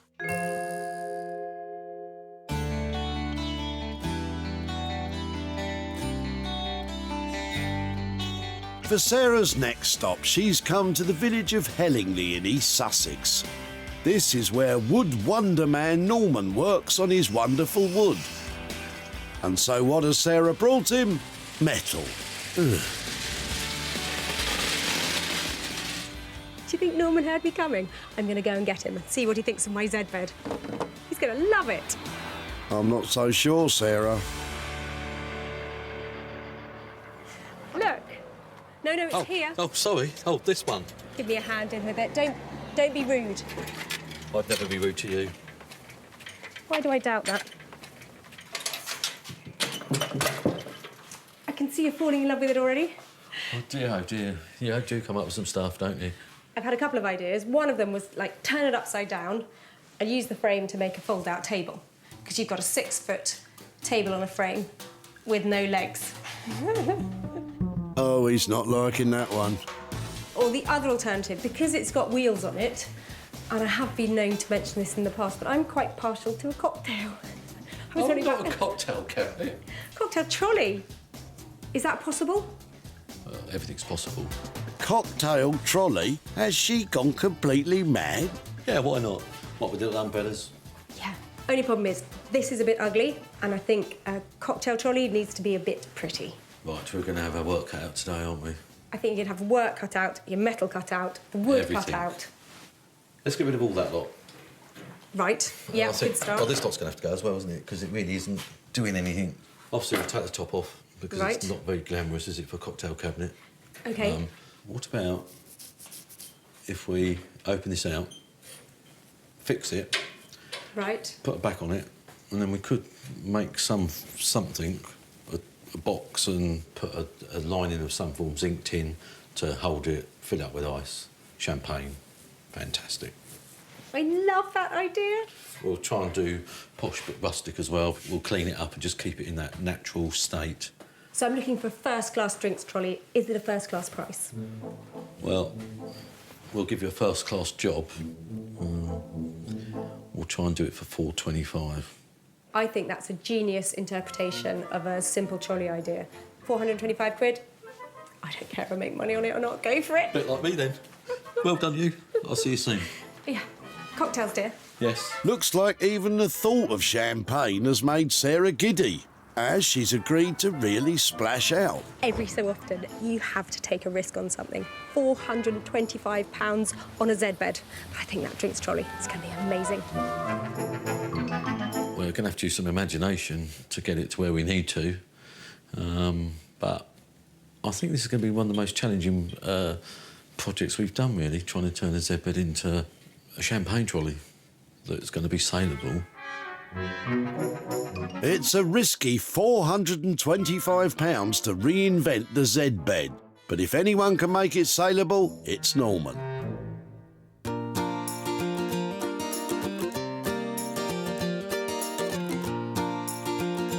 Come on, Robbie, this way, come on. Come in. In the beautiful South Downs in West Sussex, Sarah is heading to her barn to start work on the stripy armchair and footstool. Well, this chair and footstool, they're not normally my cup of tea. They're a bit too modern, a bit too smart. But I've got this lot, and this definitely is my cup of tea. I've got some lovely vintage fabrics, beautiful old tweed coat. A tweed coat? Have you got a hat and scarf for it too? This seat has got a really nasty spring loose in it, so before I can make it beautiful, I've got to make it comfortable. Now, I should point out that Sarah's not a trained upholsterer. Her area of expertise is the outside, not what goes on under the cushions. That really is scary. I don't know where the springs are. Good start. I do not want to undo that webbing. If I undo that webbing, there is a world of pain coming. How about instead of going under, you go after the big bulge on the top? Just the last thing I want to be doing is cutting this material off here because I really need the structure of this chair to stay the same. Well, it's either that or you stay with a bumpy rump. Here goes nothing. Ah, that's the problem. Look, it's a really cheap, badly put together spring set, and that is forever going to cause problems because they're not tied in, they're bouncing all over the place, and they feel really uncomfortable. So I think that should be put aside, and I'm going to use the padding and the bits that are in the footstool to build up a lovely, comfortable base to the chair and just rest it on that webbing.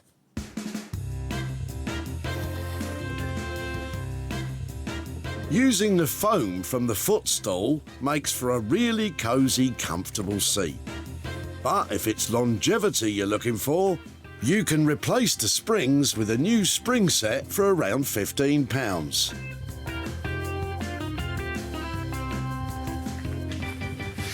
Oh, that's so much better. It's really comfortable now. Hey, here comes the exciting bit though. I've got vintage fabric to put on this to make it look lovely. It's going to be a bit of a task because I'm reclaiming some of it from an old coat. And that old coat has come from a charity shop. I absolutely love this Harris tweed. It's such a beautiful, old, well-made fabric. I want to keep a little bit of detail of the coat, but I don't want it to look like it's been draped over the chair. That's a good bit, though. To keep everything safe, Sarah has added a special fire-retardant cloth under the tweed. Just using the edge of the seam of the front of the coat here to provide a really neat edge. Sarah has positioned the fabric of the coat so that the buttonholes are down the side of each arm. Clever. Definitely want to make a feature out of these things, otherwise they're going to look like they're just holes in the fabric. And I've actually got the pocket here, which I'm going to leave in. Maybe you can put the remote control in there. A pocket in an armchair. That is out there, Sarah. I think this might actually work. Sarah spent £50 in fabric for the chair. If she somehow makes this thing desirable, she could stand to make a fair bit of profit.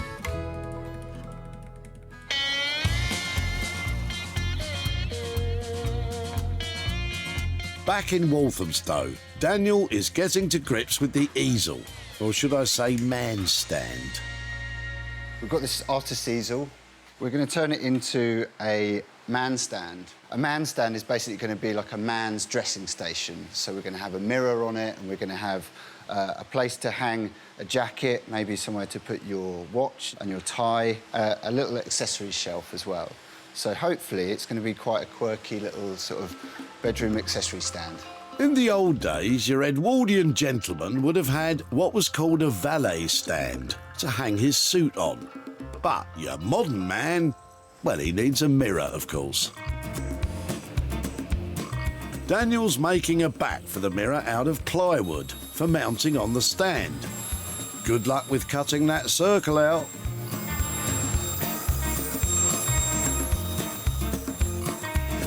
I have to get it roughly into a circle, and then I'm going to use a massive disc sander to bring it to a nice smooth edge all around the sides.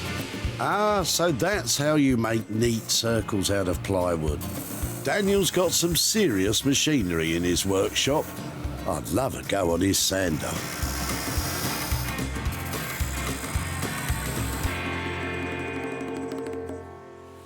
OK, so I've just cut this to size. I hope the mirror fits. Ah, spot on. This is going to go up on the easel here, somewhere. I imagine we might try and make it off-centre, or maybe central. Not entirely sure yet. While Daniel reflects on that, he's got to clean up that easel. Great, are we going back to the big sander? Oh, just a small sander this time, but good for doing fine detail. To get into all the corners means dismantling the whole thing.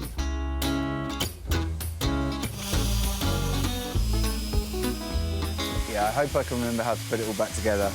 Yeah, me too, Daniel. Once we get it back to this all over, and then we put a really, really nice hardwood oil on it. It'll bring out the grain, bring out the colour, but it'll be really, really consistent, and it'll look really, really good, I think. A beautiful finish will give it that cool, sophisticated look that Daniel's aiming for. But how do you make this plywood mirror mount look just as good? OK, so we've got this piece of wood that's going to be the back of the mirror. It's going to be exposed because it's going to be attached to the easel. I quite like the grain on here, but I just don't like... I don't think the colour's going to be good for what we're doing, so I think we should stain it or we should paint it. Daniel is testing out a dark wood stain on the spare bit of ply to see if it works for him. Yeah, there we go. So, yeah, I think that could be nice. I think I'm going to go for it. Daniel is using a wood stain rather than paint to help the grain of the wood show through. Remember when using a wood stain to always brush the same way as the grain. This makes brush strokes less noticeable. The stain that we put on this, we might put on other parts of the easel as well, like the shelf or the hanger.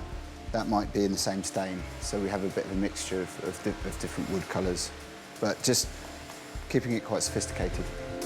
I'm not seeing sophisticated just yet, but Daniel's got a real vision of his concepts, right? I like to think that the man stand, trademark pending, could be a common thing in the bachelor pad, but, you know, I'm thinking it's more kind of James Bond. It's a bit more odd job than James Bond at the moment. Let's hope he can pull it off.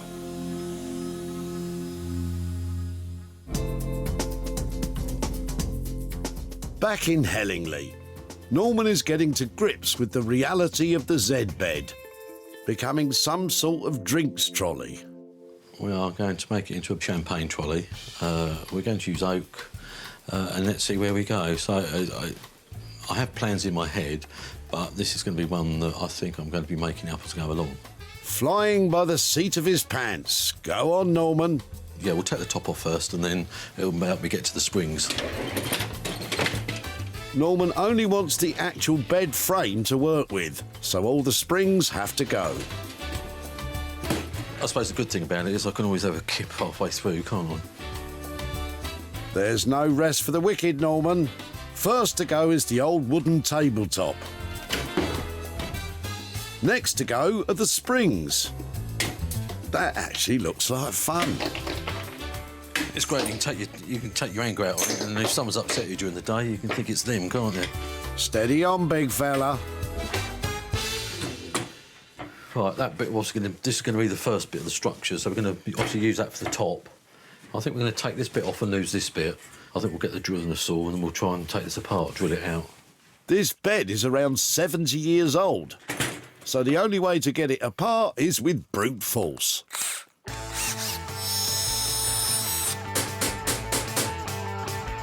Bingo. Right, throw that bit away. Another bit. Next to be chucked are these little metal wheels. Oh, I can feel a drill or a hammer coming on. What's it going to be? It's the drill. Bingo. I've taken these off another job, so I thought one day they'd come in handy, so this is what we're going to do. So I'm going to plug that with a piece of wood, get a nice piece of wood, and I'll glue it in. And then once it's gone off, and then I can drill it in, and I can put that in and glue that in as well. So put that in, and that in. Fantastic. What about the rest of it? Got a nice bit of oak. We've already cut it to size, so we're going to just pop it into the base and then go from there. Oak is a really dense hardwood which has good resistance to things like stains and scratches. Great wood for a champagne trolley, I reckon. Bit of brute force nigglements always helps. That's one shelf well and truly in. Now for the tabletop. It's safety glasses and big powerful saw time. He makes that look easy. And in the blink of an eye, Norman's made an oak tabletop for his trolley. And what's next? We're going to put a piece in here all the way round. We're going to have this as the front. If we get this in, and then it'll start really taking shape. I'm glad, Norman, because all I can see is an old Z bed with a shelf in it.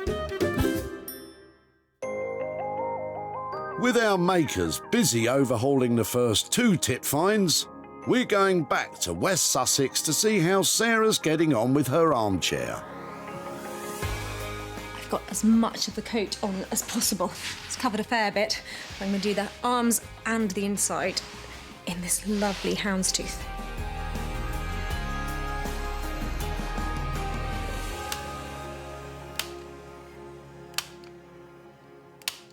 Sarah started with a striped armchair and footstool.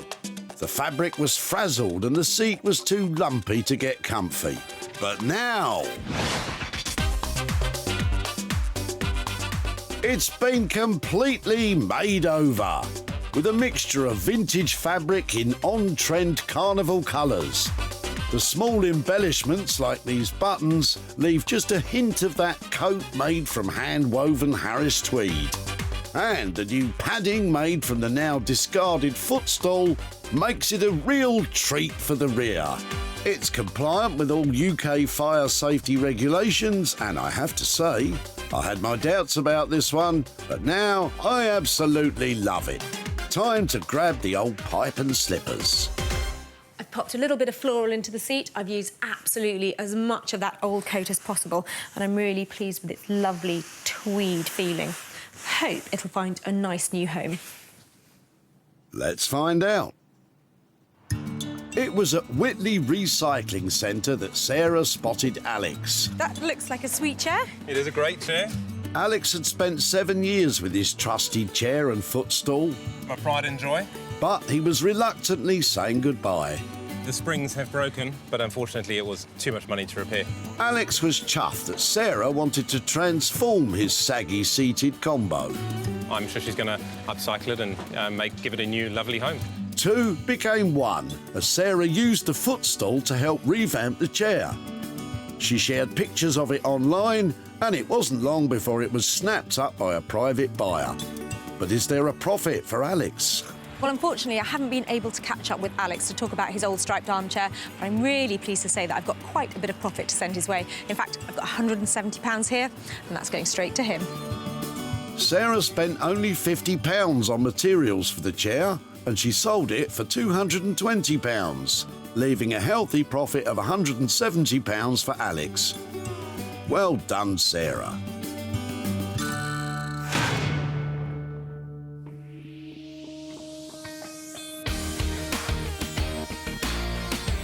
In East London, Sarah's come back to Walthamstow to see how Daniel's getting on with the artist's easel.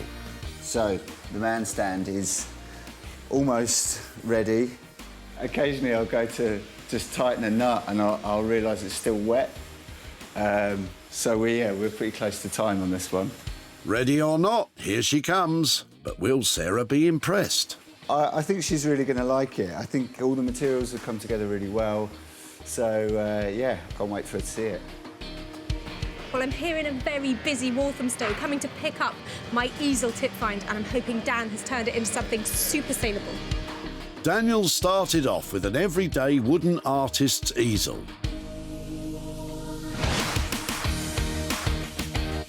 Now it's a dressing stand for the modern man. Daniel has sanded and oiled the original wood, added a useful shelf, and there's even a coat hanger at the back. Perfect for your suit jacket.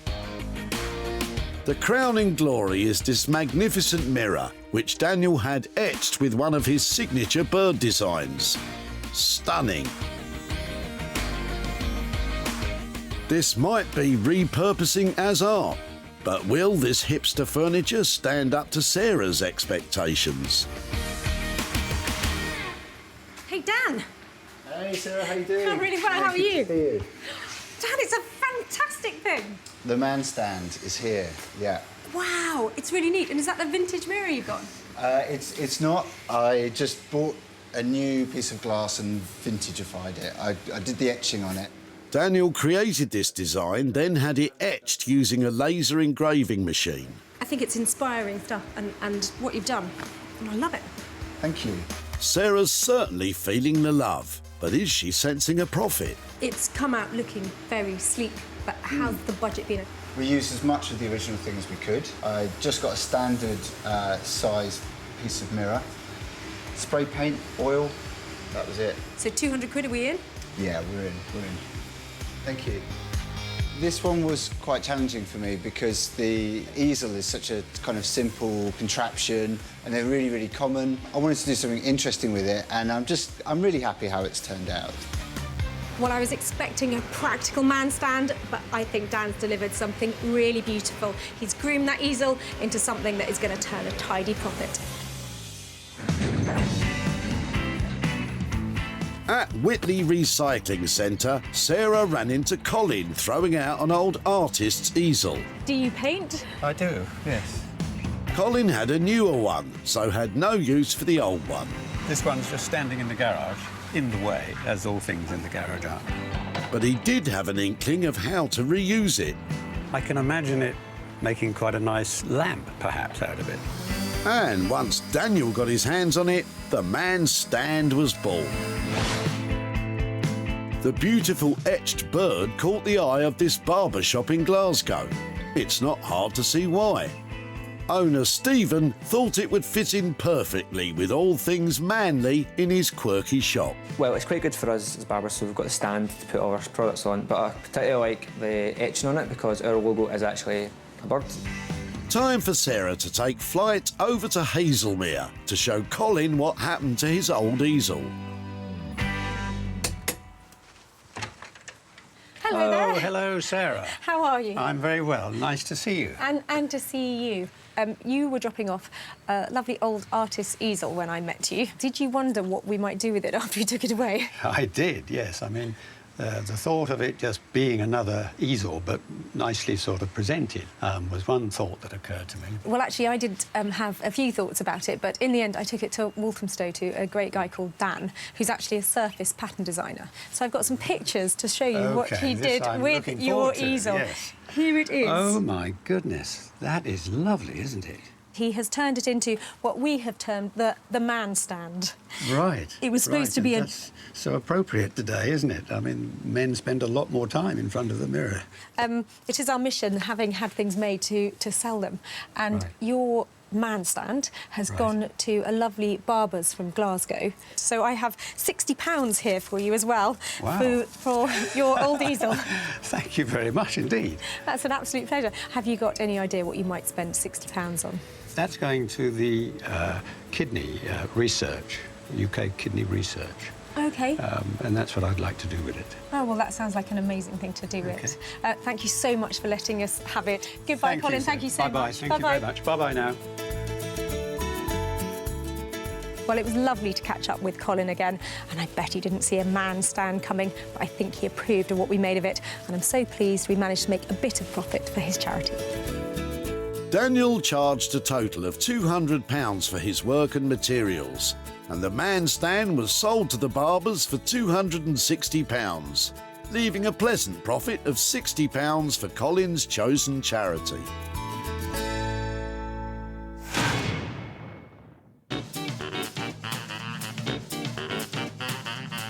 Over in East Sussex, Sarah's back to see the transformation of the Z-bed. And it looks like Norman's got something on ice for her. It's the most craziest thing I've ever had to do, really. But we have done the best to our ability, and I think it's turned out really well. Well, I've traversed Sussex to pick up my transformed trolley, and I'm hoping it's going to be serviced with a smile and drinks all round, because a grumpy Norman is not a pleasant sight. Sarah left Norman with this rusty old 1940s Z-bed. Now it's an absolutely fabulous drinks trolley. He's made a luxurious light oak tabletop with sunken ice boxes to chill your bubbly. All held within the original metal frame, complete with bed springs to give it that sense of history that comes with a vintage wine. Pass me the bubbly, darling. Oh, hello. Hello, you. How are you? You all right? Norman. There we go. That is one on-trend trolley, isn't it? You've got 2 lots of champagne. Oh, we put glass in there, but you've got 2 lots, got storage underneath, got the glasses, and even a drawer for your bits and pieces, your umbrellas. You've given it some class where it was really lacking. I mean, we've used oak this time, we've kept it very light, so it's a bit of a modern with the old, so it's a bit of a twist on both counts. The old Z-bed has been completely reconstructed, but some clever touches mean it will never be forgotten. You move round the back. Oh, no. We kept that bottom, so that's for your tea towels, and then we put the springs in the back there to help hold it and just to remind everyone what it was. Well, I think you've just kept all the good bits out of it. Yeah. You've given it some lovely little casters as well. Yeah, changed the casters. We didn't repaint it or do anything because I wanted to try and keep the history of it being a Z-bed and the label and everything, so we just cleaned it up and lacquered it, and yeah, I think it works. I think you've done well, because that was a tricky thing to transform. It is a trolley with class. Go on then, hit me with the money, because it was just over 400 quid, wasn't it? It was, but we went a bit over budget this one. Really? Yeah. Go on then. We got it to 800, I'm afraid. You didn't? No, 425, well. Of course, Norman kept a budget, and Sarah's pretty impressed. I think that you've created something out of nothing, and that's an achievement. And it's full of alcohol. What more could you ask for? Fantastic, yeah. Come on, Norm, That's nice. Sun's out, let's take it outside.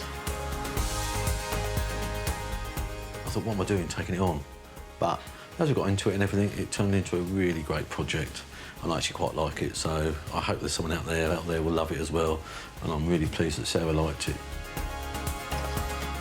Well, it certainly goes to show you snooze, you lose. If I hadn't picked that up at the tip, we wouldn't have this fantastic drinks trolley. I think Norman's done a cracking job, and I can't wait to let everybody else have a look at it. At the Whitley Recycling Centre, Sarah ran into Anthony, who had some old metal in his boot. Oh, wow, that looks old and lovely. Hi there, Hello. For Anthony, this was a bit of family history. It's a real Z bed, isn't it? Real Z bed, which has been in the family a lot of years. Sarah thought it had potential. Can I take away your Z bed? Yeah, thank you. But Anthony had his doubts. Z bed is an unusual item, which may limit its possibilities of changing it. But our Norman knows no limits, and after a wrestle with the metal, he produced this champion champagne trolley. Its unique vintage styling grabbed the attention of Nicole. Oh, fantastic. She bought it for her mobile catering company, We Are Lollapalooza, to serve the bubbly at their chic events. Yeah, I'm liking this. The metal and the wood combined gives it a unique look. I like how they've still got the springs kept on it too. Yeah, really like it. A happy buyer means Sarah has popped over to see Anthony to give him the good news about his old Z bed. Oh, hi there. Hello, Sarah. Well, you've been in the wars? Yes, hip operation. Came out yesterday. Oh, really? Oh, well, thank you so much for seeing me. My pleasure. Well, I said I would be in contact with you about your Z bed. Did you wonder what might happen to it after you took it away? I did indeed. I expressed surprise, and because I know you've got your experts around the country, but I did wonder what on earth they could do with this one. Well, you'd be pleased to know, lovely Norman, who is a great, normally go-to guy for woodwork, said, I'd love a challenge. Let me have your Z bed. And I've got some pictures here to show you how it turned out. So here is your Z bed. It now looks like that. Ah, I see. With a top and drawer and, and a drinks cabinet. And, drinks cabinet, yep. And he's got all sorts of little features in it to hold the glasses. I love it. I love the wood. The solid, choice of wood, yeah. Lovely solid oak on the top. Yeah. Well, it's definitely going places. In fact, it's going all the way up north to a catering company. And something to celebrate too, I've got a little £45 wow, I mean, that's... windfall there for your Z bed. So that's for you. Are you happy to take that? Yes, thank you very much. Thank you. That's probably £45 more than I thought. So it's very good, thank you. As you weren't expecting that, can I put you on the spot and say what might you do with it? Probably go to charity, I think. Well, that sounds very generous. Thank you so much. I wish you happy convalescence. Thank you, Sarah. Bye-bye. Bye-bye. While the Z bed is still going places, and it sounds like the £45 is going somewhere very special too. The drinks trolley cost £425 for Norman's labour and materials, and the catering company bought it for £470, which left a profit of £45, which Anthony will be giving to charity. I'll drink to that. Sarah saved 3 items being discarded at the dump.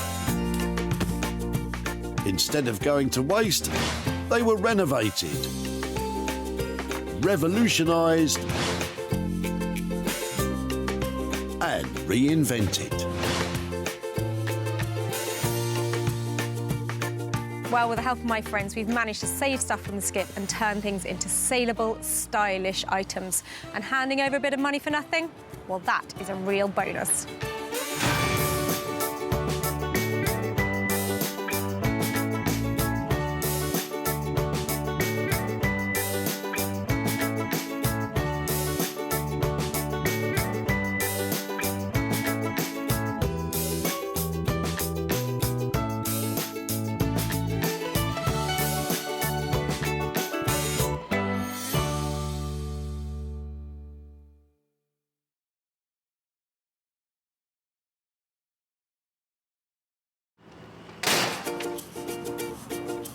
I love these. What are these?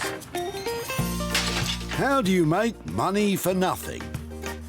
This is beautiful. Why are you getting rid of it? The answer could be hiding in over 20 million tonnes of household waste thrown out by us every year. It's a bit criminal to throw away stuff like this, isn't it? That's why reclamation expert Jay Blades wants to get his hands on things before they hit the skip. I've been a builder, I've been a philosophy student, and now I'm a furniture restorer. So I know more than most about transformations. I revamp the old and turn it into the new and sell it on for a profit. And with some of the country's elite designers and makers... So what do you think? He can transform his finds into desirable. Boom, smashed it. Valuable. It's got real potential. And hopefully saleable items. You've just turned it into a work of art. If Jay is successful, then he can hand the profits back to the very people who had no idea there was cash to be made from their trash. £80. What? Yes.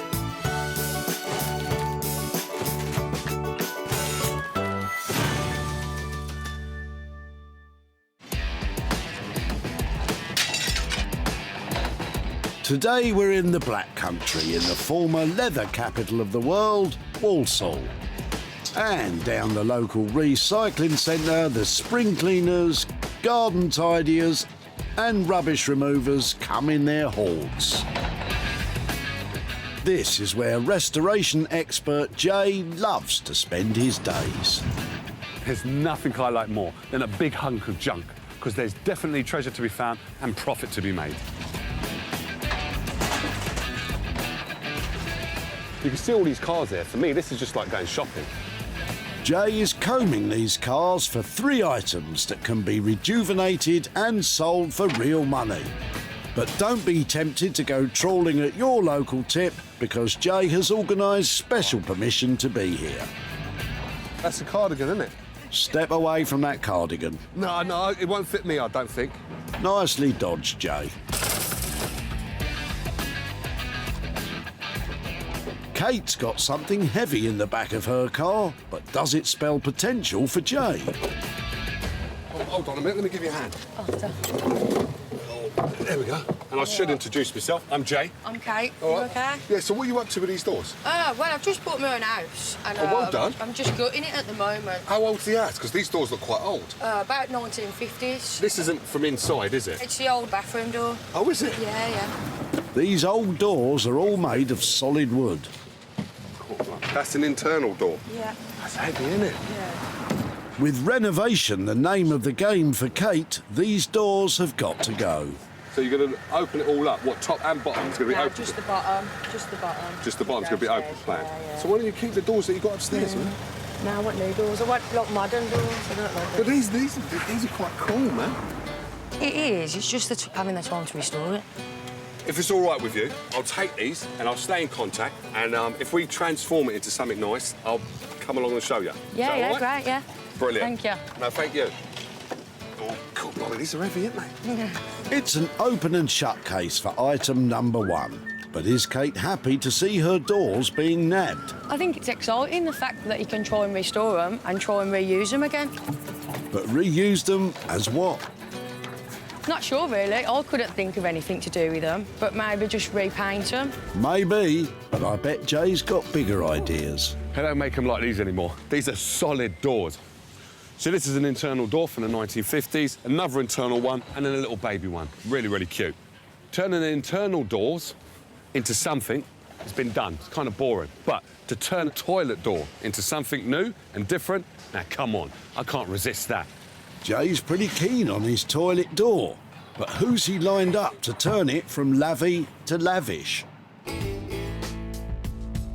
Say hello to Daniel Heath. Daniel is a designer who can turn his hand to just about anything. A wallpaper and textiles designer by trade, he produces everything from bespoke furniture to high-end furnishings. For me, the creative process is in stages, really. So you try and work around an idea and you try and come up with a theme that you want to work around for your imagery. And then you might be trying to find solutions to problems. And then you'll sort of get this moment, this sort of eureka moment where you find that something's suddenly working and you feel a lot happier about the time that you put in then. So, yeah, the process is quite up and down, really. Daniel loves that eureka moment. But will this old loo door be a real stinker?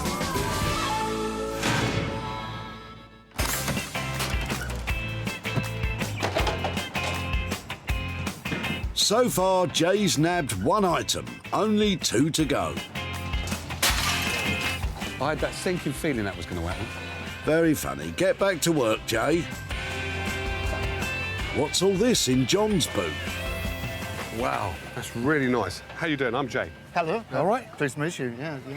So, obviously you're throwing this away. Afraid so, yeah. Oh, I really like that. To me, it looks like a lathe. So, what's the history? Well, it belongs to my father. He was quite a keen do-it-yourself guy. Right. Back in the day. Yeah. And it's a multi-purpose woodworking tool, basically. Right. It's got a planer. That's a saw table. Oh, wow, yeah, it is, look. All right. And that's the lathe bit? That's the lathe bit, yeah. A lathe like this, used for smoothing and shaping wood, was built small enough for your DIY enthusiast to use at home. Well, I remember it as a child, right back when I was a little toddler. So how many, I don't mean to pry about your age, but how old do you think this is then? Well, it's got to be over 50 years old. Wow. It's got to be. Well, it still looks in good condition. John's dad really looked after his lathe, and that's made it even harder for John to part with this bit of family history. I was feeling really guilty coming down with this because it's still quite good. So you shouldn't feel guilty, because hopefully we should be able to transform this and turn it into something really nice. That is such a better end for this than to end up over there. Over there in the metal bin, in the metal bin. I can go home now a lot happier now than I came down, with the view of throwing it away. That's a weight off John's shoulders. With a little help, Jay's taking away the rather heavy lathe. But does John have any thoughts on what could be done with it? Well, it could be restored to what it was, or possibly the components could be taken off. I'd be really intrigued as to what actually ends up happening to it. Yeah, me too, John. And Jay certainly has lathe love. Everything is in working order. It's been really well looked after. But can you actually turn a profit on it? This reminds me of a programme I used to watch when I was growing up, Metal Mickey. Now, this is definitely Mickey gone wrong. But now it's up to us to turn this family heirloom into a modern-day gem. Well, if you want a modern-day gem, there's only one man for the job. If it's old and rusty, you better believe that Guy Trench has tried to stick a bulb in it. Together with his band of happy helpers, Guy creates one-of-a-kind lighting that is guaranteed to brighten up any home. I enjoy my work so much. Every day is different. I just can't sit still for a second. My mind is always buzzing and I'm looking around everywhere, whether it's a scrapyard, whether it's a skip. Oh, that'll do. Have that out of it. And then clean it up and turn it into something of really great use.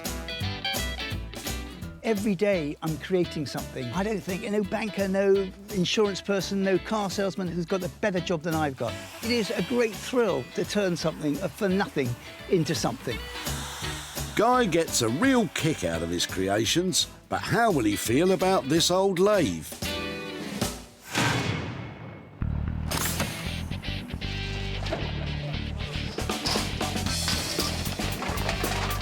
It's 2 down, 1 more to find, and this time it's an item for Jay to do up himself. That's not one I would save. Definitely destined for the bin.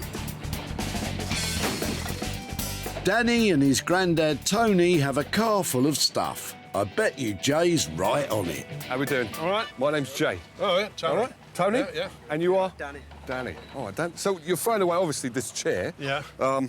Why? Why are you throwing it away? Well, we've had it years, and my wife says, "Best time to get rid of it." So how long have you had this, then? 20 years.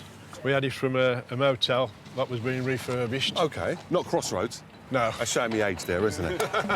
Yeah, you are, Jay, just like this chair is. Well, let's have a look at it. Yeah. Get it out. Yeah. Wow, how tiny is that? And it's got a big rip in it. Wow. That's very, very retro. That's quite cool. So I'll just do a quick check for Granny's gold. Finders keepers, as they say. Make sure you save some for me, Jay. So if it's all right with you guys, could I take this and stay in contact with you and show you what we turn it into if we transform it into something? Yeah. That'd be all right? Yeah. Jay's bagged himself a little green chair, but what can be done with it? Tony? Well, I haven't got any idea myself what he would do, but my wife's been on to me to get ready for years, so she'll be very amazed when we get back and tell her that it could be turned into something else. This chair is definitely past its best, but Jay thinks there's life left in it. So that is a gorgeous 1950s, I believe, cocktail chair. Well, it could be the 1960s, but the shape of it, look at that. It's covered in the fabric of the time, which was kind of like a vinyl. It's a little bit dated, but I believe this is an easy transformation because it's a gorgeous gem. I'll believe that when I see it. Jay's tracked down 3 very different items. First, Daniel will get this exciting toilet door. Guy will try to light up this lathe, and this odd little chair is for Jay. Good luck with that one, mate. I really love that these guys have been so generous with their unwanted items. Now, all I've got to do is transform them and turn a profit. No pressure.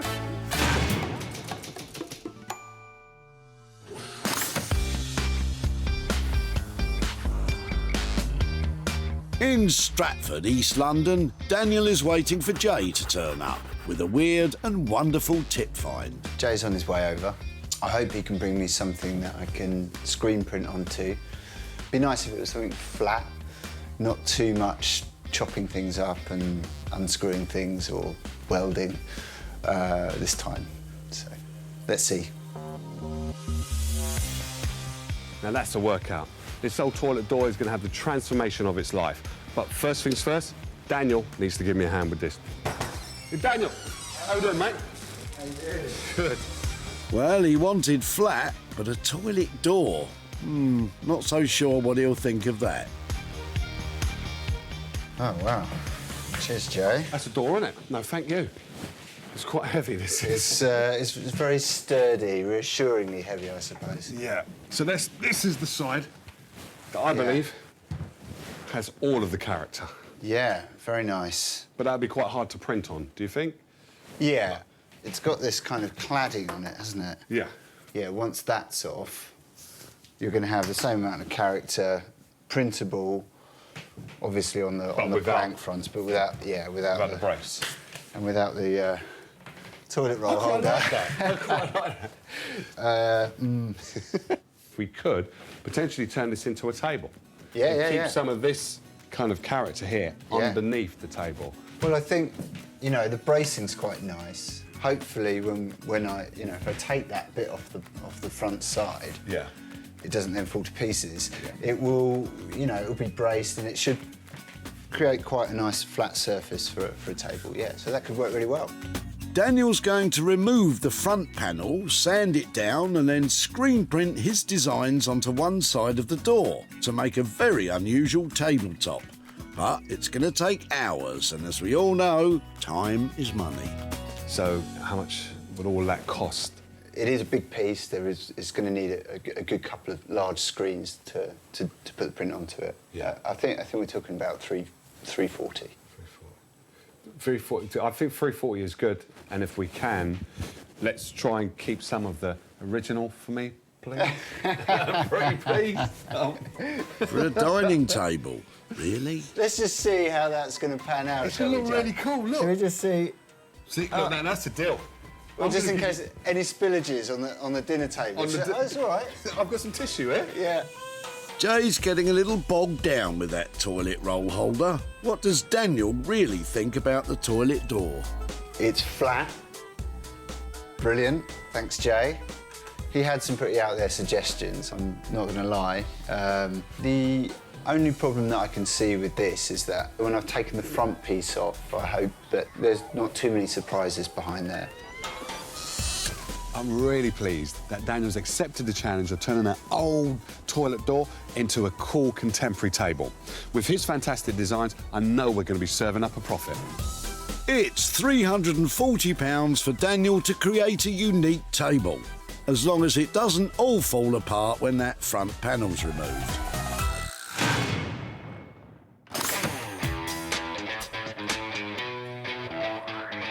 Not far from the Blackwater estuary, in a tucked-away barn near Malden, Guy has his workshop. He really loves a bit of rusty old metal. But will he be as keen on this old lathe that Jay saved from being scrapped? Jay's probably a bit like a sort of scavenger. You know, he's at the coalface and he's digging around, he's looking for all different sort of things.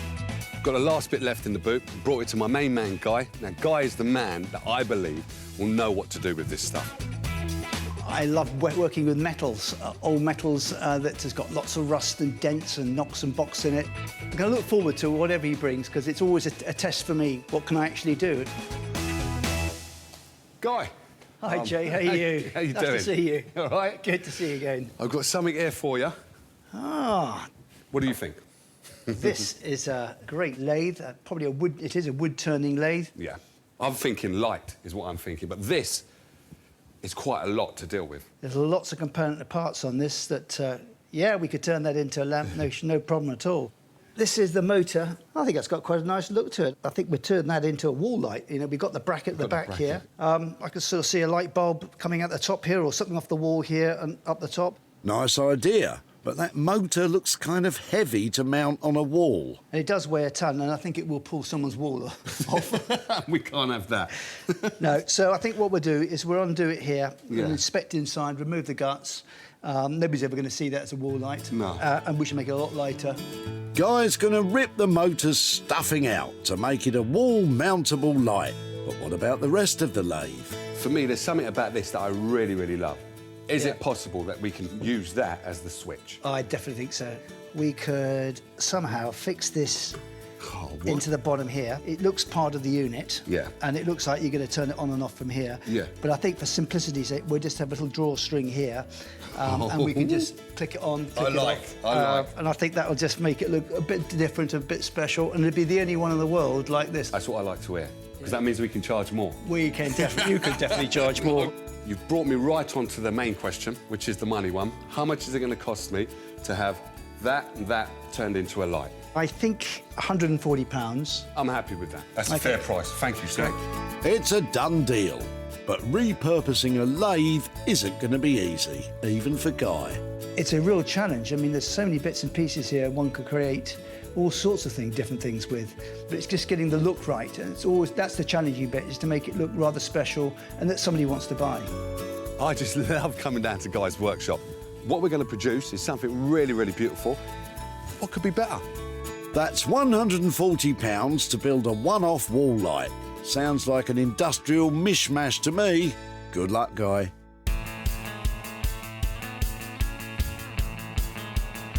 Just northwest of Birmingham is Wolverhampton, home of 70s rock and Jay's workshop. As a captain of colour, he's got to come up with a plan to restyle this plasticky old chair into an appealing pew. How are you going to do that, Jay? This mid-century cocktail chair has definitely seen its heyday, but now, a bit worse for wear.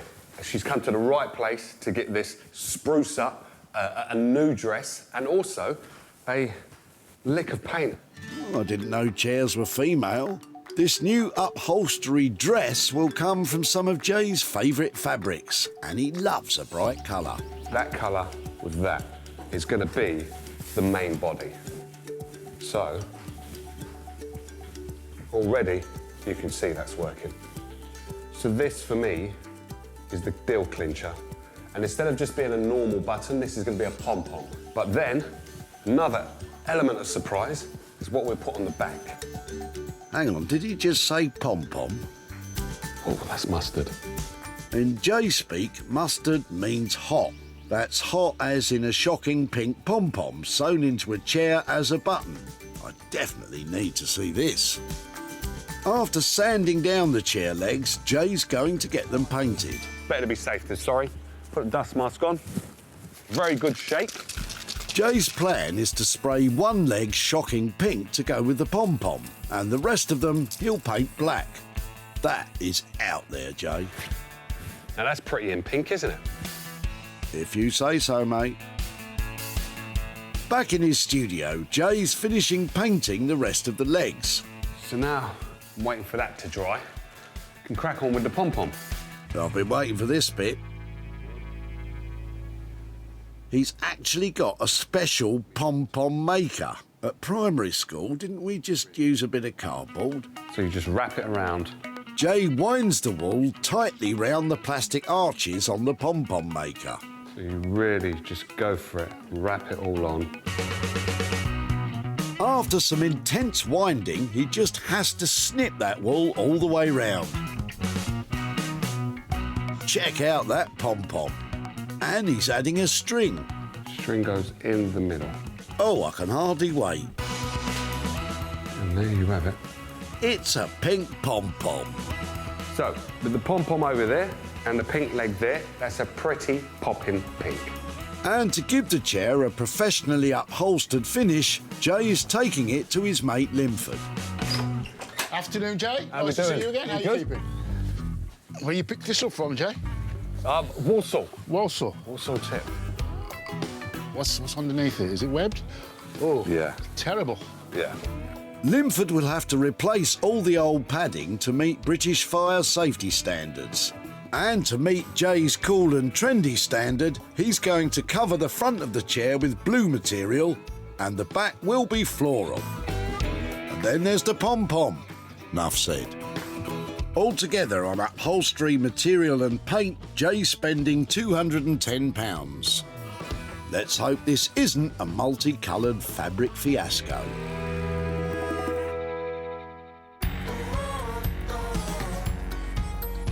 It's back to Stratford in London, where Daniel's about to start turning this toilet door into a table. First to go is the bog roll holder.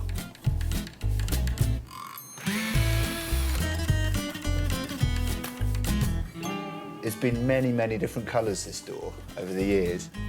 So it looks like it's been blue, green, red.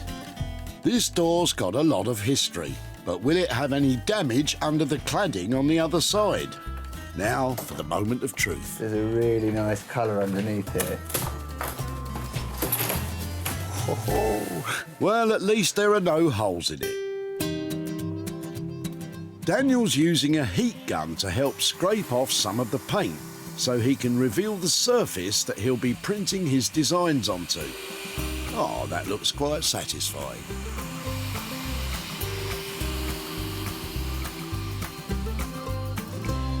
I really like this pink. I might use this pink as the base colour. Next thing for me to do is work out a design to go onto this as well. Influenced by a bit of Art Deco architecture, Daniel's going for a geometric design. You know, this is a rough approximation at the moment, but pink is going to be more peachy and dusty. Dusty pink. Lovely, Daniel. Once Daniel's decided on the pattern, he has to make a silk screen of the design and print it onto the wood. I'm really going to get one hit at this. If I misprint it or print it wrong, then I'm going to have to sand the whole thing back again, and I'll lose some of those qualities that I really like in the piece. So, fingers crossed, I'll get it right first time. No pressure. The pressure is most definitely on Daniel, because at this moment this is more dog's dinner than dinner table.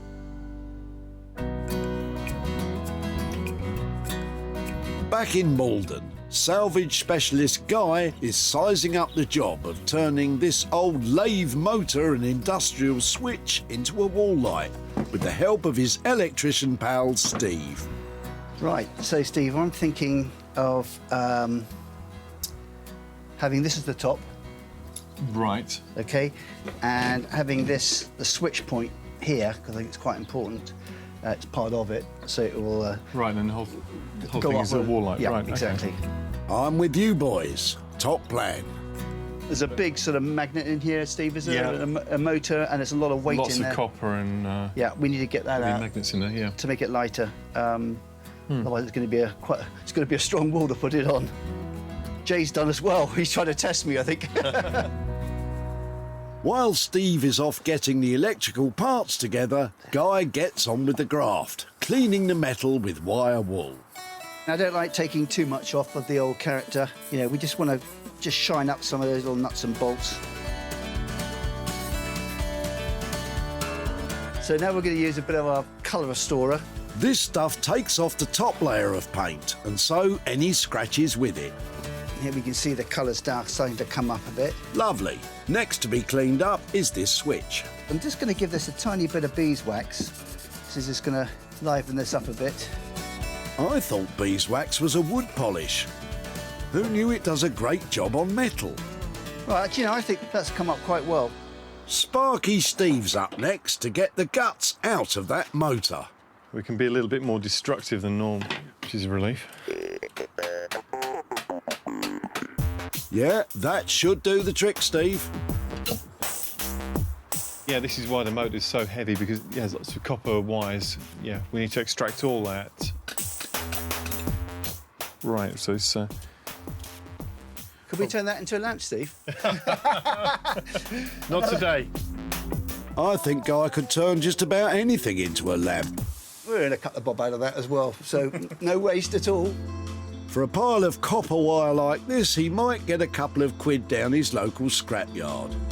Next, the lamp will need a mount to be hung on a wall, and Guy's got an old bit of scaffolding board. Perfect. Let's have a look at that. Oh, do you know, I reckon that's not bad.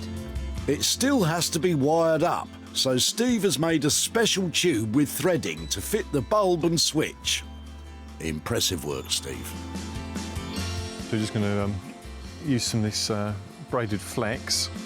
As a qualified electrician, Steve will make sure this lamp complies with UK safety standards. That looks like pretty clever work. Just put another little bit of threaded tubing on that end, and that's how we're going to mount the electrical connection for the bulb. While Steve fixes up the wiring, Guy's working on the wood mount. But will this lamp be good taste or industrial waste?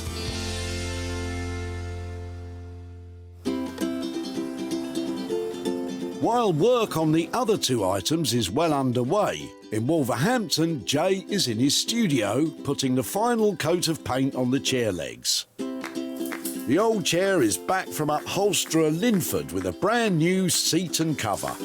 But for perfectionist Jay, the paint finish has to be immaculate.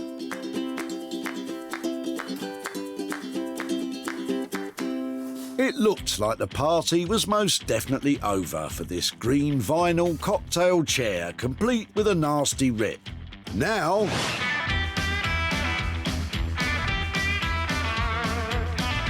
it's been reupholstered in striking modern fabric. Tactile blue velvet for the front and this lush flowery design on the back. And then there's the fabulous legs in black and pink. Signature J in every way. Finally, you cannot miss this pom-pom. It might have seemed like primary school fancy, but looking at it now, it looks gorgeous. Linford's done a cracking job on this little cocktail chair. The chair, the fabric, it just works. The pom-pom has made it back into the mix, so this chair is definitely ready for a party. And I'm as happy as a bumblebee in the summer. And what do bumblebees love? Flowers. Look at that. Now that is just too much. And then there's more. Goes underneath the chair as well. All that's left to do with this one, take some pictures, get it online and get it sold. That's what's got to be done. So let's get cracking. Before you can say fancy a cocktail, Jay is posting pictures online to try and land a buyer, not forgetting the pom-pom, of course. When Jay met Tony in Walsall, he was throwing out a burst chair. I've had it years and the wife says about time to get rid of it. He'd been given it for free 20 years ago. We had it from a motel that was being refurbished. OK, not Crossroads. No. Jay was a sucker for that kitsch quality. That's very, very retro. That's quite cool. After swapping green vinyl for some velvet and a pom-pom, Jay's pictures of the chair enticed a private buyer online. Now Jay's in Birmingham to tell Tony about the transformation of his chair. There he is. Hello, Jay. How are we doing, Tony? You all right? Hi, thanks, yeah. Nice to see Good you on again. you. So, do you remember the chair that we picked up off of you at the Walsall dump? I do, yeah. All right, well, we've managed to transform it. So I've got some pictures to show you. I think it's quite amazing what we've turned it into. So there's your green chair. Brilliant. It's got a lovely blue velvet all over it. And then there, we've got a lovely, lovely little pink pom-pom. That's the whole point of that. It's just to bring a smile and a bit of fun. Yeah. Well, don't show it my wife. She might want you back. Well, she'll have to argue with the buyer who's bought that, because we've managed to sell it, and we've got a bit of a profit. We've got £65. Brilliant. To give to you. Well, right. Thank you very much. Any ideas of what you might do with the money? Well, yeah. I used to have 2 topiary teddy bears, which I'd nurtured for years. Right, yeah. And they diseased. So that will buy me a couple of bushes, I think, to that you're going to grow and start again. And you're going to make new teddy bears, is that right? I hope so. All right, well, I'll be around to see that. When they're finished, let me know. I will do. All right, Tony. Thanks very much, Joe. You take care now. Yeah, all right? Nice to see you again. Likewise. Thank see you soon. Bye-bye. Bye. That former little green chair is one of my favourite transformations. And the £65 profit is going towards a topiary bear. I've never even heard of one of those. But you learn something new every day. Absolutely brilliant. Jay spent £210 on the reupholstery and sprucing up of the chair. Then he sold it online for £275, leaving £65 profit for Tony to tidy up his topiary.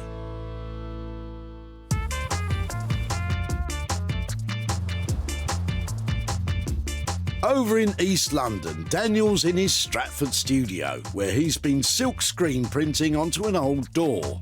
And Jay's on his way over to see the results. Jay bought me a really standard door. It was great to work with, a really, really flat piece. But I know that Jay was really concerned about the pattern that I had in mind to put onto it. I think I've done something that's subtle, but the scale is still striking. I think it's a contemporary piece that he's going to like. I'm here to see Daniel, to pick up that old toilet door. Hopefully he's turned it into a cool table. Let's have a look. This bog-standard old door was covered in decades of gloss paint. It even still had its loo roll holder. Now it's a sleek and sophisticated table with an original screen-printed design in white. Daniel's bold, clean shapes are inspired by modern architecture and carefully finished to show off the original wood grain underneath. Supported by thin white metal legs that clinch the geometric feel, this table looks so good you could eat your dinner off it. How we doing, sir? How you doing? Oh, look what you've done. You like? More than like. That's... You know, like when you're little and you ask for something, you don't think you're going to get it, really, but then you do get it, and you got it, and it's like... You just want to go... You want to pop. It turns out that underneath there were all sorts of colours of gloss paint, and it was really, really thick, but it all came off in one like cheese. Cool. And once we scraped it back, there was a sort of a pinky tone to the wood underneath, which was perfect, really. So I thought, well, let's take that back and do a white print on that to go with the legs. And yeah, it came up really nicely. It's come up more than really... You're very modest, didn't you? Mate, you come up more than really nicely. Look at it, man. To me, that's a work of art. And this... Oh. It's beautiful, but was it costly? Next question is, did we come in on budget? Yeah. We did? Yeah, this was fine. We printed this half, and then we turned the screen around and print the other half. So the printing and the sanding back was the main time, really, on that. It used to be a toilet door. Now it's so much more. Could be an outdoor table, indoor office table, dinner table, homework table, inspirational table. It's endless. I've got to be off. I've got to sell this before it ends up in my ass. Brilliant. Thank you, sir. Cheers, Jay. You take care. Take care. Jay's reaction to the table was absolutely amazing. So, yeah, I'm very pleased indeed. Wow, now that is what I call a transformation. From an old toilet door, any doubts that I had of the geometric patterns that Daniel was going to put on there, he's blown them out of the water. I can definitely say I 100% love it.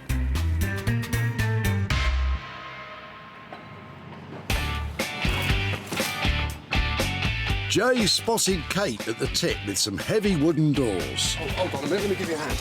Jay was drawn to one door in particular. It's the old bathroom door. Oh, is it? Yeah, yeah. For Kate, it was out with the old and in with the new. There's a white block modern door.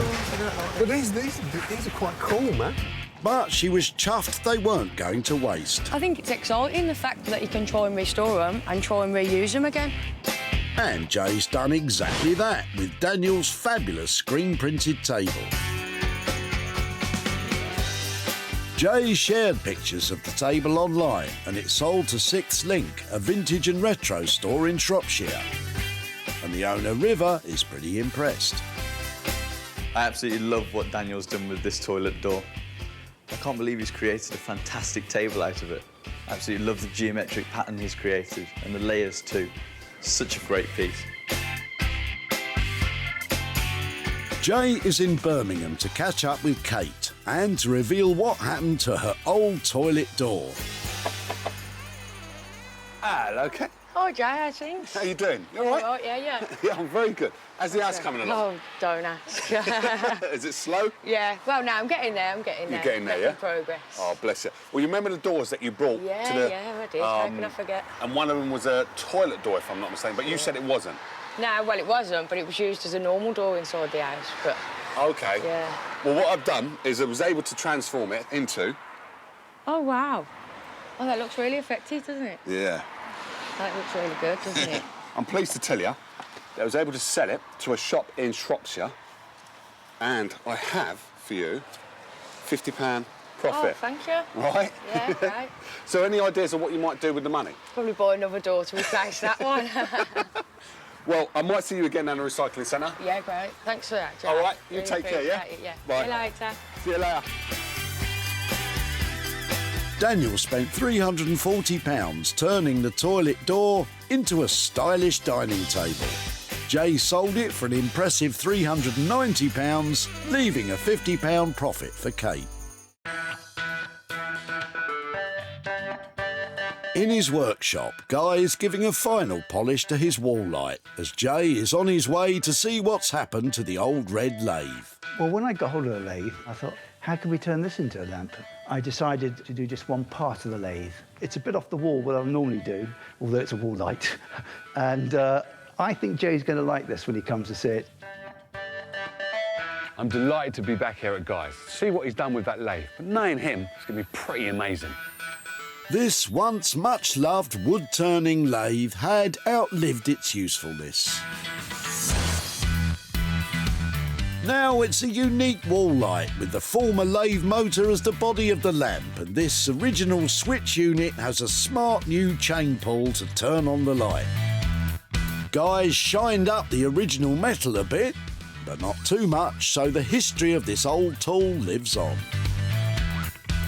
He's mounted it on a piece of scaffolding board, which he's cleaned up to perfection to give this a gritty and industrial look. And he's topped it all off with a half-circle black shade that's perfect for any man cave.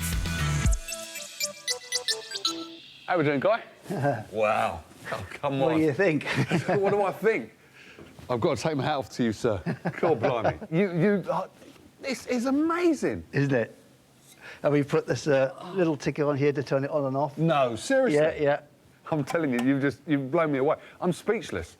I really am. And to get me speechless is quite hard. You can say that again, Jay. Now, It's amazing. We've kept the wheels on here. Yeah. And put a light bulb on top and bump your uncle. It's way past cool. Thank you. Jay is dazzled by Guy's creation, but there's also the unseen work inside the components that make this a working light. Where is the wire? Is it going all the way we've got through the wire here? at the back here, which then comes through. A little bit of engineering went on, but Steve, the electrician, magic chap, always gets it right. To make and sell anything electrical, it must be worked on by a qualified electrician and conform to UK electrical safety regulations.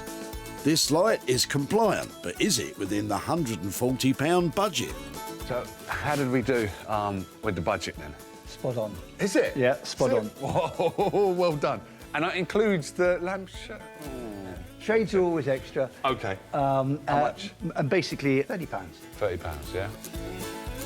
You've done a brilliant transformation here. Thank you. Thank you very much, DJ. I hope you said it well. I will do. I will do, definitely. Bye-bye. And I haven't seen so much excitement out of somebody for a long time. You really genuinely thought it was brilliant.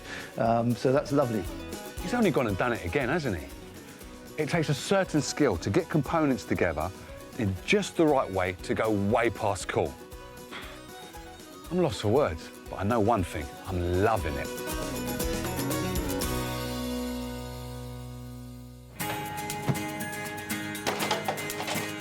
Back at the recycling centre, Jay met John, who was clearing out an old lathe. Well, it belonged to my father. He was quite a keen do-it-yourself guy. Right. Back in the day. Yeah. John was finding it hard to chuck his dad's beloved tools. I was feeling really guilty coming down with this because it's still quite good. So wait, you shouldn't feel guilty. But Jay's offer to reuse it cheered John right up. I can go home now a lot happier now than I came down with the view of throwing it away. And happy you should be, as Guy's wall light is a beauty. Better still, it's sold to interiors specialists Museum Context in Edinburgh, and shop owner Andrew couldn't be happier. It's really the sort of piece that I think fits beautifully in the shop and the collection here. Now Jay has travelled to Aldridge in Walsall to show John what became of his dad's old lathe and hand over the profit. Hello there. How are you doing, John? You all right? Yes. Good to see you again. So you remember the lathe that you bought to Yeah, the I do. So any ideas of what you thought we might have done with it? I have no idea, and I'm so curious to find out. Oh, bless you. Took it down to a person called Guy. Yep. And what he's done... Oh, wow. So he turned it into a light. That is amazing. I would never have thought you'd do that. What do you think of it? I'm sure if Prof Daddy's up there watching, he'd be pleased. You know, it's got a new life. It's got a new life, and it's got a new owner. And I've got some profit for you. I've got £30 profit. Wow. For you. Well, thank you. I'll put that to a good cause. My father was at Nana Hospital. I think I might see if they've got a benevolent fund or something like that. I might put it there, yeah, because I'll match it. Thank you, sir. You take care now, John. Yeah, you too. Bye-bye. That's fantastic. Guy spent £170 creating the lamp. Jay sold it for an impressive £200, leaving John £30 to donate to charity in honour of his father. At Walsall Recycling Centre, Jay saved 3 items from the skip, transforming the ordinary to the extraordinary, the redundant into resplendent, and the unloved into lovable. 3 unwanted items that were heading for the skip have been revamped into stylish and cool pieces. Even better still, they're off to new homes.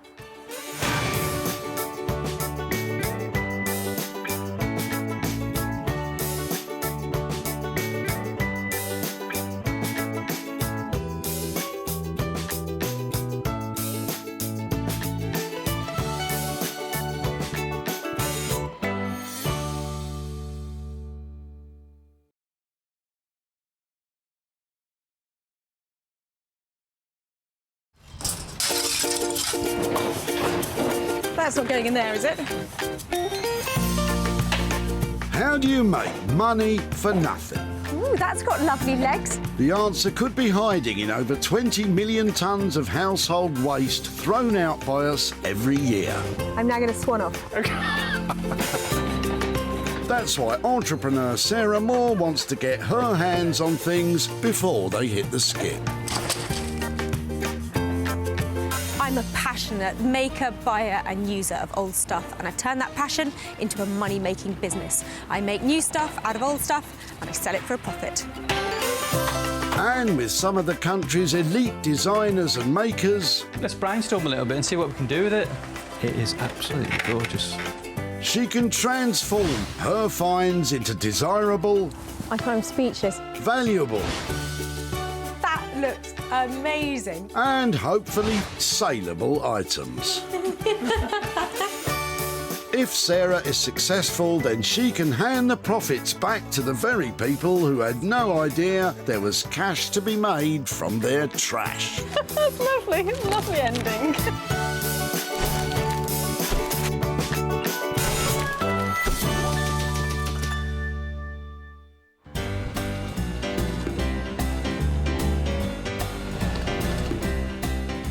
Dorking in Surrey is where H.G. Wells wrote War of the Worlds. But today at the Recycling Centre, it's War on Waste. Soldier of Salvage, Sarah, is here to separate the dreamy from the dreadful. Do it up and sell on for cash. You never know what's going to come in here. Follow me. We're going to find something fabulous.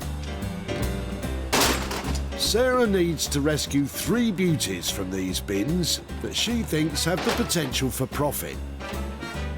But don't you rush down your local tip, as Sarah has special permission to be here. It is like a scrum up here, but I'm game on. I'm going to try and convert as many bits of rubbish as possible. Keep your eye on the ball, Sarah. There might be something of interest in Christine's boot. Hi there. Hello. Hello. I like the look of these. Do you? Ah, Deckchairs. Makes me all nostalgic for my childhood holidays in Torquay. They look really sweet. Have you had them a long time? I have had them a long time, and I've painted them, as you can see, just to make them look a bit brighter. Well, they look lovely. Where did they come from originally? Were they new? They weren't new, no. That's why they were painted. They're very old, actually, but they do still work. The design for a portable adjustable chair was patented in 1886 by John Thomas Moore, who went on to manufacture the seaside seating in Macclesfield. If it'd be OK to take them away, can I come and show you if I can do something with them? Yes, absolutely. That would be lovely. Happy clearing. Thank you so much for letting me have them. OK, you're welcome. Bye-bye. OK, thank you. A fantastic first find for Sarah. Is Christine pleased to see her deck chairs avoid the skip? Well, it's good to recycle things, isn't it? That's why we bring everything here, so hopefully she'll do something good with them. The deck chairs will make for a quirky transformation, even by Sarah's standards. Any idea how they'll end up? I think she might paint them and possibly make them into a table or something. I don't know. I don't know. Wait and see. There are a few things more nostalgic and joyful than a deck chair, but these ones, they have definitely seen better days. Their relaxing beach days are over, and if there's any money to be made here, they're going to need a total refurbishment. And Sarah has just the maker in mind for this seaside salvage. Rupert Blanchard is a furniture designer and self-confessed hoarder of anything old he can turn into gold. I work mostly with reclaimed materials. These are found materials that other people have given up on, and I benefit from what other people throw away. But it's more than that. I spend a lot of time and a lot of energy and a lot of love in restoring things and somehow working people's rubbish back into their home as something brand new. Well, you might have your work cut out making something for the home, because these things, I wouldn't even put them in the garden, frankly.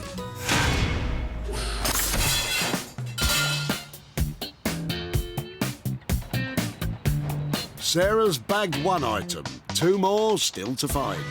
It's bonkers up here. What was that? Was that your shoe rack? Wine rack. Wine rack. Now that's the right kind of size wine rack. There'll be no Cabernet for you, Sarah. You're supposed to be working, remember? Luckily, you've spotted Delia, who's having a clear-out. Might she have something transformation-worthy? Hello there. Oh, hello. What are you dropping off? Oh, all the stuff out the shed and all the garage, just getting rid of it all. Oh, well, don't get rid of it too quickly. This stuff looks amazing. How long have you had it? Oh, it was my father's, and he used to keep all his tools and things in there. I think that looks beautiful. Now well, that's amazing. You like now have a look at that. Yeah, let me just pop that down there. That was his from a bench. Oh, I know. It's the vice, isn't it? Delia's father was a carpenter. He used this wooden vice from the 1930s in his workshop. That's a beautiful piece of wood, isn't it? Well, have it if you want it. If it would be possible, maybe to make a little group of the things that you're throwing away, if that's all right. Yes, delighted. And take them to some of my talented friends and see if there's something to be made out of them, because... Well, I like to find a good home for things. I'm sure that something can be done with it. Please, may I come and find you and show you what happens to it? Yes. Would that be all right? Beautiful, thank you. Yes, that would be interesting. Sarah's got herself the contents of Delia's shed. It's hard to imagine what'll come of this lot. Any ideas, Delia?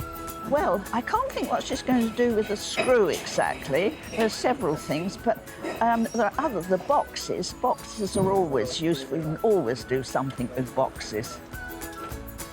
What a great collection of really old stuff. Not particularly useful as it is, but the marks and the age and the wear on this part of the vise are just so beautiful that it's going to be made into something that can be decorative and I'm sure make a profit. And I know exactly who to take it to. Meet Josh and Ollie, designers, wood experts and best buds. These boys really think outside the box, and the results are always interesting. So I'm Josh and this is Ollie. We work well together because we've both got interesting ideas.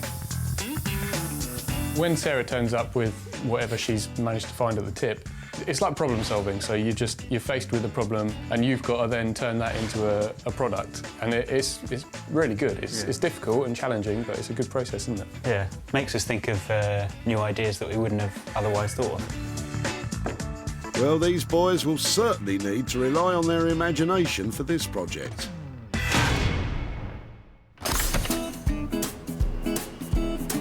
That's 2 items tucked away, but Sarah can't put her feet up just yet.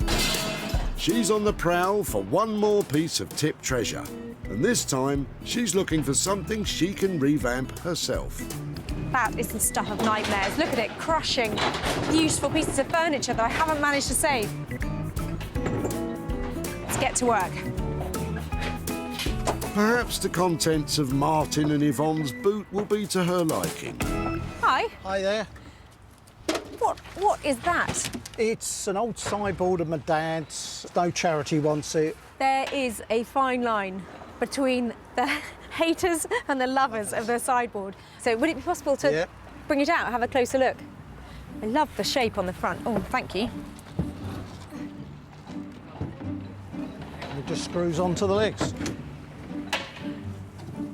There, Constantina, that's the unique feature. I think my mum bought it in the 60s because of that. Drinks cabinet and the drawers go in there. I love the styling of it. I've never seen anything with those lovely curved fronts on it like this. No. And I'm charmed by it's the cutting the lemon, isn't it? It was the martini moment on that. It's the definite 1960s gin and tonic, yes. Yeah. I think it's one of the most exciting things I've seen at the recycling centre. I love its styling. Please, may I have it? All yours. Saves me throwing it over into the skip. If I can restore it or do something with it, can I come back and find you and show you what I've done? Yes, please. Fantastic. Well, I think this is lovely. I might have to ask you just one last thing. Any chance you give me a hand moving it over to there? No problem at all. I'll give you a hand. Thank you. Sarah is one happy customer. But does Martin think she'll make this 60s sideboard desirable again? It just needs a bit of subtle renovation, a bit clearing up at the top, bit of polish, new front on one of the knobs, and then you wouldn't know it's old. What an absolutely fantastic find for a recycling centre. I think this sideboard has got bags of style as it is, and after we finish with it, who knows where this will go. And with that, Sarah has her trio of items. Rupert will take on the pair of deck chair frames. Josh and Ollie will be tasked with the wooden vise and boxes. And Sarah will give the sideboard a much-needed style update.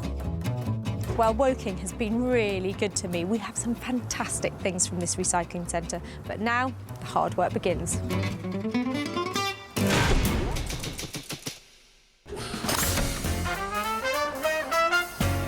Sarah's first stop is Margate on the southeast coast. A much-loved holiday destination, Margate was the first place to offer donkey rides on the beach. It even holds the prestigious title of Britain's best seaside town.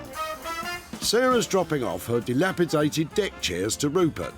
Don't worry, Sarah, you can hire some new ones on the promenade for about £2 each, I think. Sarah's on her way. I don't know what she's going to bring, but I'm hoping it's going to be a bit of a challenge, something new to me, something that I've never seen before, never worked on before. They're the best ones because you learn something new. Well, where else do you bring a pair of bright yellow deck chairs but to beside the seaside? And Rupert. Rupert? Hey, Sarah. Hey, how are you? What have you done? You've brought deck chairs to the seaside. Where else? We got loads of these here. I bet they're in better nick than these, though, aren't they? Oh, these are great, though. These are yellow. But how are you going to sit on them? Over to you, I thought, on that one. Right, OK.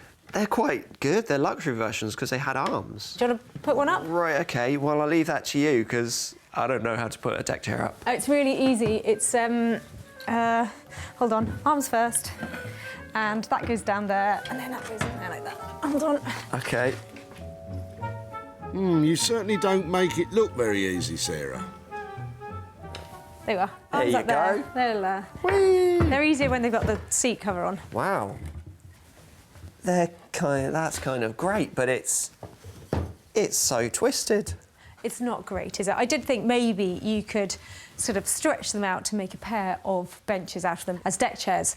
They're pretty much obsolete, aren't they? They're past their best. So anything you can do with them is better than where they're going. I'm kind of thinking it would make some other kind of framework, maybe for a pair of bedside tables, just using the framework, not as seating anymore. It sounds fantastic. A pair of Rupert bedside cabinets. Yeah, I think you brought them back to the right place, back to the seaside, and let's see if we can get them back in someone's home. Now you're talking, Rupert. We want those deck chairs to go from beachside to bedside. How much is it going to cost? I don't know. This is quite a lot of work. I'm thinking about £200. I'm really happy with that. 200 quid, 2 cabinets. I must be able to make a profit on that. Fantastic. Thank you. Can't wait. Great. Well, it's not really an obvious transition, is it? They've come to Margate as deck chairs. They're certainly not going to leave that way. I'm looking forward to this one, but they're really rickety and really warped and bent timber, so what I've got to play with, I've yet to find out. It's going to cost £200 for Rupert to turn those old yellow frames into bedroom furniture. Sarah could be onto a winner here. That is, if Rupert has enough wood to work with.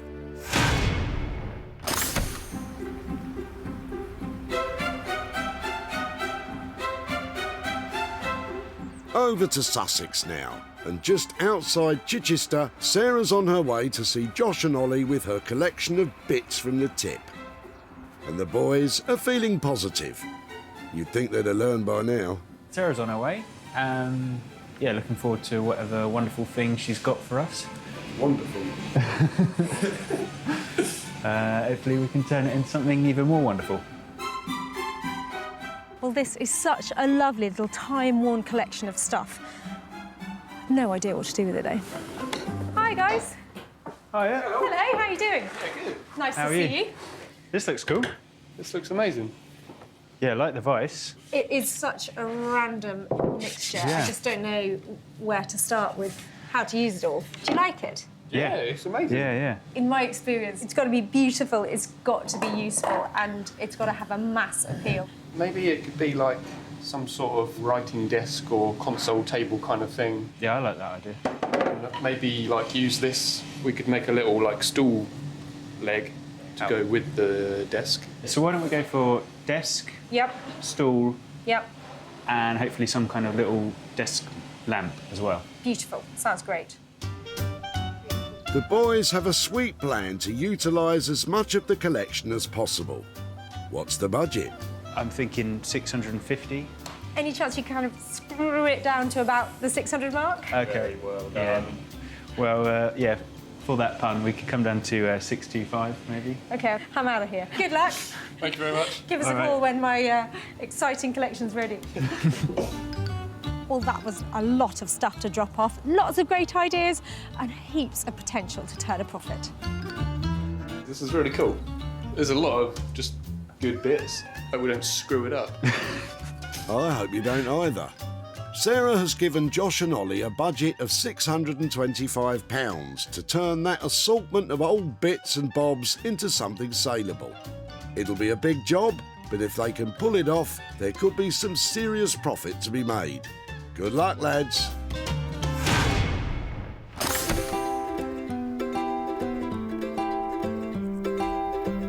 With 2 items successfully dropped off to our trusty artisans, Sarah is back home in West Sussex. She's ready to renovate her 60s sideboard. well, love it or hate it, to find a piece of furniture like this, well, that's amazing. Personally, I'm a lover. Teak sideboards like this were all the rage in the 60s, often taking pride of place in a dining room. I think it's got bags of style, and I'm hoping that with just a little subtle update, it'll become really desirable and the kind of thing that people just want to have back in their house. The sideboard is structurally sound and in great condition. All Sarah has to do is beautify it. Her first job is to remove the dated fixings. Remember, Sarah? Righty-tighty, lefty-loosey. I think I might have been going the wrong way. Oh, dearie me. So nice if they just came off, wouldn't it? Ooh. Sarah wants to get rid of the orange-tinged veneer finish. It's out with the sandpaper and the elbow grease. It's definitely looking a bit paler, but it's still got that unattractive orange look. Maybe it's time to upgrade your sander. Ah, yeah, that'll do the trick. Still orange. Oh, maybe not then. Nothing is working as well as this and a bit of elbow grease. Bye-bye bingo wings. That's it, Sarah. Who needs the gym? Upcycling is a workout in itself. Next, Sarah starts to add some detail. She's using masking tape to mark out a chevron pattern on the doors. Oh, this is tricky. She'll spray paint over the tape, then peel it off to reveal thin, sleek lines. Well, that's the plan anyway. Accuracy, precision and a steady hand are definitely required to get this right. The problem with choosing a really crisp edge, smart pattern is that if you get it wrong, everyone will be able to tell. You're not filling me with confidence. Well, I hope that's the hard work done. Now comes the fun. I'm going for gold. Ooh, I'm looking forward to this bit. Face mask on and ready, steady, spray.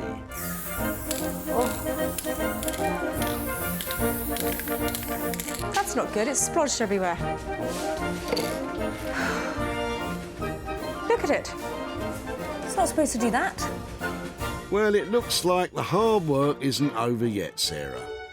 Don't worry, you'll get there. Let's hope.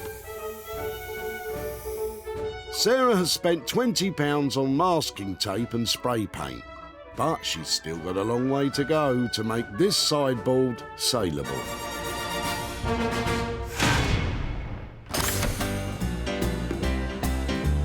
Back to the seaside, Margate in Kent.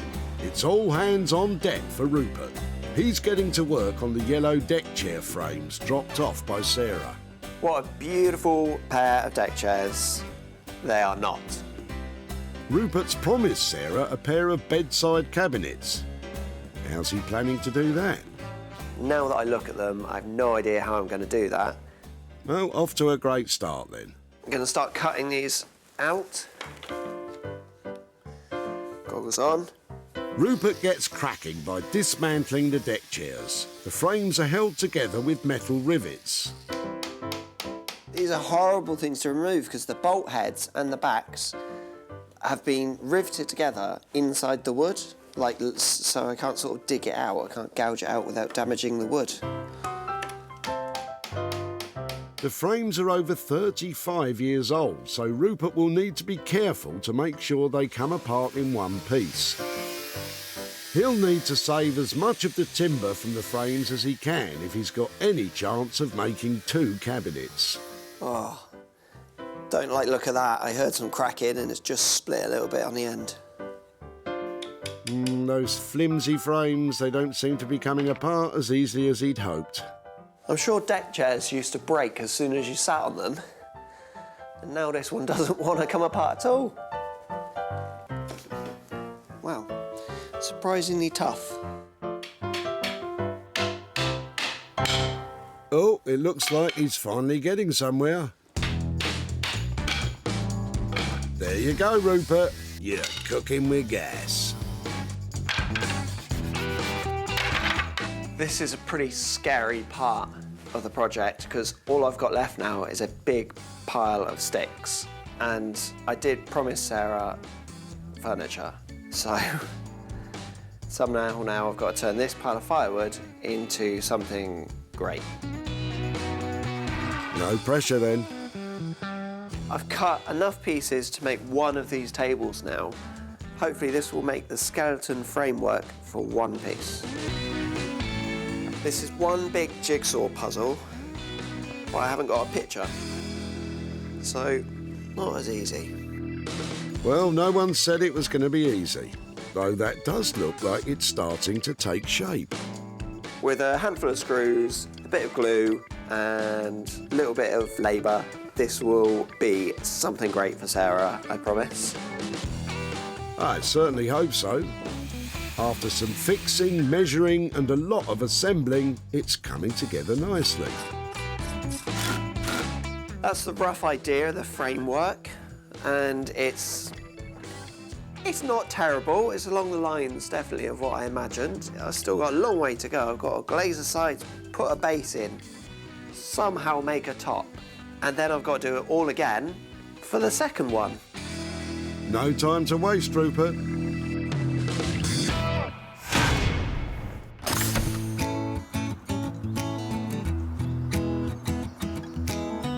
Back to West Sussex. Josh and Ollie are getting to grips with the wooden vice and boxes.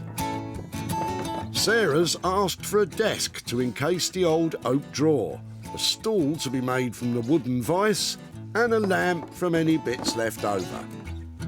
Despite the hefty budget, it's still a tall order. What's the plan, boys?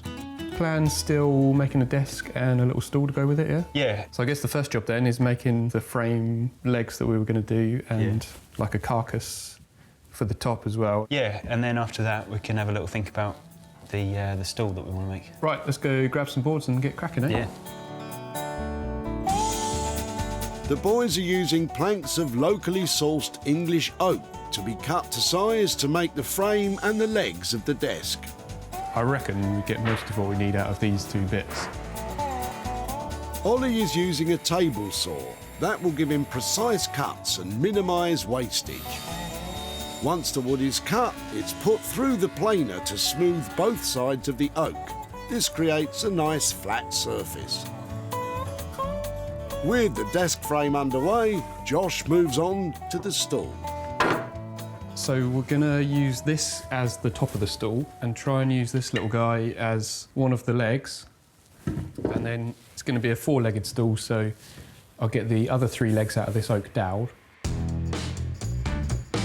Josh begins by preparing the seat of the stool. He's using a Japanese handsaw to remove excess wood from the old vice. Unlike typical saws, it works by cutting on the pull rather than on the push. Very energy efficient, I should think. It's got a lovely character and loads of saw cuts and kind of, you can see the history in there, so it's nice. But I think just need a little bit of sanding down and smoothing off before you'd really want to sit on this. Yeah, Josh, I don't think Sarah will be happy with a seat that gives splinters. Ollie's making good progress on the desktop.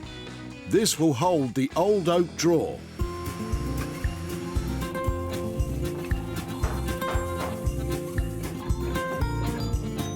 With the wooden frame clamped to allow the glue to set, Josh now takes on the legs of the stool.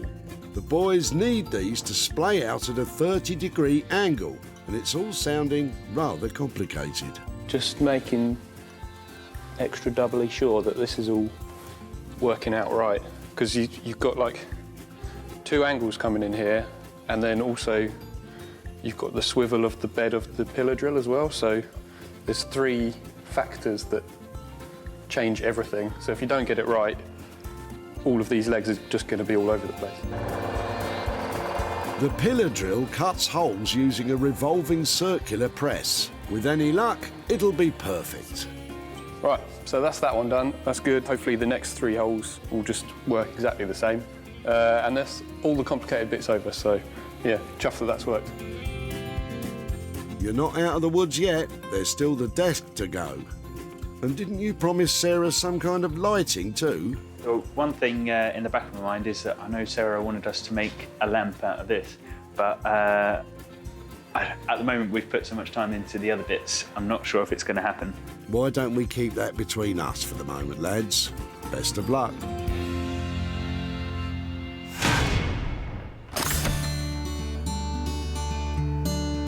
Back we go to Sarah's. She's about to find out if spray painting the sideboard has worked out. Very satisfying. I think the chevrons might be working. I always had faith in you, Sarah. When Sarah found the old sideboard, it was stylish but needed a serious update. But now, boy oh boy, has Sarah delivered. This classic mid-century piece has undergone a very trendy transformation indeed. Sarah's stripped the orange finish to reveal smart teak underneath. The addition of black and gold chevrons adds a contemporary twist, making this 60s piece swing. The painted black base contrasts with the body of the unit, while simple handles along with the gold feet bring it all together. Beautiful and functional. Good job, Sarah. So what do you think? Personally, it's a lot better than I thought it was going to be. I mean, it did have a lovely, strong shape to begin with, but I'm hoping all that I've done to it has just enhanced that. At the tip, Sarah was love-struck when she saw the sideboard. I think it's one of the most exciting things I've seen at the recycling centre.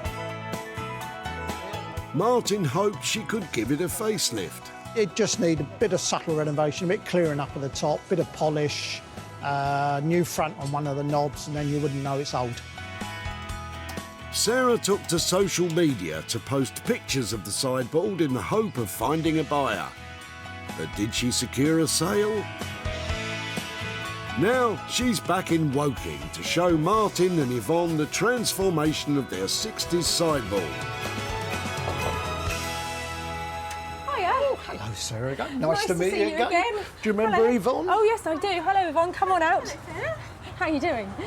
So I was so excited when I saw you turning up at the tip with your sideboard. Did you wonder what I might do with it or anything you didn't want me to do with it?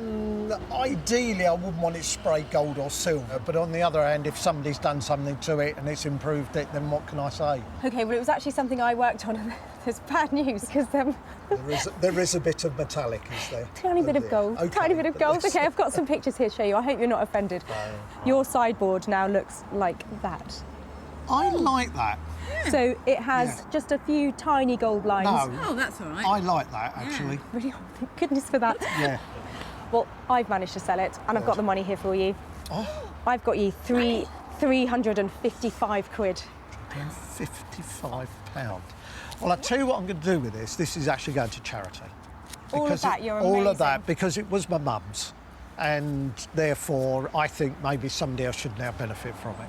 I'm so pleased I made that money for you, and to give that to charity is a wonderful thing. Yeah. Thank you so much. Really good to catch up. Thanks very much for doing it. Oh, my pleasure. Any more sideboards you got, I'll be at the recycling centre soon. And don't spray them silver or gold. I won't. Thanks very much. Bye. Thank you. Bye. Bye. Sarah spent just £20 revamping the retro sideboard. She sold it to a private buyer for an impressive £375, giving Martin and Yvonne a cracking profit of £355, which they'll donate to Macmillan Cancer Support. Back in Margate, Sarah's on her way to Rupert. She left him with 2 warped deck chair frames. But did he have enough timber to make the pair of bedside cabinets he promised her? This one was pretty fun. I had a few things go wrong during the making, but resolved them. I'm happy with what I've made, and I made her a little something extra as well. Ooh, I do like a surprise. Well, it's a bit breezy for deck chairs today, so I hope that Rupert has come up with another use for them and transform them into something I can sell. When Sarah spotted these retro rickety frames, their deck chair days were over. But now, Rupert has repurposed the warped wood into a stunning pair of bedside cabinets. He's used every inch of timber from the yellow frames, and he's added extra wood salvaged from the beach right here in Margate. How's that for staying true to the seaside theme? Rupert even chose sky blue paint to complement the sunny yellow of the deck chairs. I love them, but what will Sarah think? Hello. Oh, glad you're here. Come in. Oh, don't they look like fun? How are you doing? I am good. These were a little bit of a trial to start with, but I'm glad your initial reaction, you seem to like them. Fab. Fun, exciting, really cool little things. And if they were inspired by those ropey old deck chairs, then, you know, I think you've done really well there. Aren't they sweet? The thing is, I had a little bit of material left over, surprisingly, because it didn't look like much was left, but I made you something a little bit extra. A Rupert bonus? Yeah, okay. Go on then, where is it? This. Okay, so I have also made for you... Wow. A lamp. Okay, so this are all the bits I had left from the deck chair. I've bolted them together. I've used a lampshade that I found in a skip. I've had a professional do the wiring for it. I don't normally make lamps. I really like this, and if you don't, I will happily keep it. I hate to tell you this, but there's no way you're having that. That is the icing on the cake for this lot. What a joyful thing. The lamp complies with all UK safety standards. You've smashed it out the park again, Rupert. But how has the bonus lamp affected the £200 budget? It was actually quite a bit extra. Brace yourself, Sarah. I'm going to have to charge you £260 for all of this. I'm walking away with a profit all day long on that. Congratulations, you've stormed it. Thank you. See that? That's somebody who's just picked up the first ever Rupert table lamp. Oh, and 2 fantastic cabinets as well. At Woking Tip, Sarah was chuffed to bits to get her hands on the deck chairs. Happy clearing. Thank you so much for letting me have them. OK, you're welcome. Christine was happy for them to have a chance at a second life. Hopefully she'll do something good with them. Sarah advertised the cabinets and light for sale, and they didn't stick around for long. The bedside tables were snaffled at one of Sarah's barn sales. And the desk lamp sold to a lighting store in Cornwall. Now Sarah is in Addleston near Woking to show Christine what became of her deck chairs and to hand over some cash. Hi, Christine. Hello. Hello, nice to see you again. Nice to see you. So, I found you chucking out your old deck chairs and clearing out the shed, is that right? Yes. And talk me through those deck chairs. You'd had them for ages, hadn't you? I've had them for a very long time. They're very old, and I decided to paint them yellow to brighten them up. What do you think might have happened to them? Well, because the wood wasn't very thick, I thought perhaps you'd make a small coffee table or side table or something like that. Clever minds think alike. They went to Margate and to a guy called Rupert. So I've got some pictures here to show you. Oh, Made you them into a kept them pair of yellow. side tables. What do you think? Brilliant. Wow. Well, it's good that they were something out of nothing, isn't it? Yeah. Actually, there's a bonus as well, because he made the tables, but he had a little bit of wood left over, so he thought he'd make a light as well. Oh, wow. So what do you think of that lot? That's brilliant. And I managed to sell them at a profit. Did you? Yeah. So for your deck chair, I have got £190. Wow. That's amazing. Well, thank you. What might you do with that? Well, maybe a new deck chair. Oh, fantastic. Lovely to see you. Thank you so much. Really lovely to catch up. Bye-bye. Thank you. Bye-bye. Rupert charged £260 to transform the deck chair frames into a pair of cabinets and a lamp.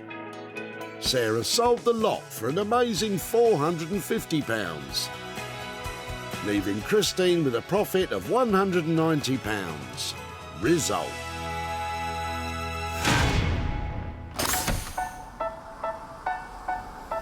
With the revamped sideboard and the repurposed deck chairs off to new homes, Sarah is in West Sussex. Can Josh and Ollie make it a clean sweep with their transformation? The boys are confident they can. I think we're happy with the result, aren't we? I think it's turned out really nicely, yeah. Well, I left Josh and Ollie with a real mixed bag of stuff to make things out of. I'm hoping they managed to make a desk and a chair, maybe even a light. When Sarah spotted this collection of wooden bits at the tip, she was stumped as to how Josh and Ollie could make them useful again.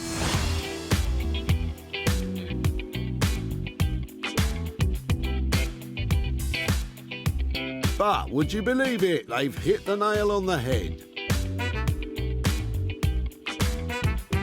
Using the old vice and drawer, Josh and Ollie have produced a beautiful bespoke writing desk and stool set. For the desk, they've highlighted the age of the reused parts by combining them with fresh, locally sourced English oak. This contrast of light and dark wood creates a contemporary style. Better still, the old workbench drawer and boxes are now incorporated as practical storage compartments. Then there's the stool, made from the 70-year-old vice. It tested the boys' mathematical skills to the limit to get the angles of the legs just right. This writing desk and stool make me want to put pen to paper. But wait, where's the lamp for Sarah? Hello. Hi. Hey. Oh, it worked. Oh, fantastic. Look at that. Wow, what's it made out of? Well, it's all oak. What happens over there? That's the other little Oh, how sweet. compartment thing that you gave us. Oh, that's not... Look at that, boys. Well done, it came together. Yeah, we're really pleased with it, actually. I bet you are. I didn't expect it to look like that. That's a much more generous desk, isn't it? Very clever, sharp piece of design, isn't it? We aim to please. Yeah. No lamp? Unfortunately not. Sorry about that. What did you do with it? Oh, my goodness. Is that it? I can't believe it. You naughty boys. Cheeky. They've turned it into a mallet for their workshop. Let's talk money. 625 quid was the ballpark budget we left for it. It was a lot of work, but, you know, we always want to try and keep to the budget. I think you've done that for 625. I'll say thank you so much. Thank you. And I'll tell you Thank where you. it goes. Thank Cool. you. Cool. Bye. All right. See ya. They're naughty boys, aren't they? Look what they did with my light. But I forgive them because the desk and the little stool, well, that's a lovely, sharp, crisp piece of design. Just what I've come to expect from these lads. It's nice to hear her say, in her mind, she thought she was going to see like a tiny little desk, and it obviously wasn't. Oh, that mallet! Oh, did you hear the power of it? Unstoppable. Whoa, that would have made a pretty powerful lamp. Back at the dump, Sarah was onto a winner with Delia's collection, all cleared out from her dad's old workshop.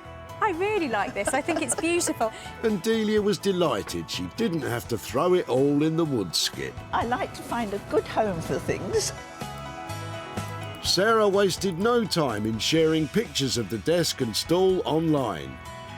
And it was bought by boutique hotel Monacle Moor in Perthshire in Scotland. Owner Tom absolutely loves his purchase. Absolutely love it. It's great, you know. It's just a very pretty thing. Sarah has travelled to Addleston to hand the profit to Delia and show her what became of her items. Hello, Delia. Hi there. Hello, Sarah. Very nice to see you Nice again. to see you again.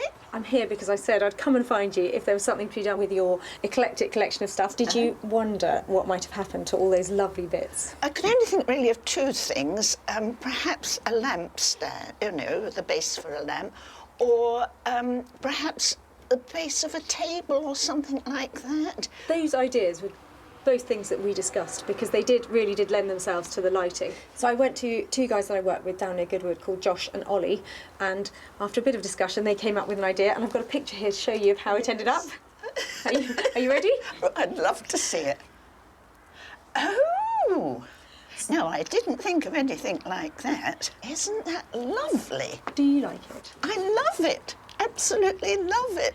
Do you think your father, who obviously a he- fantastic maker, do you think that would be okay with him? Oh, yes, yes. To think that after all these years, that, you know, something could be done with it, and I'm so glad I rescued it.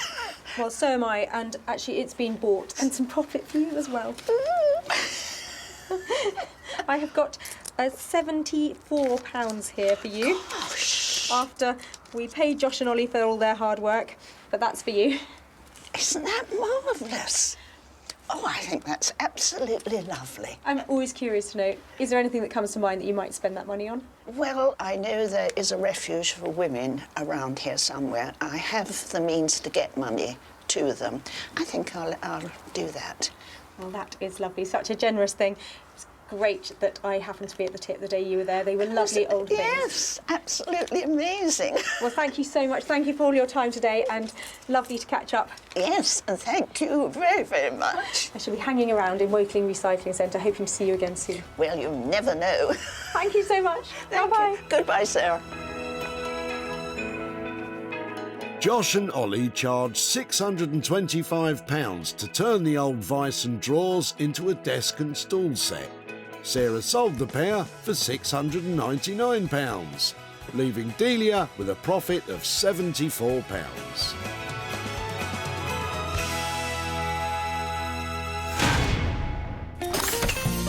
Sarah salvaged 3 items that were destined for the dump. Rupert made the sun shine again for the deck chairs. Josh and Ollie worked wonders for Delia's vice and bits. And Sarah's transformation of the 60s sideboard brought it into the 21st century. Wow, well, 3 amazing items to find at the recycling centre and 3 fantastic transformations. And finding them new homes, well, that's just the icing on the cake.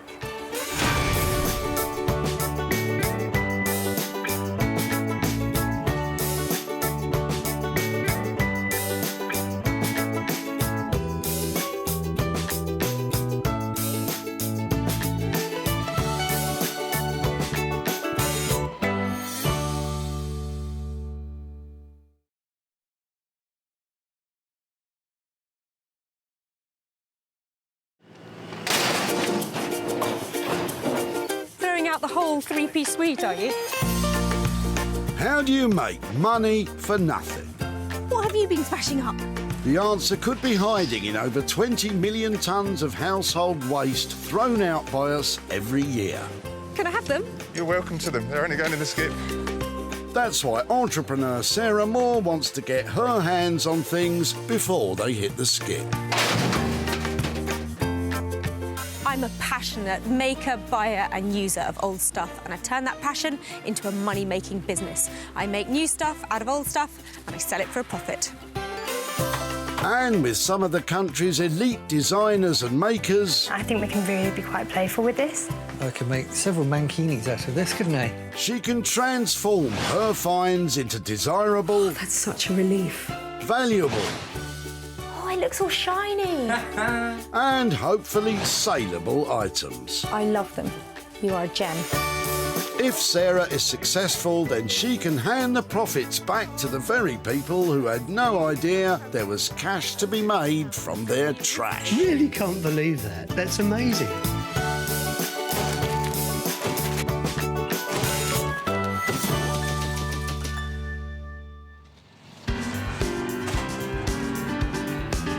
Each month, Whitley Recycling Centre in Surrey becomes home to over 600 tonnes of trash. This makes it totally plunderful for eagle-eyed Sarah. Well, I'm back in the office, well, the recycling centre, but I've already been scanning for items that might be my next potential project. Sarah's on the hunt for 3 items she can salvage and sell on for a profit. What's that? Before Sarah started her tip-searching quest, she got special permission to be here.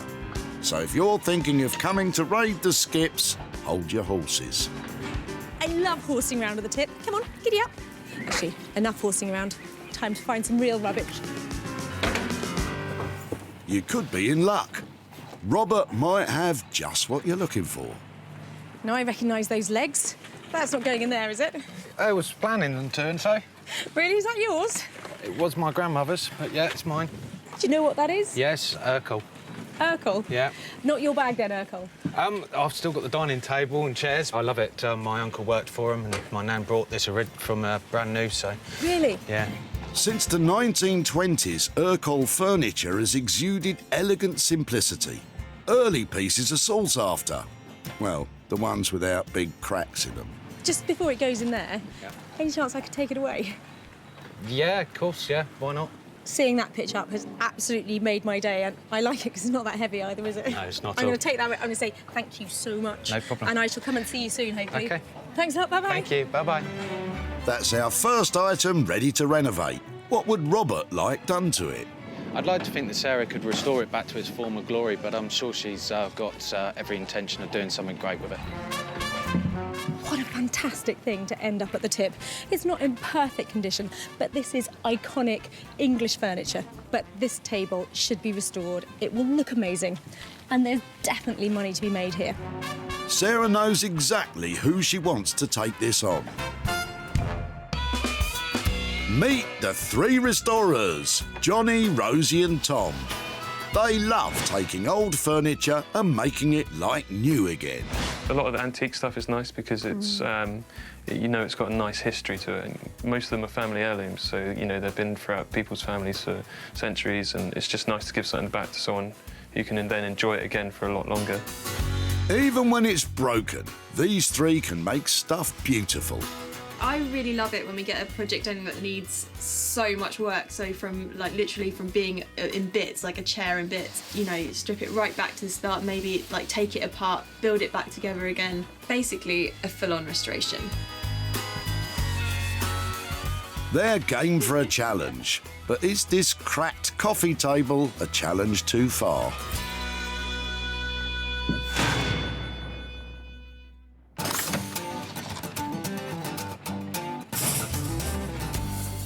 That's one item down, two more to find. And with the day getting on, Sarah needs to strike while the iron's hot. Any old iron? Any old iron? Time to press ahead. There's plenty to choose from out of Julian's trailer. Sarah's picked from Julian in the past. What's in store this time? There's a lot going on around here. Whose is that? That apparently was my dad's. I don't know from what decade, but it certainly hasn't seen the light of day for quite a few. Julian is helping his mum clear her house after the death of his dad. Would it be right to have a quick look at it? Off, yeah. The bike belonged to Julian's dad. He used it to commute to the train station as part of his journey to work. I think it's got a bit of style. I mean, I'd have loved to have seen that when it was... yeah, in its day, I can see it must have been probably quite a nice bike. It's got all the got a nice lamp on the front. I think it's all pretty furred up now, isn't it? But yeah. Maybe even, no, that's probably not leather, it's probably plastic, but yeah. Yeah, I should have had a look to it in its day. I really like the fact that it's a bit tatty. Yeah, that's lucky. It's amazing what I find appealing, but I think there's something about it that's got a bit of style. I'd love to see if there's something to be done with it, but I'm not sure what it will be. Well, you know, it looks like it could... it's got a bit of nice colour on it, hasn't it, underneath it? The paintwork's quite a nice colour, so I don't know, maybe you can turn it into something. If I can take it away, please do something with it. If it saves me lifting into a skip, that's absolutely fine by me. I'm going to come and find you, and I don't think I'll be riding to see you, but I will keep in touch if that's all right, to see if there's something that I can make out of it. Yeah, I'd be fascinated to see if you can manage to turn that into something useful. It's a challenge, isn't it? it? It certainly is a challenge, yeah. Oh, brilliant. Well, thank you very much for letting me have it, and I'll keep in touch. Yeah, no worries. Good luck with it. Thanks. Cheers. Just when you think you've seen it all, Sarah takes a rusty, seized old bike. What could she possibly do with that? Julian? I'm having a real struggle to see anything that's going to be salvaged worthwhile off that, but I mean, you know, there's some nice red paintwork on it, and hopefully she's got a good team of magicians who are going to turn it into something interesting. Well, it's a sweet old bike, isn't it? But it is in terrible condition. I was hoping that the chrome on closer inspection might be a bit better than it is. But it's got a solid frame, it's got a sweet light on the front, it's got a bit of a bell on it, and a basket on the back. I'm sure there's something can be made out of it, but at the moment, I'm not quite sure what that might be. If you think a bike is a surprising save, just wait till you see who Sarah's picked to take it on. Are you looking for luggage made from thrown-away threads? Then Neil Ragg is your man. Neil's had just about everything beneath his sewing machine needle, as he takes rugged materials destined for the dump and turns them into bespoke bags and high-end holdalls, each one lasting a lifetime. I've sewn out of necessity to begin with. I've sewn to repair, and then you end up just keep sewing until somebody says, you should sell those. I love the creative side to it, the fact that you can take a fabric and then work from there. So instead of working from a template, a design, you actually get the fabric and you start from there and then decide, actually, what can this be made into? Well, Neil, what if I was to tell you there is no fabric and that it's actually a bike?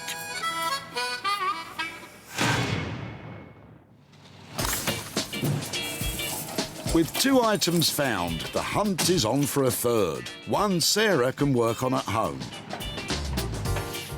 Who knows where this junk might lead? If you go walkies over to Colin's van, there might be something very sweet indeed. Hi there. Oh, hello. Hello. Hi, I'm Sarah. Oh, hello, Sarah. I'm Colin. Colin, Hello, hi good to see there. you. That's Yes. not going in there, is it? It is, unfortunately, yes. It looks like somebody spent hours making it look like that. It's really beautiful. My mother embroidered that. Yes, my late mother. And my late father was doing it up, hence the difference in colour between this and this. Right. And then the dressing tables go with it? Tables, yes. Yeah, that's the top over there. Wow. Should we carry it out to the front? Kidney-shaped tabletops are a French design popular in the late 1600s during Louis XIV's reign. So I think we're looking at a sort of mock Regency look. Later, the design was copied by European furniture makers, especially in the early 20th century. Well, it's great to see that it's all there, including the key, isn't it? And that works too, that lock, yes. It probably needs a bit of reimagining and a new look to it, but is this something that, rather than sending off for reuse, we might be able to take away? Absolutely, yes. Brilliant. More than welcome to it, actually. I have a feeling I might have to ask you to help me, because it's going to be heavy. Would it be all right just to carry it? Pretty heavy, yes, that would be indeed. fantastic, thank you so much. Sarah's got herself a dated dressing table and stool. What do you think she'll do with them, Colin? It needs a little bit of care and attention. And I hope it goes to a nice home, a really good home, actually, because it's been a good friend to us. So look at it, it's just not desirable. If this is going to sell for money, it's going to need a really clever idea to bring it bang up to date and a lot of hard work. Sarah has her 3 items. Johnny, Rosie and Tom will crack on with the coffee table. Neil, I don't know what he'll do with that bike. And Sarah will try to bring the dressing table and stool bang up to date. Well, the recycling centre has definitely delivered again, but it's time to take away the goodies and hopefully turn a tasty profit.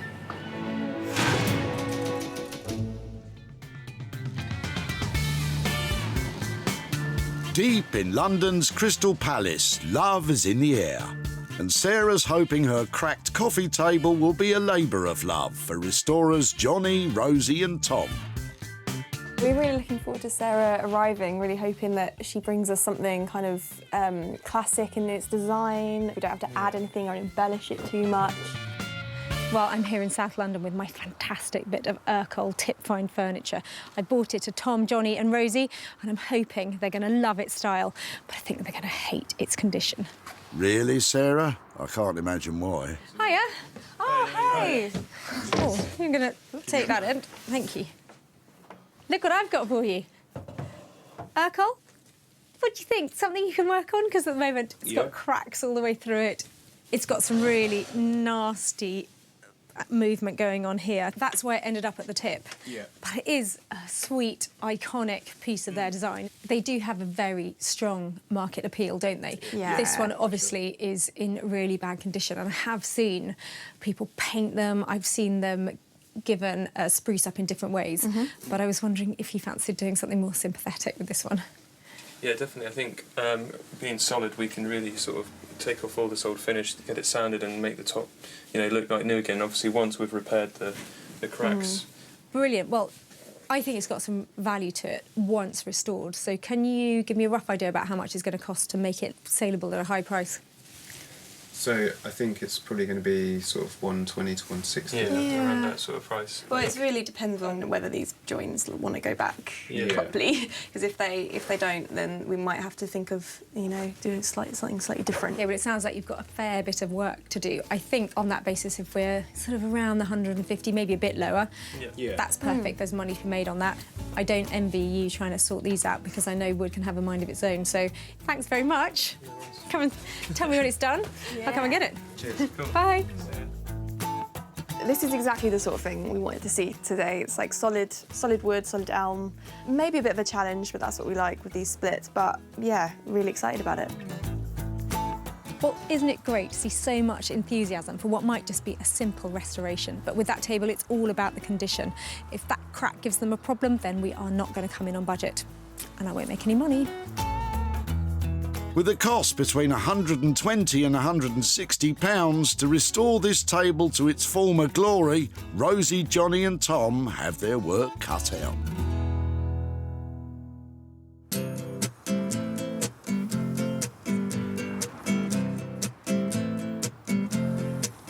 Next stop, Marlow in Buckinghamshire, home to bag virtuoso Neil Ragg. Neil makes bags from just about anything. Old leather couches, tents. Well, maybe not just about anything. Honestly, what is Sarah thinking? A bike into a bag? This is going to be interesting. Well, if Neil was just an ordinary, amazing bag maker, I'd be worried about bringing this old bike to him. But I know something about Neil that you don't. He is a scout leader, so I'm hoping he'll be prepared to take on the bike challenge. Sarah's coming. It's always a challenge and always a pleasure. I think you might change your tune in a minute.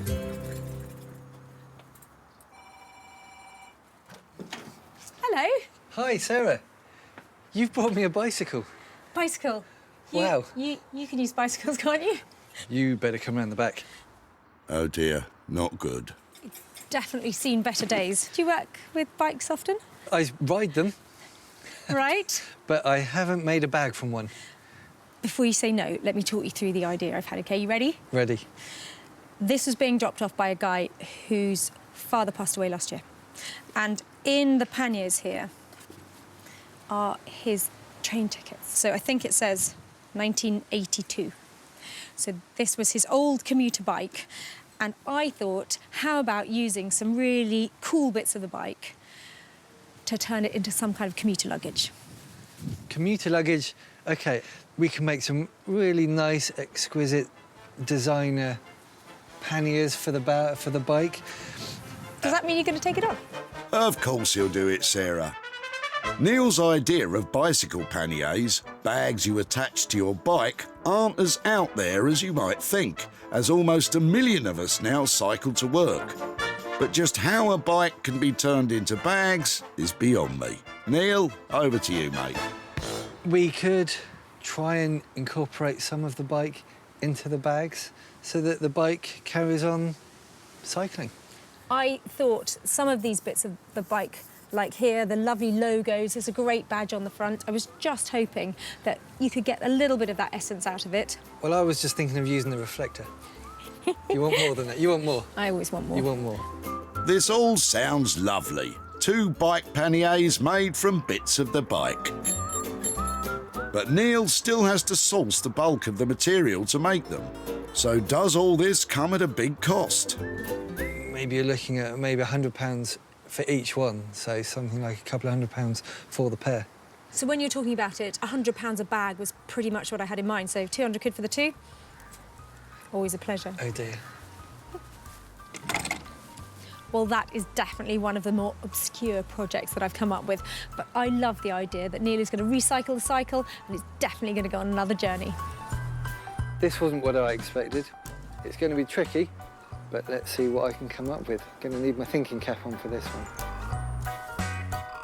Sarah's left Neil with £200 to create 2 upmarket bike panniers. Neil's staying positive, but this could be hell on wheels.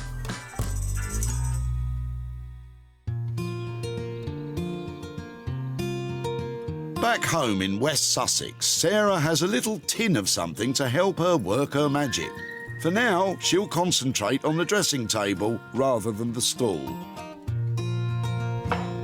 Well, this sweet old dressing table ended up at the recycling centre for a reason. It's really dated, it's got a sad white coat on it that really needs refreshing, and it just doesn't look appealing. But I've got high hopes for it. I think if I change the colour of it, strip it all back, remove the mirror, try and make it look more like a desk, then there's a chance I might make some money out of it. But first job, ready, steady, strip. Steady on, Sarah. Ah, you meant paint stripper.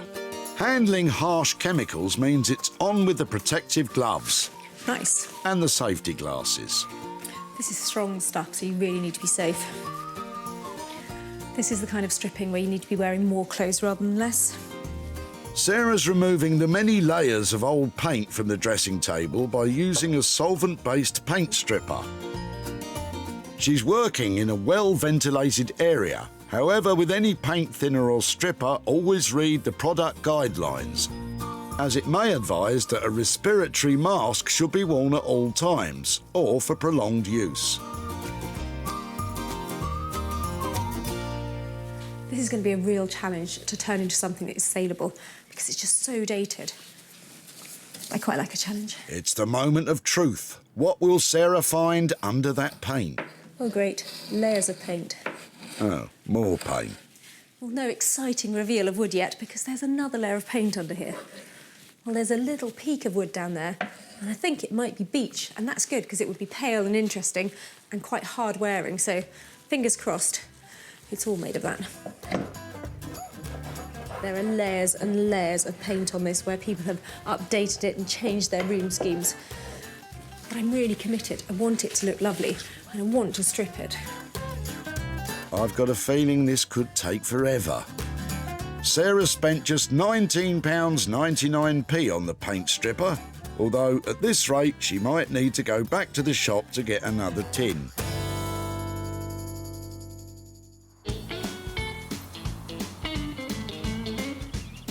In Crystal Palace, Johnny, Rosie and Tom are getting to grips with the classic, if a little shabby, coffee table. Look at that. It's coming apart. Should we see what the base is like? So I think first things first, get this frame off. Let's get this off. Yeah, cool. Screwdriver? Yeah. Johnny starts by removing the legs to get a better look at that problematic crack. So the biggest problem with this table is going to be how well this glues back together and whether or not it's warped out of shape. Hopefully if we can get it back together flat, then that's sort of crisis averted. Urkel furniture definitely is well worth restoring it. At the moment it's very popular, particularly that 1950s blonde furniture look, very popular. I definitely think what we're doing is the right thing. We don't want to be kind of messing with it too much because it's famous for the design, it's famous for the wood. So I'd say, yeah, like keep it to its original kind of state. With the legs off, they can now see if there's any warping in the wood. So, is it warped? It's warped quite a lot, hasn't it? It's warped.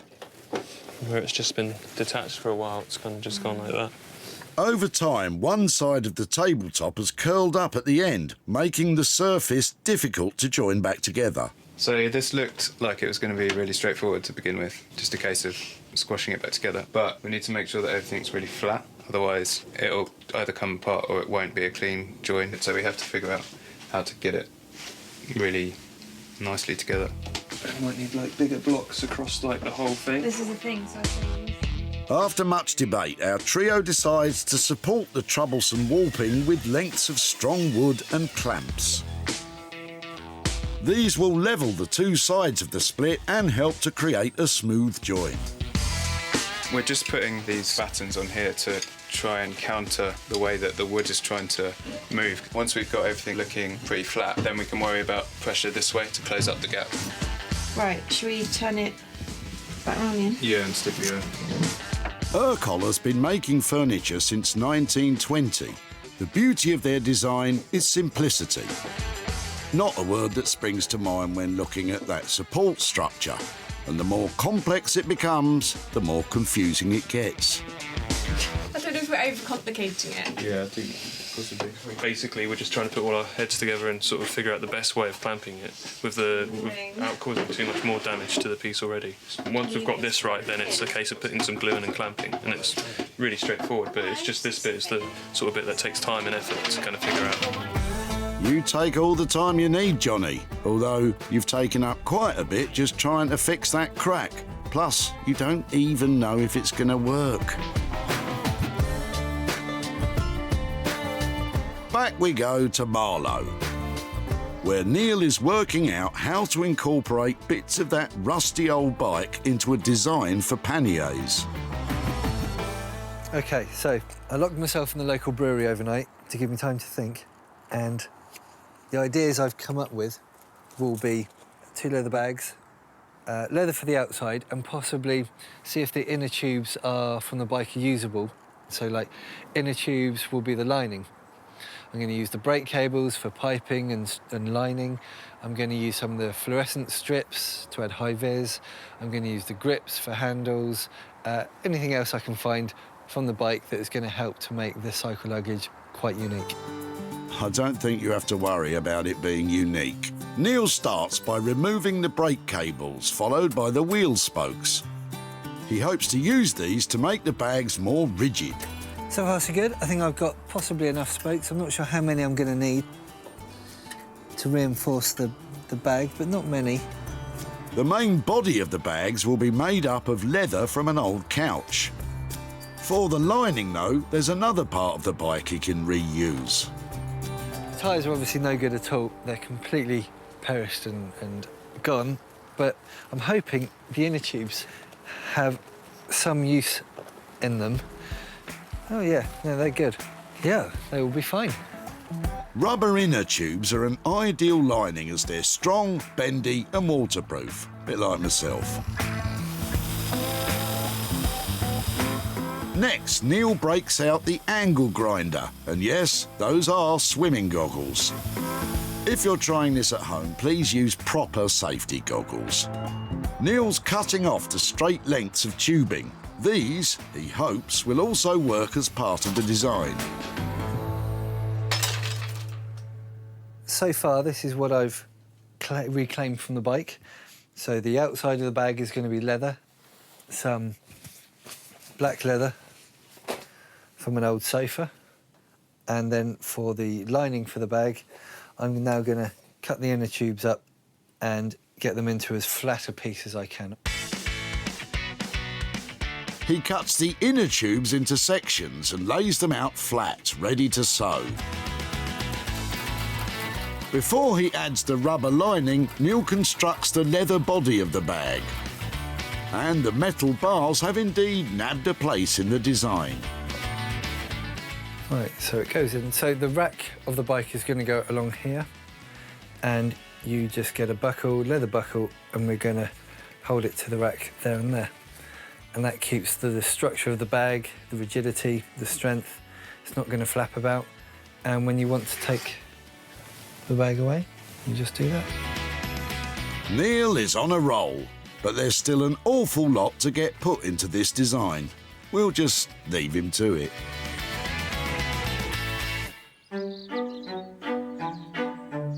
In Sussex, Sarah's finally got the layers of paint off the dressing table. As time is ticking on, she's leaving the stall out of the makeover and sticking to the job in hand. What time is it, Sarah? Time to lime. But I've never limed before. Can't be that hard, can it? Oh, that's quite white. God, I hope it comes off. So the theory behind the liming is that you brush on this lovely white wax and it soaks into some of the grain of the wood, and then you buff it off, but you still get all that lovely wood pattern coming through. I know what you're thinking. Just spent hours stripping it and now she's painting it white again. But I'm hoping it should buff off, should be beautiful, waxed, slightly limed, and well worth the effort. When Sarah spotted the dressing table, it was dated and out of favour. Now, it's totally transformed. Gone are the old-fashioned mirror and fixings, as are the layers of white gloss. Sarah's hard work reveals a beautiful beach finish. She's applied a subtle lime wax to give the wood a delicate whitewash effect. On the top, a contrasting chestnut paint creates a stunning leather inlay look. Overall, the feel is no longer fussy, but simple and elegant. Stripped back, it's gone from wedding cake to wonderful shabby chic make. Well, I think I've certainly achieved what I set out to do, which is reposition that dated-looking dressing table into a piece of furniture that can go into any room in the house. I've given it a lovely, scruffy-looking top, hopefully so it looks like it's been made years ago rather than just finished. And I think it should make a bit of money. Do you like the desk? What do you think? Your cup of tea? She's my biggest fan. Do you like it? Well, Bramble certainly likes the smell of it. All that's left is for Sarah to grab some snaps to show off online. When Sarah saw Colin with his dressing table at the tip, there was certainly a sentimental attachment. My mother embroidered that. Yes, my late mother. And my late father was doing it up, hence the difference in colour. And Sarah was happy to see that it was still in one piece. Well, it's great to see that it's all there, including the key, isn't it? And that works too, that lock. Yes. The table was bought by an interiors shop in Marlow, run by a different Sarah. Sarah's done a fantastic job with this, and she's stripped it back, and look at the grain on here. It feels lovely, and I think once we've dressed it up and put a mirror on it, it would be lovely as a dressing table, or it could even be a little writing desk. Meanwhile, our Sarah has returned to Hazelmere to show Colin how his old dressing table has changed. Hi there. Hello, Sarah. Nice to see you again. Yes, and you too. I said I'd come and find you. Absolutely. Yeah, I'm very excited about that, actually. What have you done? What did you think I would do? Because it was a lovely old dressing table and a sweet stall, but what did you think? Lovely would piece of happen to it? furniture. I don't know, perhaps strip it down, take the white paint off, or maybe paint it white again, I don't know. But certainly it needed some refreshment, that's for sure. I have some pictures here to show you. So Okay. here is your dressing table. And it has been... Hey, my goodness, look at that. That's totally transformed, isn't it? I love the distressed look, actually. It's a favourite style of mine, actually. It's really lovely. Really? You think that's all right, Yes, can I have it back? You can, but you'll have to travel to a shop to get it. So I have managed to sell it. I've got some money here for you, actually. Oh, wonderful. I have got £142.50. Oh, that's tremendous. God, well done. Oh, that's tremendous. I wouldn't have room for it here anyway, so I'm glad it's gone to a good home. What might you do with £142.50? Well, that's pretty easy. My late wife died of cancer, so it'll go to a cancer research charity, most definitely. I loved working on it. I'm so pleased that you're going to do that with it. It was hopefully a happy ending for a lovely piece of furniture. Oh, absolutely. True. My wife would be happy too. That's wonderful. Thank you very it's much. so nice to catch up. Thank you so much. Oh, I don't often get a kiss. That was lovely. Bye. Well done. That's tremendous. You might not get kisses often, Sarah, but I think you should. It's a great result for the dressing table. Sarah spent £22.50 on paint stripper and wax. She sold it for an impressive £165, giving Colin a fabulous £142.50p profit. That's our first item selling for a profit. Sarah's back in Crystal Palace to see how our three restoration whizzes have got on with the coffee table. Were they able to solve the clamp conundrum and close those gaps? Well, I'm here to pick up my coffee table and I'm expecting to be wowed by its transformation, not because it's had a massive overhaul, but because it's had a delicate, subtle, lovely restoration. It's gone well, isn't it? Yeah, It's gone really well. Looks great. It's gone back together pretty much perfect. It's not warped anymore. I think we've returned it back to what it would look like originally if it was looked after. It's still got signs of age, which is nice because it's an old table, but it looks, neat, tidy, and the finish has come up really nice. You can see all the grains, so really pleased with how it's turned out. When Sarah salvaged the coffee table at the tip, it was beaten and broken. Now it has risen from the ashes. The top is glued into one piece, And the warping is gone, clamped straight to create a crisp, smooth surface with perfectly matched joins. Underneath, the legs have been given a gentle, thorough clean. And to finish, the whole table has been stripped, with the varnish replaced by a wax finish. Goes to show a bit of head scratching, a lot of patience and plenty of TLC can restore a table to its former glory. Hiya. Hi there. Hey. I'm all right. That's not my one. Yep, that's your one, I mean, of course, I know it's my one, but that looks fantastic. It looks, well, I was going to say brand new, but not quite brand new. How did it go? Because it looks just unreal. It was good. It was fine. There was a few issues with the clamping it back together. I think we had to do a few test runs before we got there, but yeah, it's gone back really nicely. It's a proper restoration job, isn't it? Yeah. It looks like it was never damaged, and that was something that was worrying me, that I'd come in here and it'd be, a little bit off and not quite right, but that looks like it's been looked after all its life. Did it come in on budget? Because I know that clamping and sort of sorting out all the top is quite tricky. Was it a difficult process? Yeah, it was a little bit difficult because we had to trial a few different ways of clamping because it was warped.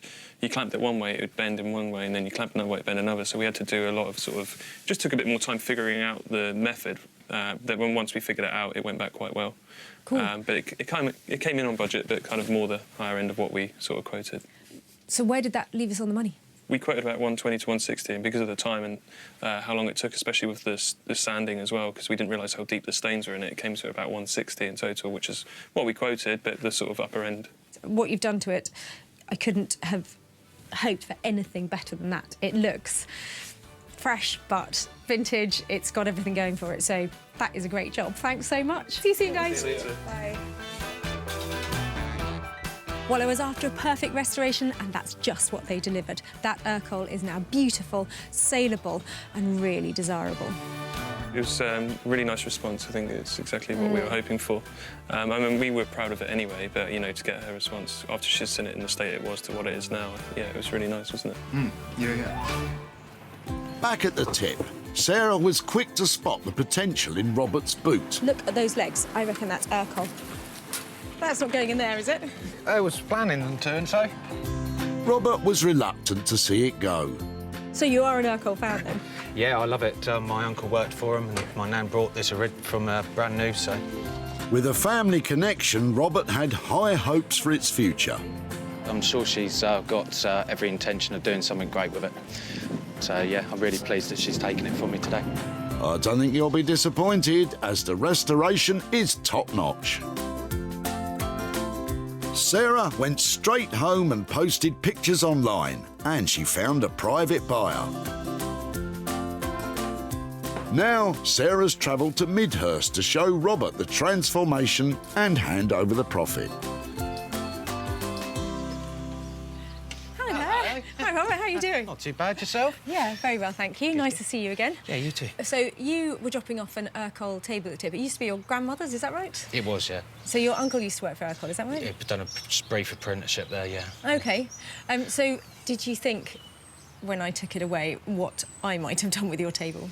Well, I weren't sure. I was hoping that you were going to restore it yourself, but, I know also you paint things and gather bits and pieces to them, so... I'm not actually sure what you've done. It's all right, I've got some pictures here to show you. It wasn't something I worked on. It was something I actually took to South London to a fantastic team of guys. They did a fantastic job on your table. They've managed to get rid of all those cracks. They have resurfaced it, and it is now a pristine Urkel table. Excellent. It did look amazing, and we shared it on social media, and it got an instant buyer, so it did sell. Yeah, OK. I've got some money here. OK. Got a fiver there for you. Lovely, OK. And 130 quid there to go with it. Wow, thank you.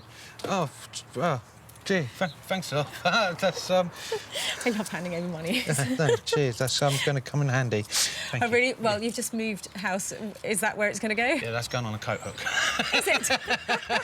I know somebody who can make you a really nice one of those. Yeah, I'm sure you do. Coat hooks. Well, thank you so much for your time at the tip and here today. Really good to catch up, Robert. Bye-bye. Yeah, you too. Bye-bye.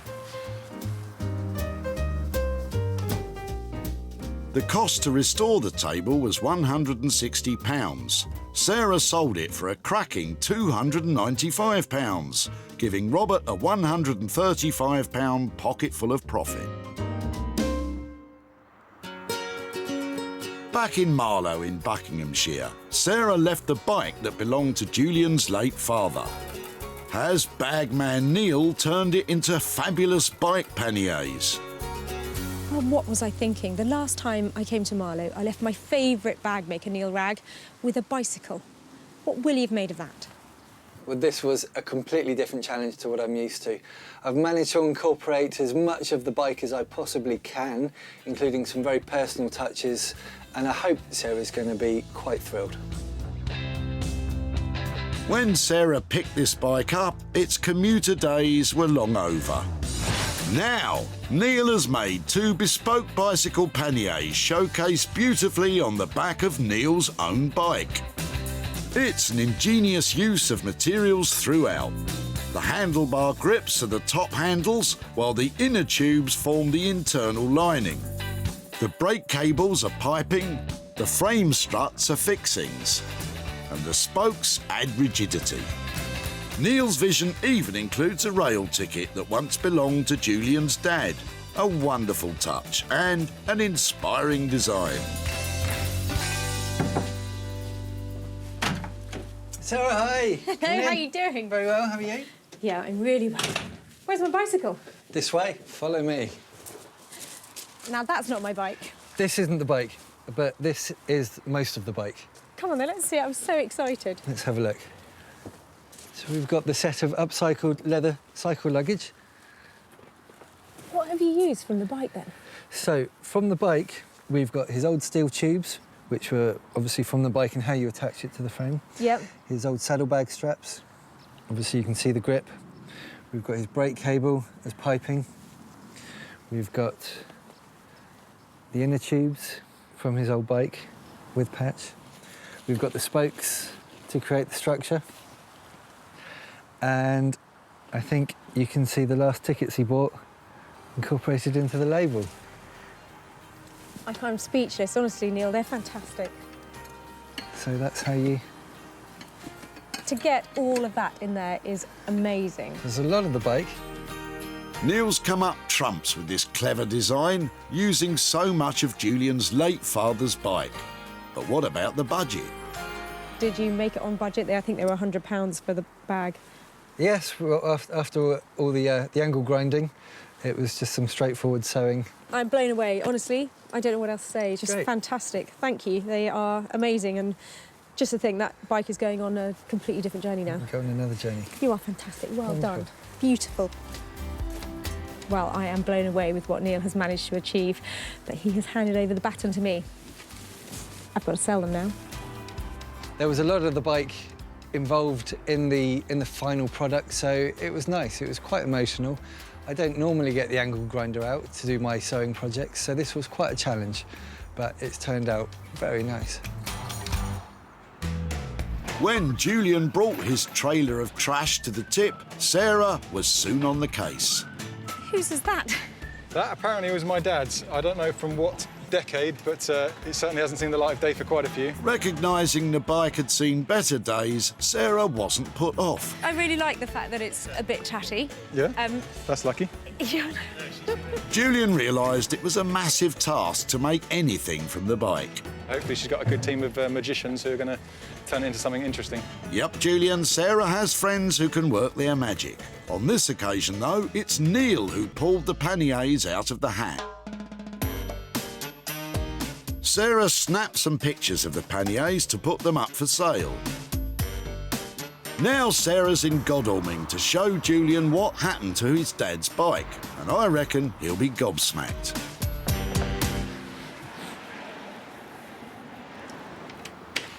Hi there. Hiya, how Hey, you doing, all right? nice to see you again. Yeah, good to see you again. How you doing?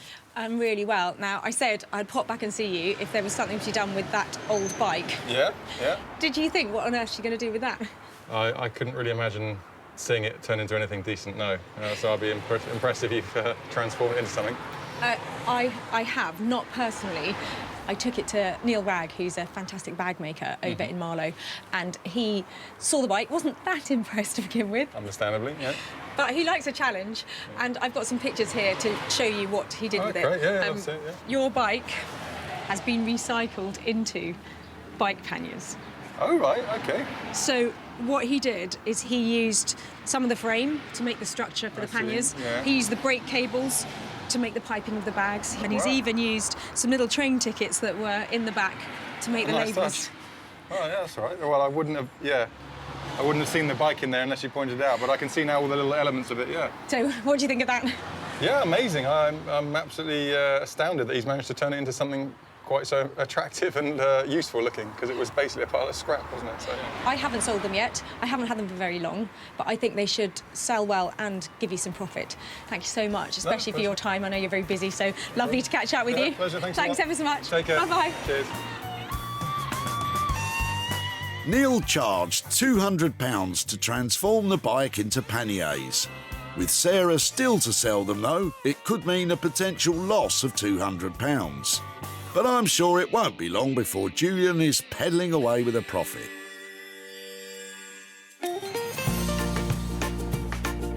Sarah salvaged 3 unwanted items from Whitley Recycling Centre.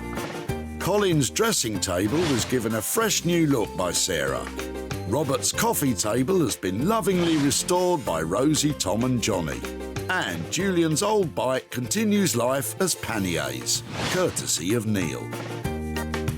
Well, 3 fantastic finds that were about to be binned have been transformed into unique and valuable items. And what's more, we made some money for nothing along the way.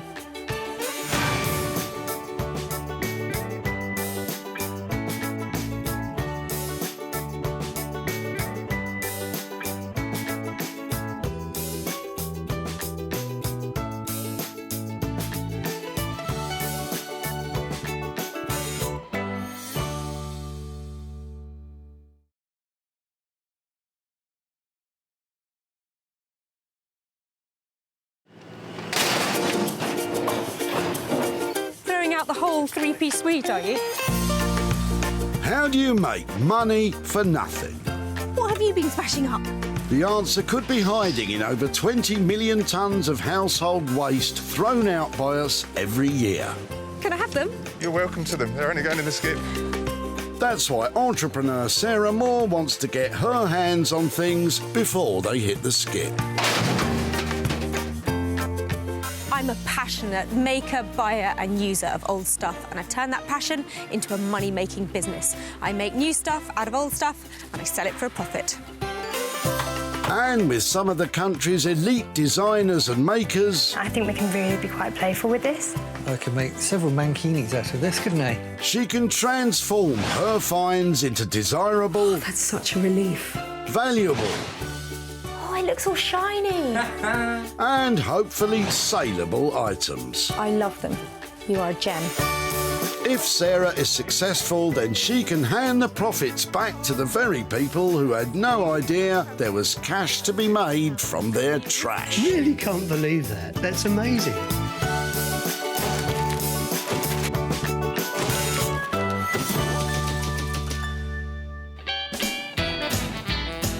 Today, Sarah is in Altrincham at the Woodhouse Lane Recycling Centre. Here, a whole load of Greater Manchester's surplus gets sorted. Look at that. That is a department store for rubbish, a playground for junk. A massive opportunity lies just there. In fact, I don't know what I'm doing here. I'm off to see what I can find. Sarah's looking to salvage 3 skip-bound items into which she can breathe new life. Come with me, let's go and find something. Come on. It's really good fun. You should try it. Not here, though. She get told off. Sarah has a point. She has special permission to rake the refuse in Altrincham, so don't you dash down here hoping to do the same. 2 folks who have dashed down here with stuff to dump are Mum Wendy and daughter Rachel. Is there loot lurking in their boot? Hello, hello. Hi. Now, what are a pair of nice girls like you doing with that dirty chunk of metal? You helping? Yeah. If I help you get it out? Yep. How'd you get that in there, then? No, it's not coming out. Wendy and Rachel are turfing out an old water tank. Come on, girls, give it some welly. Oh, well done. Mind your car. There we go. Fantastic. Pop it down on the floor. Let's have a look at it. So, whose is this? It's Rachel's, really. Oh, really? Are you having some work done? Yes, we are, yes, yeah. With this being like 50 years old, it's not acceptable to have it in the house. It's probably slightly past its best, isn't it? But yeah, you haven't been drinking out of that, then? Yes. Have you? Yeah, it has. Yeah, that's why it had to go. Yeah, well, I'm sure it's improved your immune system no end. If it's all right to say, please, may I have it? If I can make something out of it, of course. Can I come and find you and show you what I've done? Yes, you can. Brilliant. Galvanised water tanks can be found in lofts of older houses. They often supply cold water to all areas but the kitchen. These days they're plastic, but these old tanks can be made into all kinds of things, so I'm told. Any thoughts, Rachel and Wendy? A table. Like pubs tend to go for all that kind of stuff, don't they? The old-fashioned stuff, you know. But it'll be interesting to see what she does out of it. Well, this is beautiful, isn't it? Look, it's got rivets, it's got rust, it's got old taps sticking out of it. But I think it needs saving. It's got a lovely look to it because you can't recreate age like this. I've got a big plan for this, and I think you're going to love it in the end. But currently, not looking good. I think you're going to need some help with this one, Sarah. Just as well, you know who to take it to. Introducing Lorna and Clinton, the Junk Gypsies. This pair are on board the eco-locomotive, steaming down the tracks to a greener future. Combining Lorna's upholstery skills and Clinton's design talents, they deliver quality handmade furniture with that steampunk feel that's very on trend. Using salvage material gives you an opportunity to not just be cleaner and greener, but it gives you a chance to preserve pieces of history. We're like yin and yang. Like, I love all the soft, fluffy, warm, clean side of it, and Clinton. I just love the rust and the dirt and the grime. But actually, the collaboration of the two, that's what makes our small company work. We work well together, don't we, love? It's difficult to see the soft, fluffy side, but I think Clinton's going to be happy.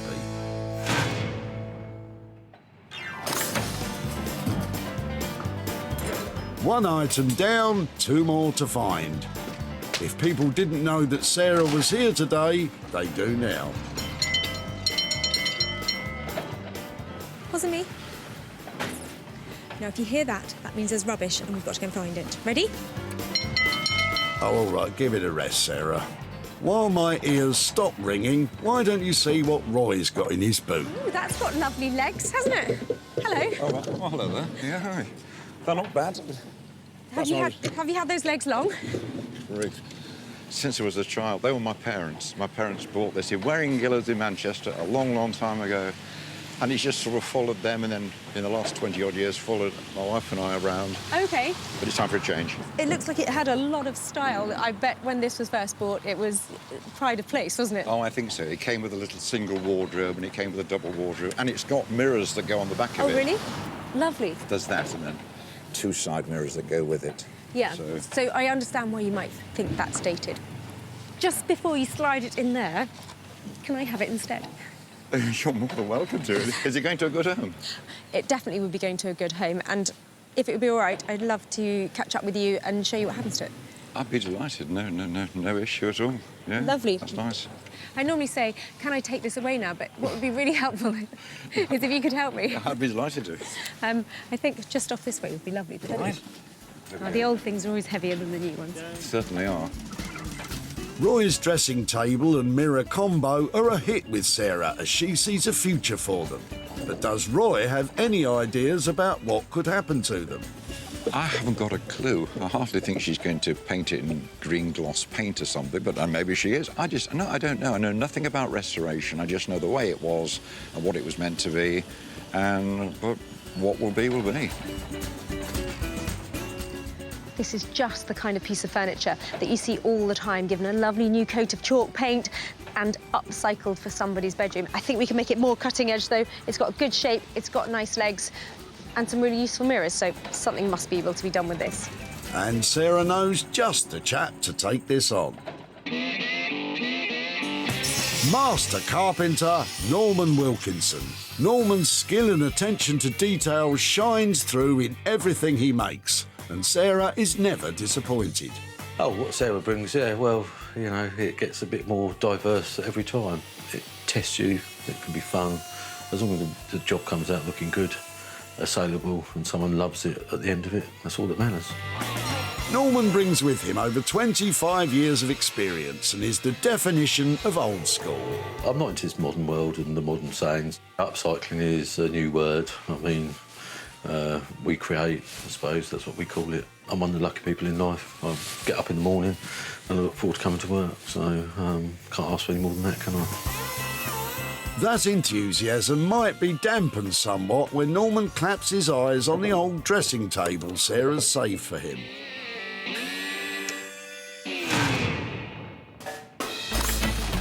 With 2 items secured, Sarah needs to find one more, one that she can transform at home. That is what I'm after, not that. Well, you might find something in the back of Robert's boot. Ooh, are they prints? Not sure. These yours, then? They are. Have they been up in the sitting room, then? Unfortunately, no, they've been hidden away in the attic. So we're just clearing them out. So what do you think of them, then? Are these your cup of tea? Not my cup of tea, no, myself. But, you know, I can see them being hung on the wall in a nice house somewhere. OK. What is that? Hold on. Malata, Paul Malata, is a young Hungarian artist living in Holland since 1958. What's the reckoning? Is Paul Malata going to be... I reckon it's just a good bet? Well, it's safe to say, yeah, a good bet. I think there is something about them that means they shouldn't go in there. By all means, if you think there's something about them, and I'm free to a good home. Well, I'll take them away, and if I find out they're worth anything, or that people just snap them up, I'll be back in touch. Yeah, no worries. Thanks very much. You need that. Oh, yeah. That's provenance, you know. Yeah, that's traceability. Provenance is a massive, massive thing in the art world, but thank you so much for these. OK, no worries. OK, bye-bye. Bye now. Provenance is just a fancy word for the history of the ownership of a painting. But it is important as it can help confirm the authenticity of a work of art. Can Robert see the same potential as Sarah? I'm not surprised that somebody wanted them, because there's someone out there who'll always want something. But hopefully she can have them repaired, touched up and cleaned and find a good home for them. Me too, Robert, as long as it's not mine. They look to me like they are painted at the end of the 60s. They've got cheeky street appeal. They're kitsch. But he was quite good at it, wasn't he? Definitely something here. That makes up our 3 items. The water tank will go to Lorna and Clinton, the dressing table will get the Norman treatment, and Sarah will try and muster up a masterpiece with the paintings. Well, that lot didn't make the cut, but the other finds have been fabulous. Let's go make some money.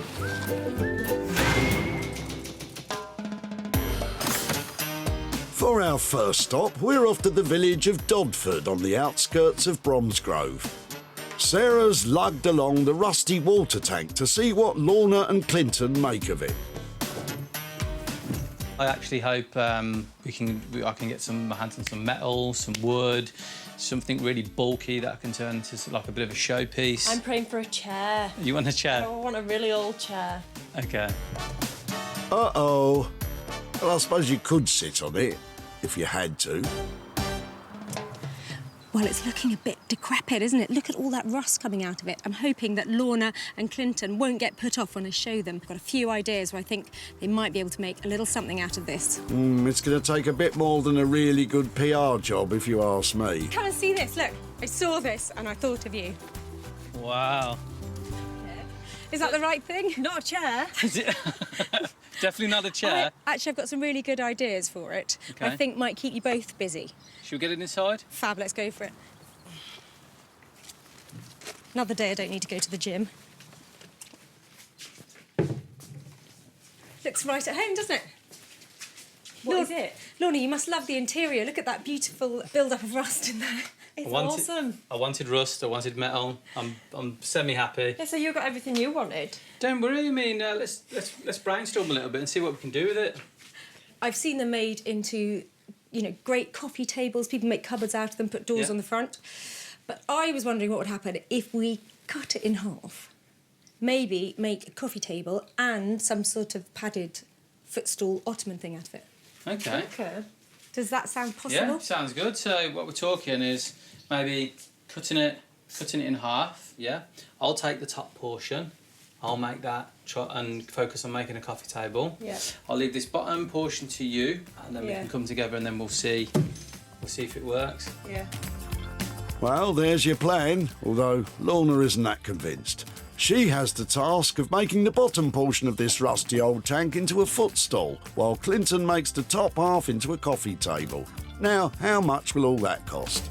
I'm thinking overall cost, including materials and bits and bobs, I'm thinking around 265. Normally I would say they're about 50 quid if you wanted to buy one, but because you've already brought it, I'd probably say about 265. 265 is fab. You're creating two pieces of furniture. We can either sell them as a pair or sell them separately. So if you're happy with that, I'm happy with that. I'm happy. Yeah, I'm happy. I think for 265, if it does go to plan, we can create two things which are going to be stunning. Great, sounds like a good plan to be 265 for two pieces of furniture.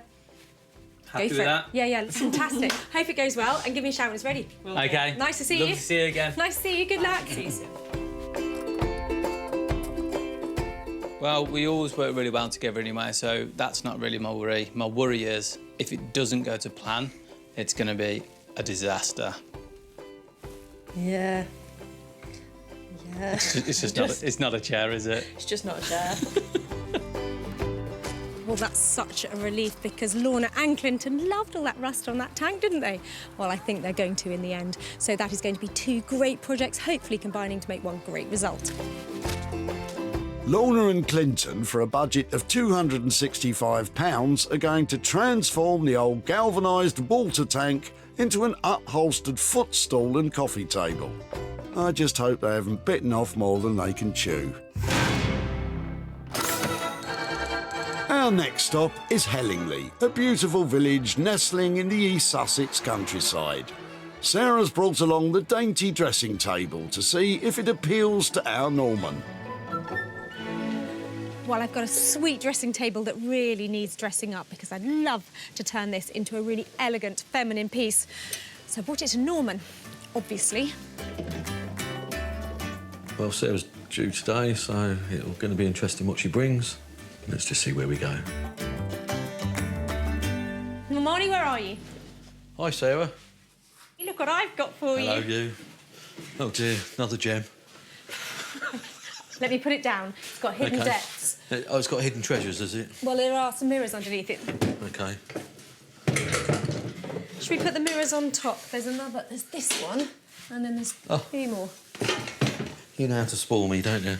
So in my wild dreams, I was thinking perhaps we could use this mirror to clad the drawers. Oh, right, yeah. And I think that these bits, I was thinking, but how about creating a beautiful mirror-backed Venetian-style dressing table? Oh, speechless. It's not like you to be lost for words. Fantastic. I'm not convinced you mean that, Norman. Sarah's vision is for the mirror to be cut into small pieces. These are to be attached to the front of each drawer. The look is to be similar to early 15th century Venetian furniture, often covered in mirrors and made by the craftsmen of Murano. The only thing is we've got a curved drawer there, so we're going to have to make that. We're going to have to cut that square. We'll have to cut it off there so we get the nice flat level, and then we'll take the moulding off and then we'll remould it. Just make it dark, beautiful, dazzling handles. Dazzling handles. Price for that, go on, hit me. If we go for this look with the mirrors and everything, we're going to be touching on the £300 mark, 295. You know. I reckon for that, it's a good price. I'll leave it to you. Go on, you know you want to. I really want to. You want Yes, to. OK. Bye. We might start with the drawers and the mirrors and see if I have a complete disaster with them. I mean, we'll have to make a decision whether I cut it or I take it and have it professionally done. But, yeah, what can go? Well, how do you think that went? I think Norman might have taken on the Venetian idea, but I might come back and find he's just painted it. Who knows? Sarah's left Norman with a budget of £295 to create a classic Venetian masterpiece. I can't wait to see this one. In West Sussex, Sarah's back home with the two unusual oil paintings. She's been reading up on the artist responsible for these creations. So, don't keep us in suspense. Are they worth millions? Well, I've done a little bit of research on these paintings. Malater was a prolific painter of these kind of street urchin children back in the 50s. There's one thing that is absolutely certain about these. Loads of people will detest them. I am worried that if I do these as a straight sell, I might only get a car boot kind of price for them. And what I'd really like to do is share the fantastic, strong imagery with all the people who love that kind of thing and transfer it into fabric and make bags out of it. The plan is to not only sell the paintings, but to print the design onto fabric, from which Sarah will make bags. Sarah's taking high-quality digital images. She will send these off to be printed. I think I've got some great shots there. I'm going to send them off and get some fabric printed.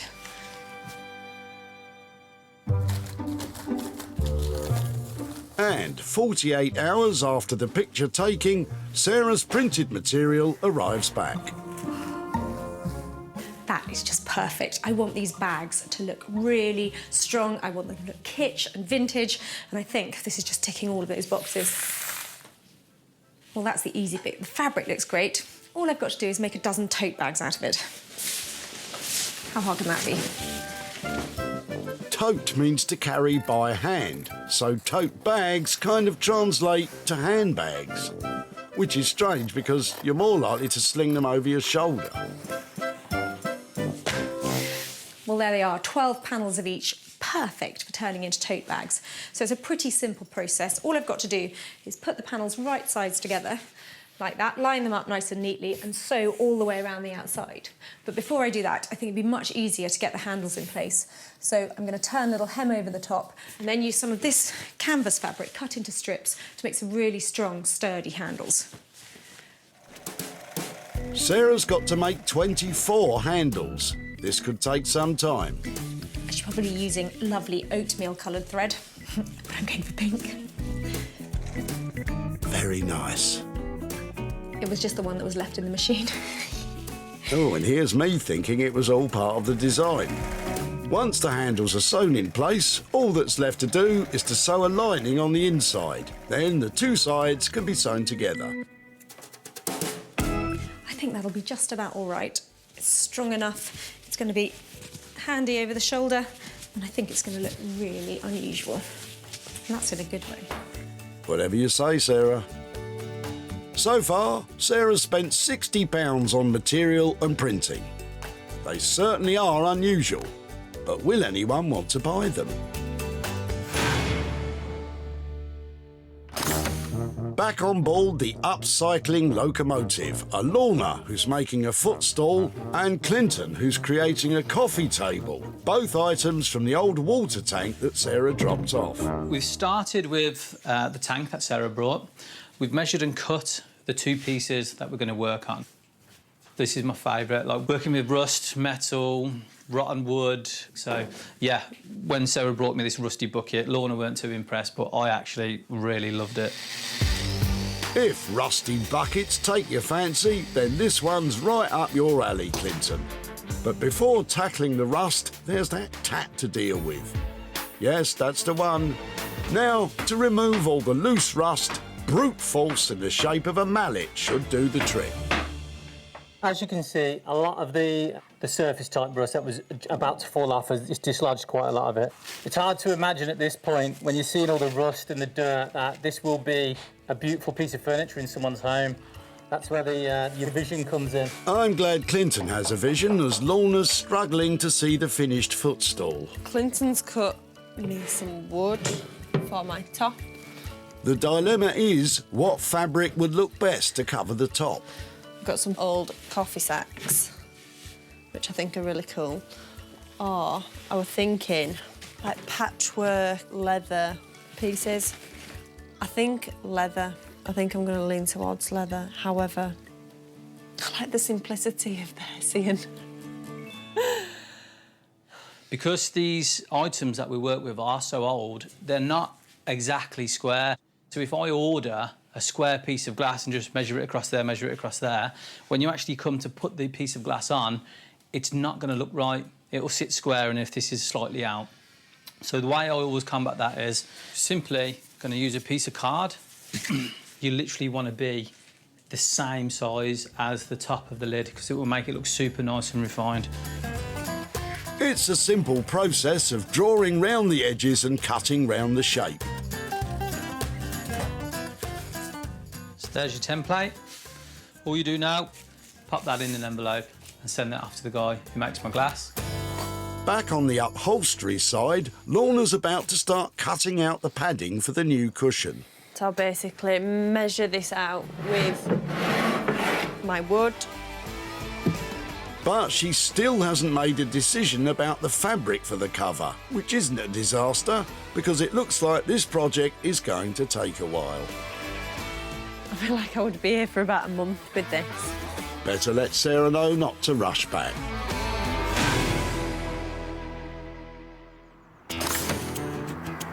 Hellingley in East Sussex is where Norman has his workshop. He's about to bling up the old dressing table. His challenge, to turn it into a mirrored Venetian beauty. So we're going to strip it down where we can see this has got a curved drawer. We're actually going to have to take the drawer front off and we're going to square it up. And then we're going to square all these up, drill some holes and put some nice glass handles on it. But I don't have a very good success rate with glass or mirrors or whatever. I smash most of them and cost me a fortune. So I'm more than likely going to take it down the glassworks that we use and get them to do it. Then if they smash it, then it's their fault, not mine. The plan is to let somebody else do the tricky bit of cutting the existing mirrors. Norman will flatten the front and square the top, ready to glue the mirrors onto the drawer fronts. So, what's first? First thing is we're going to take the drawers out.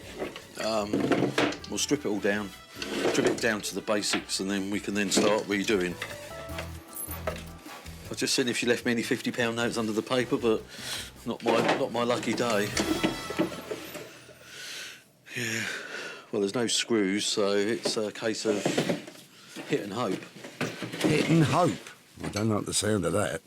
I'll give it a tap first. Yeah. Oh, I love smashing things apart. Love it.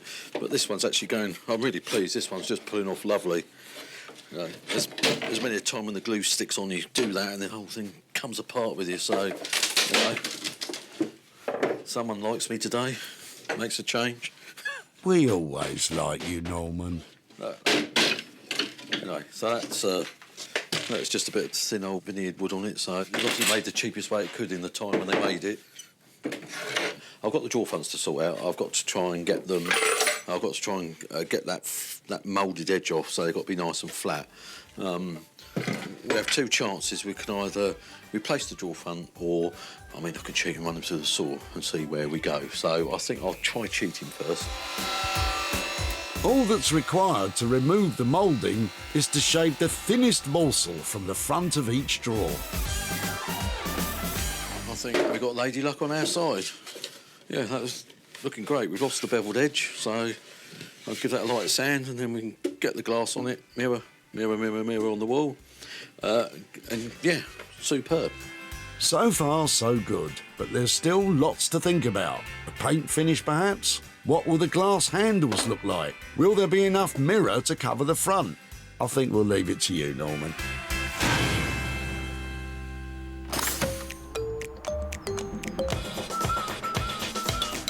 Back in West Sussex, Sarah's at home putting the finishing touches to the 12 Kitsch tote shopping bags. Well, it's been a bit of a process, but I think it's well worth it. I mean, who else has got a tote bag with an original oil painting on each side? Definitely unique and really quite pleasing. When Sarah saved the old paintings, it's safe to say their appeal as works of art was limited. But by taking those very same images, she's broadened their appeal, making them into 12 totally amazing bags. The simple shape and design makes them suitable for all occasions, and the strong, hard-wearing linen she's chosen will help these bags live on for years to come. For collectors of kitsch carry-alls, these beauties have it all. Well, I had a production line going to make these bags, but I think they've come out okay. I love that kitsch face just looking out from each one, and I'm hoping that there'll be a load of people who just want to own one. I'm going to take some pictures of them, and then I'm going to share them, find out if I can sell them. Somebody's going to want one. In order to appeal to all the kitsch shopping bag lovers out there in need of a new one, Sarah's posting some pickies online. But will she be able to sell them? When Sarah caught up with Robert at the tip, she was just in time. That's it now, just these last few things and then... Ooh, are they prints? Not sure. The pictures weren't Robert's cup of tea. Have they been up in the sitting room then? Unfortunately, no, they've been hidden away in the attic. Despite not being his brew, Robert still had high hopes for them. Hopefully she can have them repaired, touched up and cleaned and find a good home for them. Well, Robert, that's exactly what happened. Sarah shared pictures of the bags on social media, and all 12 were snaffled by private buyers. Not only that, she sold the paintings too. Sarah's in Partington in Greater Manchester to give Robert the good news and hand over the profit. Hello, Robert. Sarah, how are you doing? I'm really well, how are you? I'm fine. Yourself? I'm very well. Now, I really was amazed to see those pictures coming out of your car boot. Did you wonder what I might do with them if I'd sold them? I thought you would have salvaged them and cut the little pictures out and stuck them on some benches or something like that. I actually sold the pictures and with the profit had some fabric printed using their images, and I've got some pictures here to show you of what I did with them. Yeah. You ready? I am. Your pictures have been turned into bags, and I made a dozen of them. What do you reckon? Really good, that. Yeah? No, still not my cup of tea, but someone would like them, yeah? Well, somebody did like them, actually. In fact, I sold all the ones that I'd made. Oh, did you? So I've got some money for you. Oh. I've got 240 quid here for you. Be joking. 240 quid? That's actually astounding. Is that a surprise? That's a surprise, yeah. So, £240 that you weren't expecting. What are you going to do with that? Oh, 10% I'm going to give to a local charity. And probably treat myself to a new bag. Fantastic. Well... But I'll never look at a picture the same now. Lovely to catch up with you. Yep. Any more pictures like that, send them my way. I will do. No worries. Thanks so much. Yeah, cheers. Bye. The cost of making the tote bags was £60 for the picture-printed fabric. The sale of all 12 bags and the pictures themselves made £300. That left a profit of £240 for Robert to share between a brand new bag for himself and a local charity.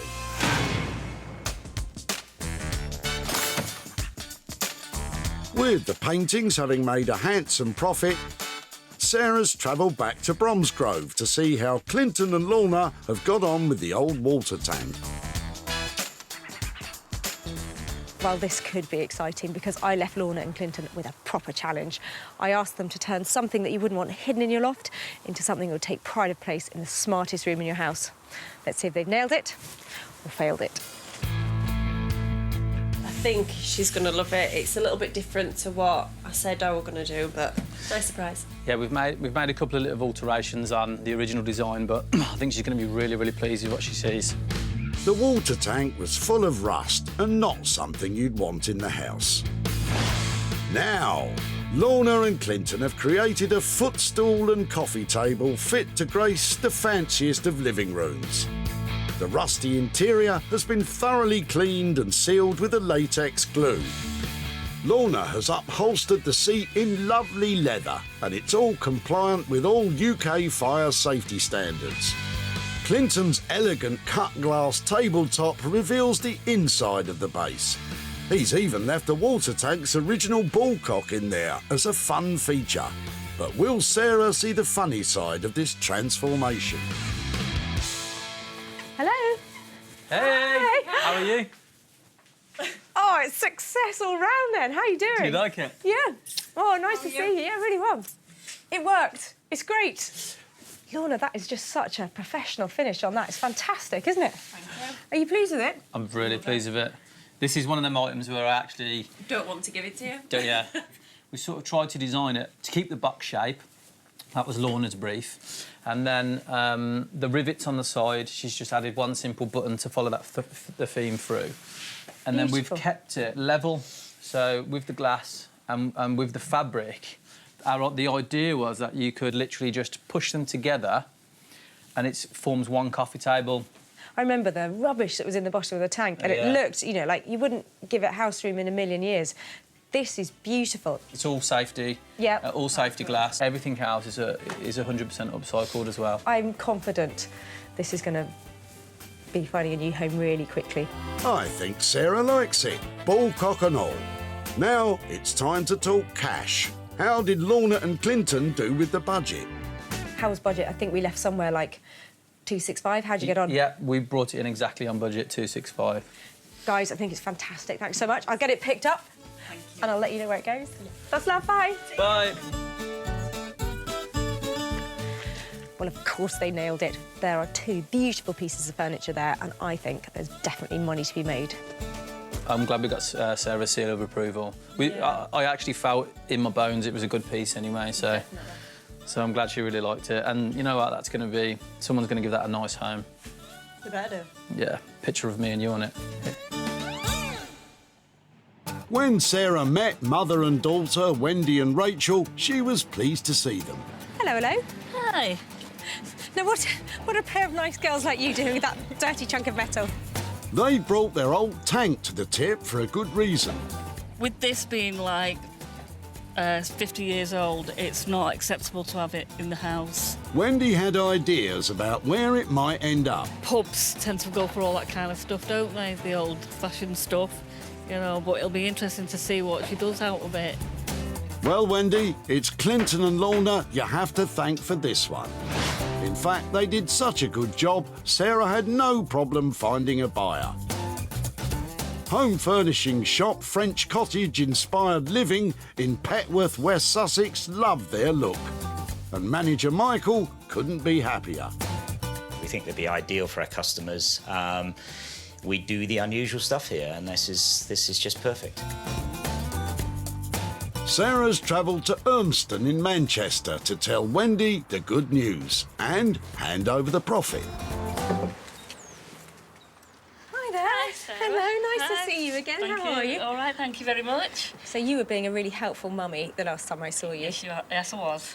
So helping your daughter clear out her house. Yep. How's that all gone? We're still halfway there from doing it.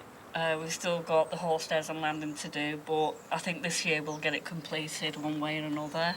Fantastic. So did you think somebody comes away and asks you for your old rusty water tank? What are they going to do with that?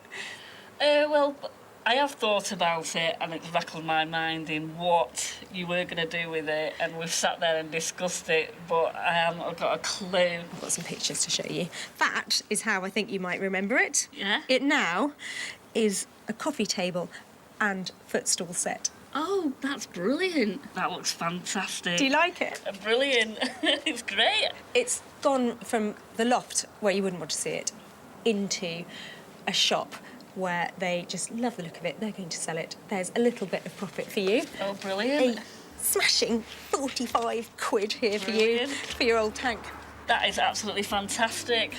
What might you do with that? I'm going to go and have a holiday, a long-earned holiday after all the work that we've been doing. I'm so pleased for you. I hope you have a lovely time. You definitely deserve to have a holiday after helping out. Thank you very much, then. Really good to catch up. Brilliant. Nice to see you. Thank you. Thanks very much. Bye-bye. Bye. Lorna and Clinton came in on budget at £265. Sarah sold the two pieces of furniture together for an impressive £310, giving Wendy £45 to put towards her holiday. Sarah has returned to Hellingley in East Sussex to the workshop of Norman in the hope of finding a mirrored Venetian beauty instead of a weary old dressing table.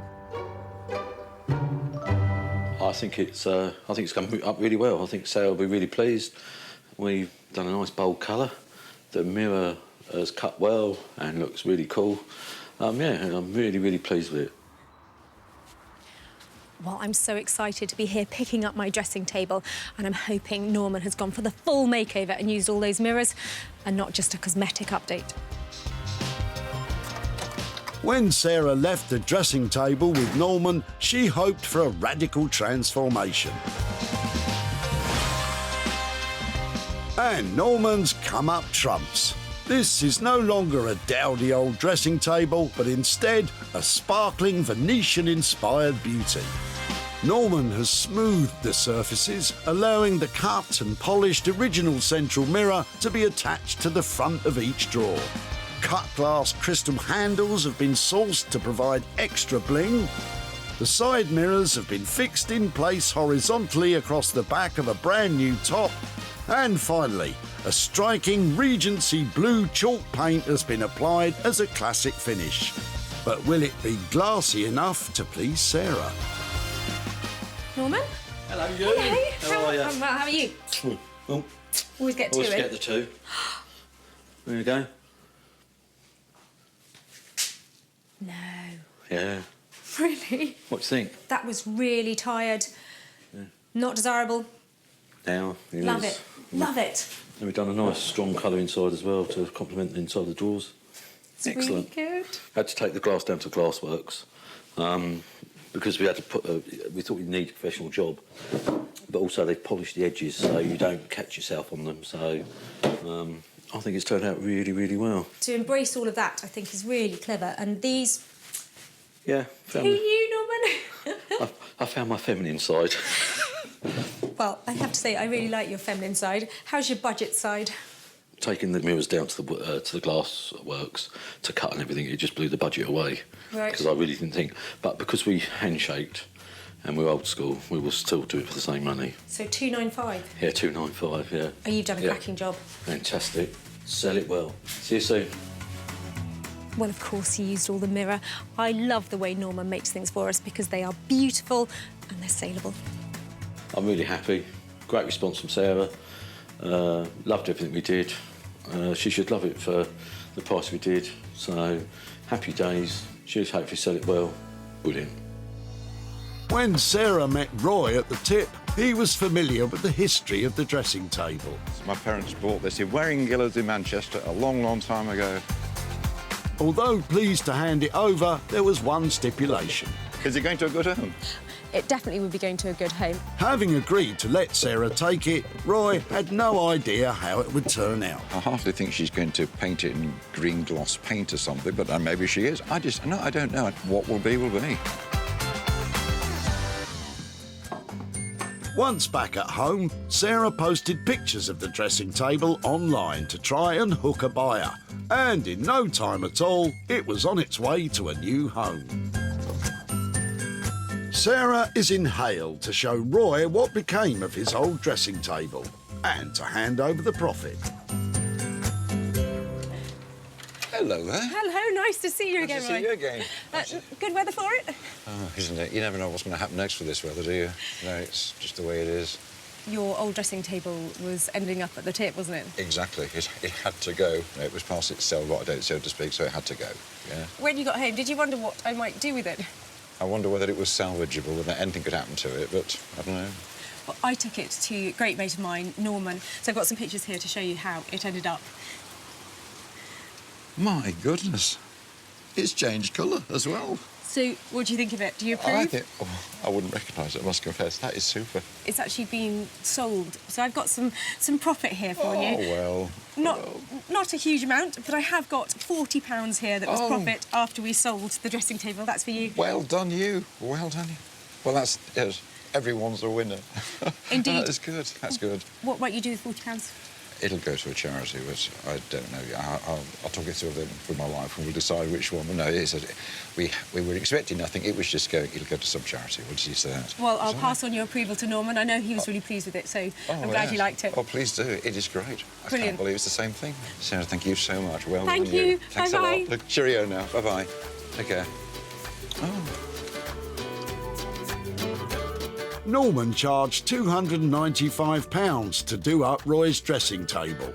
Sarah was able to sell it for £335, making a profit of £40 for Roy. Sarah salvaged 3 items travelling to the trash. Lorna and Clinton worked wonders on the water tank. Norman totally transformed the dressing table, and Sarah sent those 2 paintings on a wonderful new journey.